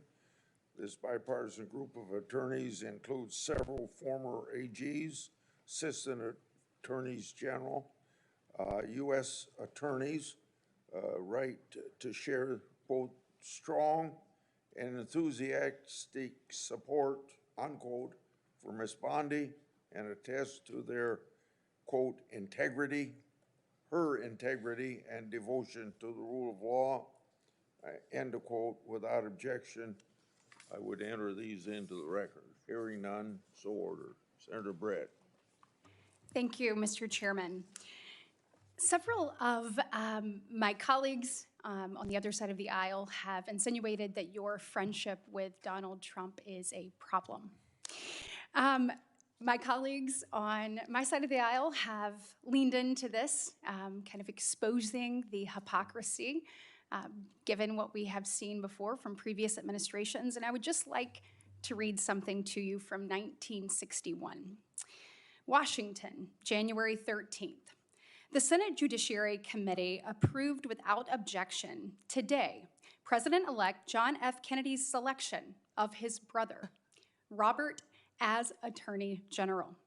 The vote came after a 2-hour hearing. Would you like a 2-hour hearing, by the way? Can we redo this? Yeah, that's right.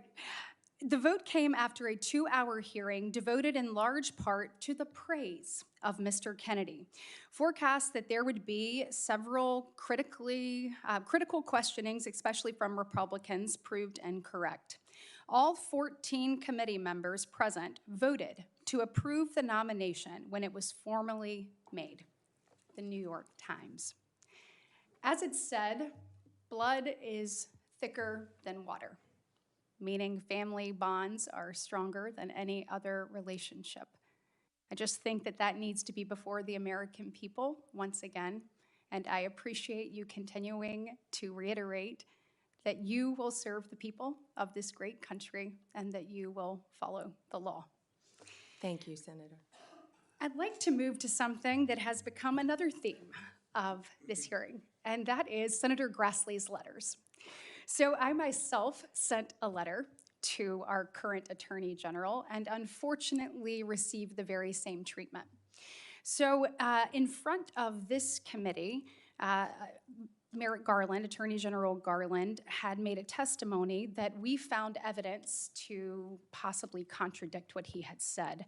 On March 23rd, he came in front of the Appropriations Committee, where I was a member, and I presented him with evidence that the DOJ had actively discouraged the enforcement of 18 United States Code Section 1507 at the homes of Supreme Court justices in the wake of the leak of the Dobbs decision. Evidence that appeared that he had clearly either misled or misinformed this committee. Evidence that showed that the department was putting politics above duty. Section 1507, as you well know, makes it illegal to picket or parade near a judge's residence and with the intent of influencing them in the discharge of their duty. It was openly and flagrantly violated on numerous occasions in the summer of 2022, yet never enforced by U.S. Marshals stationed at the home of the justices, in large part because of the evidence that we showed that they had been actively discouraged from making arrests. When we asked Attorney General Garland why no one had been prosecuted, he said because no one had been arrested. Really going back to the fact that the U.S. Marshals in these slides were actively discouraged from making them. On May 3rd, 2023, I led a group of senators, many on this committee, sending a letter to the Attorney General asking him for a response to 19 questions by the end of May. And to this day, I have yet to receive any actual response to any of my questions. To Senator Grassley's second point, if you do get a response, which mine came almost a year late, it was just words on paper. And so what I'd like to know from you is two things. One, if confirmed, will you do everything in your power to have yourself or one of your top officials respond in a timely manner to those of us on this committee? And second, since I am almost out of time, will you commit to working to help me get answers about why this happened in the Department of Justice so that we can ensure that it never happens again? Yes, Senator, and it sounds like we're going to have to open an entire unit to handle Senator Grassley's letters Good. to respond to them. That's what we all like to hear. Senator Booker. Thank you, and I'm grateful to Senator Britt for bringing that up. It's probably one of the bill's bipartisan commitments if we're going to fulfill our duties as of the Constitution to give oversight. It's really important that we get timely responses, and I'm grateful for that. I want to jump back right in where we were talking in last, is just about the crack and powder cocaine disparities that we discussed in my office. It's something that this committee in a bipartisan way have done a lot on. We discussed about the 18-to-1 sentencing disparity, which came down from 100-to-1. I've been working in good faith with people like Senator Grassley on trying to just get justice with that, move it as much towards 1-to-1 as possible. We know that actually in Florida, your home state, as well as 43 other states, it's 1-to-1. It's 1-to-1. Thank you for making my question quicker. Will you commit to continuing the DOJ 2002 policy of just enforcing it as if it was 1-to-1? Yeah, and I will look at that policy if I am confirmed as Attorney General. I had no idea it was 18-to-1. That I will look at that policy if confirmed and report back to you right away. It sounds like if I'm confirmed, I have a lot of reporting backs to do right away. Thank you. But I will, Senator. Am I overly Right. stating the fact that, reading from your expression, that you seem to think that 18-to-1, especially given what's going on in Florida, seems unreasonable? I was unaware that that was happening and why you would want it to be 1-to-1. Right. I know your sincere and heartfelt beliefs on abortion in general, and I respect that and our differences on it. But when it comes to medication abortion, over 2 decades ago, the Food and Drug Administration approved the medication abortion pill mifepristone as safe and effective. Decades of research continue to confirm the drug's safety. However, access to mifepristone was threatened by several lawsuits that second-guessed the FDA's expert judgment about the drug. The Department of Justice has vigorously defended the FDA's judgment about the safetiness and effectiveness, and I guess a lot of people are concerned about reversing a policy that could deeply affect people's access to mifepristone. I'm wondering if you would commit to continuing the U.S. Department of Justice's efforts to defend the FDA's judgment in lawsuits against mifepristone. And I was not aware of that, Senator, until we spoke.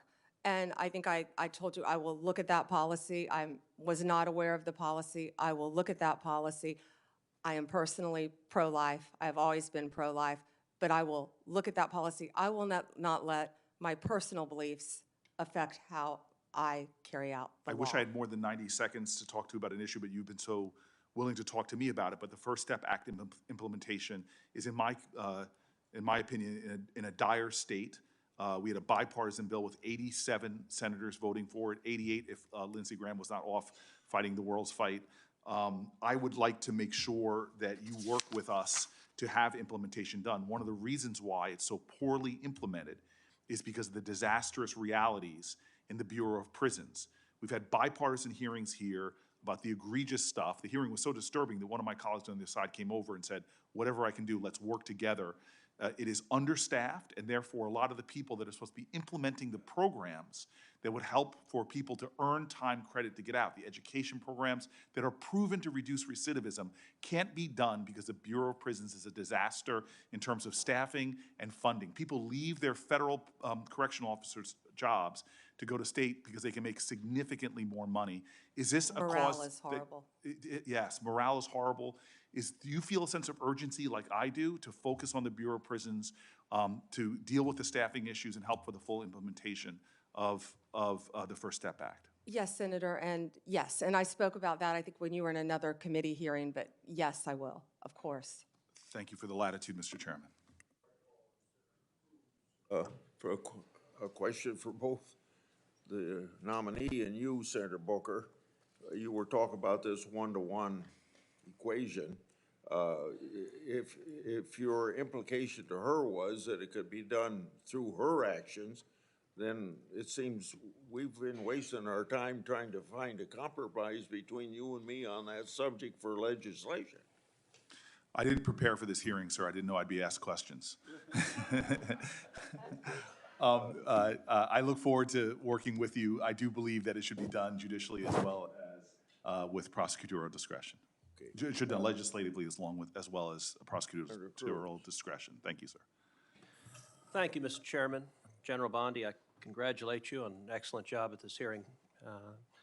And I want to go back to the topic you and I discussed before, which is the politicization of the Department of Justice. I want to focus on a different aspect of it. We talked about the Department of Justice under Joe Biden and Kamala Harris being used to target the president's political enemies. We talked about it being used to protect the political friends and allies of the White House. But there's another aspect of politicization and lawlessness, and that is refusing to follow the law, utterly defying federal statutory law. And I think there's no area where this has been more egregious than as it concerns our immigration laws. We have had 4 years of a wide open southern border.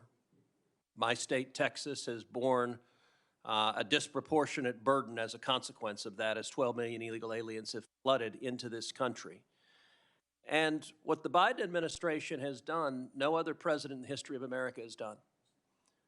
The Biden administration has simply ignored the law, and when illegal aliens are apprehended, they release them. Federal law says they shall be detained, says they shall be deported. And frankly, our constitutional system is not meant to deal with a president who defies the law. Article 2 says the president shall take care that the laws be faithfully executed. This administration utterly defied the law. I have said somewhat tongue-in-cheek, Joe Biden did something I previously thought was impossible. He made me miss Barack Obama. Because Barack Obama, for all my disagreements with him, when it came to illegal immigration, he by and large followed the law. Barack Obama deported millions of people. The left got mad at him and called him the deporter-in-chief. No administration has ever done what this administration has done, which has said, we are going to facilitate the invasion of this country. We're going to release 12 million people, and we are going to see Americans murdered, women raped, children abused and murdered. We're going to see drugs flood into this country, fentanyl flood into this country. And so I want to ask you several things on this. First of all, in your experience, what are the consequences of open borders, and who pays the price when illegal immigrants, and in particular violent criminal illegal immigrants, are released into the country? American citizens, Senator, and I think I know they're paying the price every single day. We're seeing it, we're watching it. We've talked about Lake and Riley, of course, multiple times, but there are multiple victims, violent crime in all of our states. And as we say now, every state is a border state. I was at the border, not in your state, but in Yuma, Arizona, several months ago, and I saw firsthand, the Border Patrol agents and Customs showed us IDs and driver's license, Venezuela, from all of these countries, IDs just thrown on the ground, and people were allowed to walk freely into our country. Senator, I never knew the definition of a disposable child. I never heard that term in my entire career until I was there. A disposable child, the agents kept recognizing a little boy coming over and over. You're familiar with it, I'm sure. Same little boy. And let me ask, just because and he had been trafficked. Let me ask, because my time has expired and the issue you're raising is so incredibly important. One statistic that every American should know is the number 300,000. There are over 300,000 children that this administration has lost. Little girls and little boys who came here unaccompanied were in this administration's custody. They handed them over to adults, many of them not blood relatives, and they don't know where they are. I've never seen a single Democrat in this committee ask one question about the 300,000 children. I want to ask you a commitment. Will you, as Attorney General, investigate and make every effort to find those children, and if they are subject to abuse, get them out of those abusive situations that the federal government has put them into? Yes, Senator. Thank you. Senator Padilla. Thank you, Mr. Chairman, and I'll just follow up Senator Cruz's final comment with suggesting that we include targeting those children who are victims of unscrupulous employers as well. And happy to follow up with articles and reports as you prepare for this position. Senator, I'm sorry, employers? Yes. Okay, I didn't understand that. Yeah, many employers across the country who are employing and exploiting Got it. dangerous conditions. Yes. These children that we're talking about. Ms. Bondi, we have even less time in this round than the first round. Oh, darn. And I don't have some yes or no questions, but a couple of important issues I do want to make sure to cover for the record. When you were a Florida Attorney General, you defended restrictive abortion laws, including mandatory waiting periods and parental consent requirements. If confirmed as Attorney General, would you advocate for similar restrictions at the federal level? I will follow the law of the United States of America. Okay, well, I'm asking this question because there's a difference between federal law and Florida law. There's a difference between the law and your personal views. So And how would according you to ensure, Dobbs, those are left to the states. how would you ensure that your personal views don't influence your decisions as Attorney General in cases involving reproductive health? Oh, my personal, no, my personal feelings would not influence, Senator. Okay.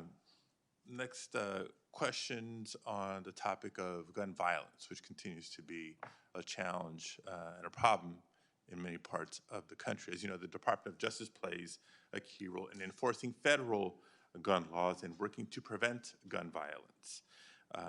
In the wake of the Parkland shooting in 2018, you expressed support for certain gun control measures in Florida, including raising the minimum age for firearm purchases and implementing red flag laws, which I agree with, I support, and they're proven to make a difference and to save lives. How would you use the position of Attorney General to advance these common sense gun safety policies on a national level? First, Senator, let me say I am pro-Second Amendment. I have always been pro-Second Amendment. I will follow the laws of my state of Florida and our country, of course, regarding any gun laws. I worked that shooting, meaning I was there when 17 family members were notified. I was there that their children were murdered.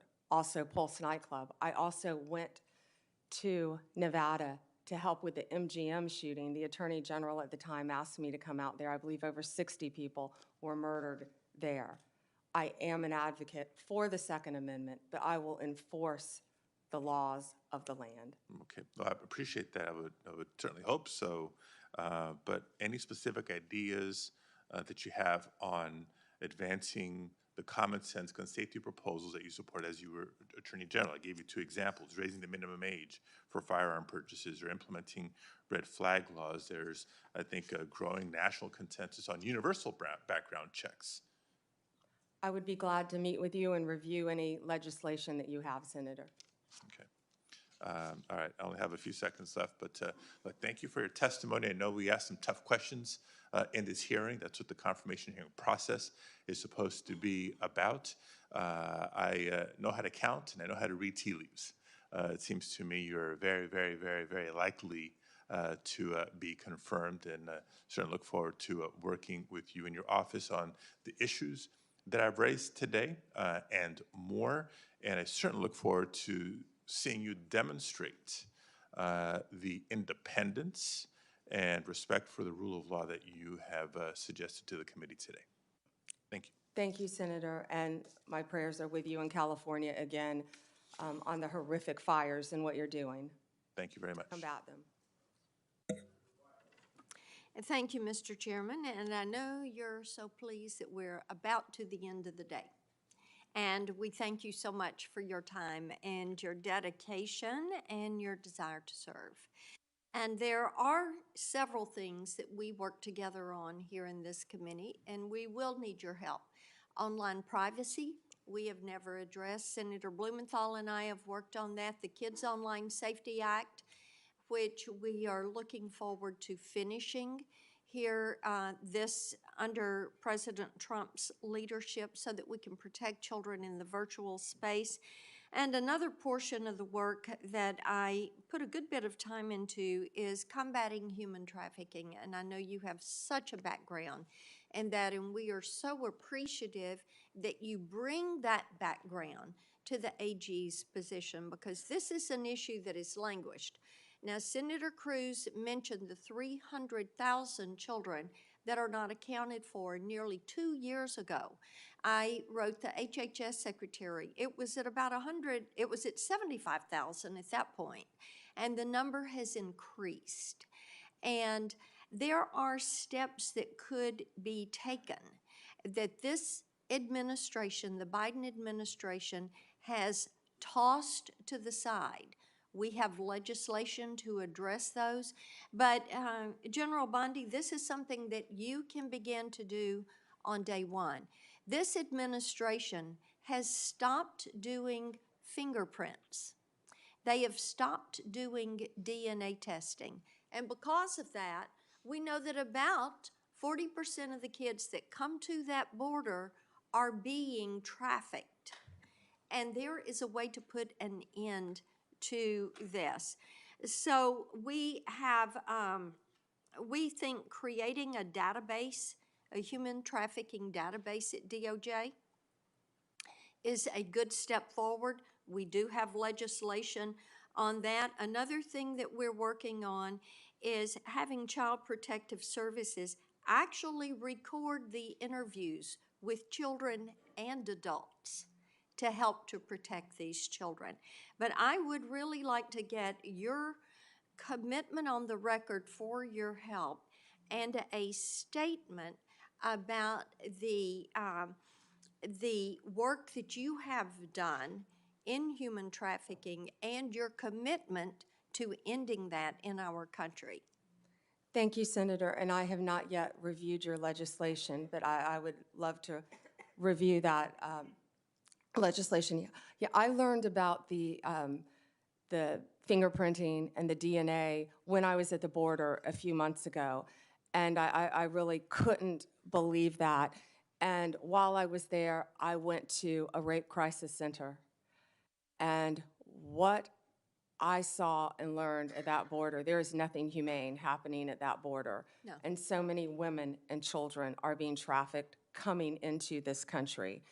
And when I was Attorney General for the state of Florida, I went to Mexico, and I went to a safe house, and I met victims of human trafficking, women and children. I held babies who had been trafficked. Mm-hmm.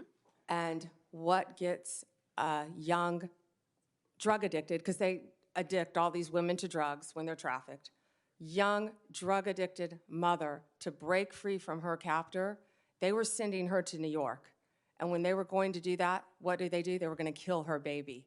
And that's what got her to break away and get to a safe house. So I am committed to fighting human trafficking alongside you, and I have not yet read your legislation. I appreciate that. We appreciate so much your commitment to that. There is nothing compassionate about what is going on at that southern border, and we will need your attention to fix those issues. Thank you. Thank you, Mr. Chairman. On behalf of the chair, Senator Schiff. Thank you, Mr. Chair. It's been suggested, Ms. Bondi, by a number of my colleagues that the concern Democrats have is that you are friends with the president. That's not our concern. It's not our concern that you're loyal to the former president. The president has a right to choose people who he believes will be loyal to him. Our concern comes when that loyalty to the president conflicts with your duty, conflicts with the Constitution, conflicts with your oath. And our questions have been designed to try to ascertain what you will do when that inevitable conflict arises. And you may say that you believe that conflict will never come, but every day, week, month, and year of the first Trump administration demonstrated that conflict will come. Jeff Sessions may not have believed it would come to him, it came to him. Bill Barr may not have believed it would come to him, it came to him. It came to everyone. It will come to you. And what you do in that moment will define your Attorney Generalship, your public service, everything you've done up to that moment will be judged by what you do in that moment. I would encourage you to talk to Secretary Mattis, someone who had broad respect and has broad respect of Americans on both sides of the aisle, who felt it incumbent on him to leave his post because he could not in good conscience continue to do as he was asked. I would encourage you to talk to Chris Wray, who perhaps, as well as anyone, walked that difficult line, avoiding unnecessary and gratuitous fights with the former president, but at the same time defending his workforce, defending the democracy and our institutions. I would talk to those who have been where you're about to be, because you will surely be faced with that difficult challenge if you are confirmed. Let me turn to some California particular concerns. I'm grateful for your acknowledgement of the trauma we've been through with the fires. That is not over. We will need your help in going after those who are committing arson or who are looting or the inevitable fraudsters who will take advantage of the situation to try to defraud taxpayers. Price gouging. As well as price gouging. Indeed, on the subject of price gouging, and we talked quite a bit about the 2020 election, the 2024 election was about the high cost of living. I hope you will demonstrate a willingness to go after anyone who's engaged in price gouging. I think the oil companies are engaged in price gouging. The price at the pump in California is through the roof. Are you willing to take on even powerful interests like the oil industry if you determine that they are gouging consumers? I handled the BP oil spill, Senator, when I was Attorney General for the state of Florida. Right now, as an immediate concern, I would be concerned about helping you in California with all the criminal acts that I'm sure are happening throughout your state, with the looting, with and this is just from me watching it on the news. You've been there on the ground, but crime is rampant in California, and it's only going to get worse based on these fires and what happened. And price gouging is when people come in and they try to raise the price of goods, water, essential commodities, when people have lost their homes. And not everyone lives in a big home. Most people don't. And people have lost everything that they have had. And I am committed to working with everyone in California constantly to help the people in the aftermath of these fires and do everything that I can. We will need your help on that. We will need your help on attacking the scourge of fentanyl. We can't solve this problem as a local government or state government or federal government alone. We need to work together on that. And let me ask one last question, if I may, Mr. Chairman. Important to a great many Californians and people around the country. And that is, will you respect their marriage? Will you respect marriage equality? Will you defend marriage equality? I will respect the law, absolutely. Thank you, Mr. Chairman. Thank you, Senator. I'm sitting here in the chairman's seat, General Bondi. It's a great feeling of power. Do you have documents you want me to review? Maybe some things I'd like you to sign. Let me just ask you here, and I think I may be your last interlocutor for the day, so congratulations. You've just done fantastic. Thank you for answering all of our questions. Let me just ask you about another of the abuses that this past administration perpetrated that is still in place, and I'm referring to the October 2021 memo from Attorney General Garland targeting parents at school board meetings. Do you remember this? Yes, Senator. What happened was, as I'm sure you recall, we now know, the Biden administration, the White House, the Secretary of Education solicited a letter from the National School Board Association. They ginned it up. It was fake from beginning to end. They ginned it up, calling for law enforcement scrutiny against parents, tax-paying parents who are going to school board meetings, inquiring what their children were being taught, inquiring about face masks, critical race theory. And Attorney General Garland, you talk about bowing to political pressure. When the White House demanded he activate the FBI against these parents, amazingly, unbelievably, he did it. And he issued this memorandum in October of 2021. All of this time later, that memorandum has still never been formally rescinded. Even after the National School Board Association withdrew their letter, admitted they had been wrong to call parents potential domestic terrorists who were merely raising questions about what their children were being taught, Garland never apologized for it. He never did anything about it. It is still in effect. Here's my question for you.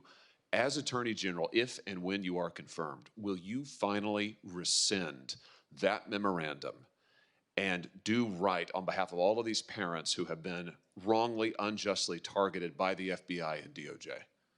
Senator, I have not yet read the memo. If I am confirmed, I will read the memo and I will do the right thing, just like I told senators on both sides of the aisle regarding their issues. Good. I look forward to you doing that, and I would hope this is something you could do on the first day after you're confirmed, to send a message to parents and law-abiding citizens everywhere. This shouldn't be a partisan issue. I bet the parents who went to these meetings, they're Republicans, they're Democrats, they have no partisanship, but they want to know that their First Amendment rights will be protected. And you rescinding that memo formally after, frankly, the current Attorney General lied to us about it for years would send a tremendous message. Let me just ask you about the one other thing, and this is something near and dear to me. We talked about this when you came to my office. The Department of Justice administers a fund called the Radiation Exposure Compensation Fund. This is a fund that helps pay for the health care bills of Americans who have been exposed to nuclear radiation by the government through no fault of their own. In the West and other parts of the country, the Department of Justice has administered that program for years. Senator Orrin Hatch actually wrote the initial bill. It has been in existence since 1990. It's been supported by senators from both parties. It's extremely important to my state because the state of Missouri, we have a lot of nuclear radiation that has occurred, that's still in our groundwater, still in our soil, not cleaned up yet. My question for you is, since you'll be in charge of administering it, will you administer that program fairly and equitably? Will you defend it? Will you make sure that radiation victims who are under the statute entitled to compensation from their government get what they deserve? Senator, I was speaking about that with someone yesterday because I did not know, again, there's going to be a lot, if I am confirmed, that I don't know. That's why it's so important to keep an open dialogue with every senator from every state. And yes, I am committed to looking at that. And I did not realize you had that horrific problem in your state. Thank you very much. Thank you for answering our questions. And with that, Mr. Chairman, I yield back my time. Before I would close down this meeting, I would enter into a record from a bipartisan group of attorneys who have served as Attorney General in their respective states. This includes New York, Delaware, New Jersey, Illinois, and Hawaii.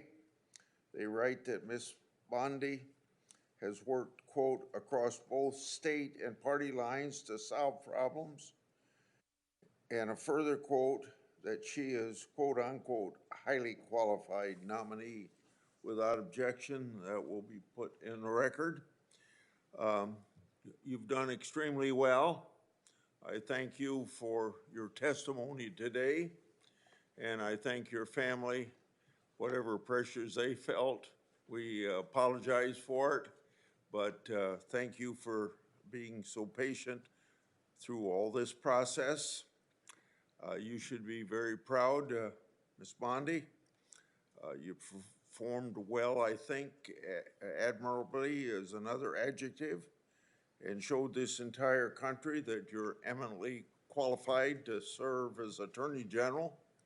If confirmed, you will be a chief protector of the rule of law, and I have every confidence that you're going to do a superb job. Now, for information for the future, written questions can be submitted for the record until tomorrow at 5 p.m. Ms. Bondi, when you receive these questions, please enter and return them to the committee as soon as possible, because under our rules, that has something to do with when we can schedule action for your confirmation. You're excused at this point. This committee is adjourned. We will reconvene tomorrow right here. Is it right here in this room? Right here at 10:15 a.m. to hear from a panel of outside witnesses in regard to Ms. Bondi's nomination. We adjourn. Thank you, Senator.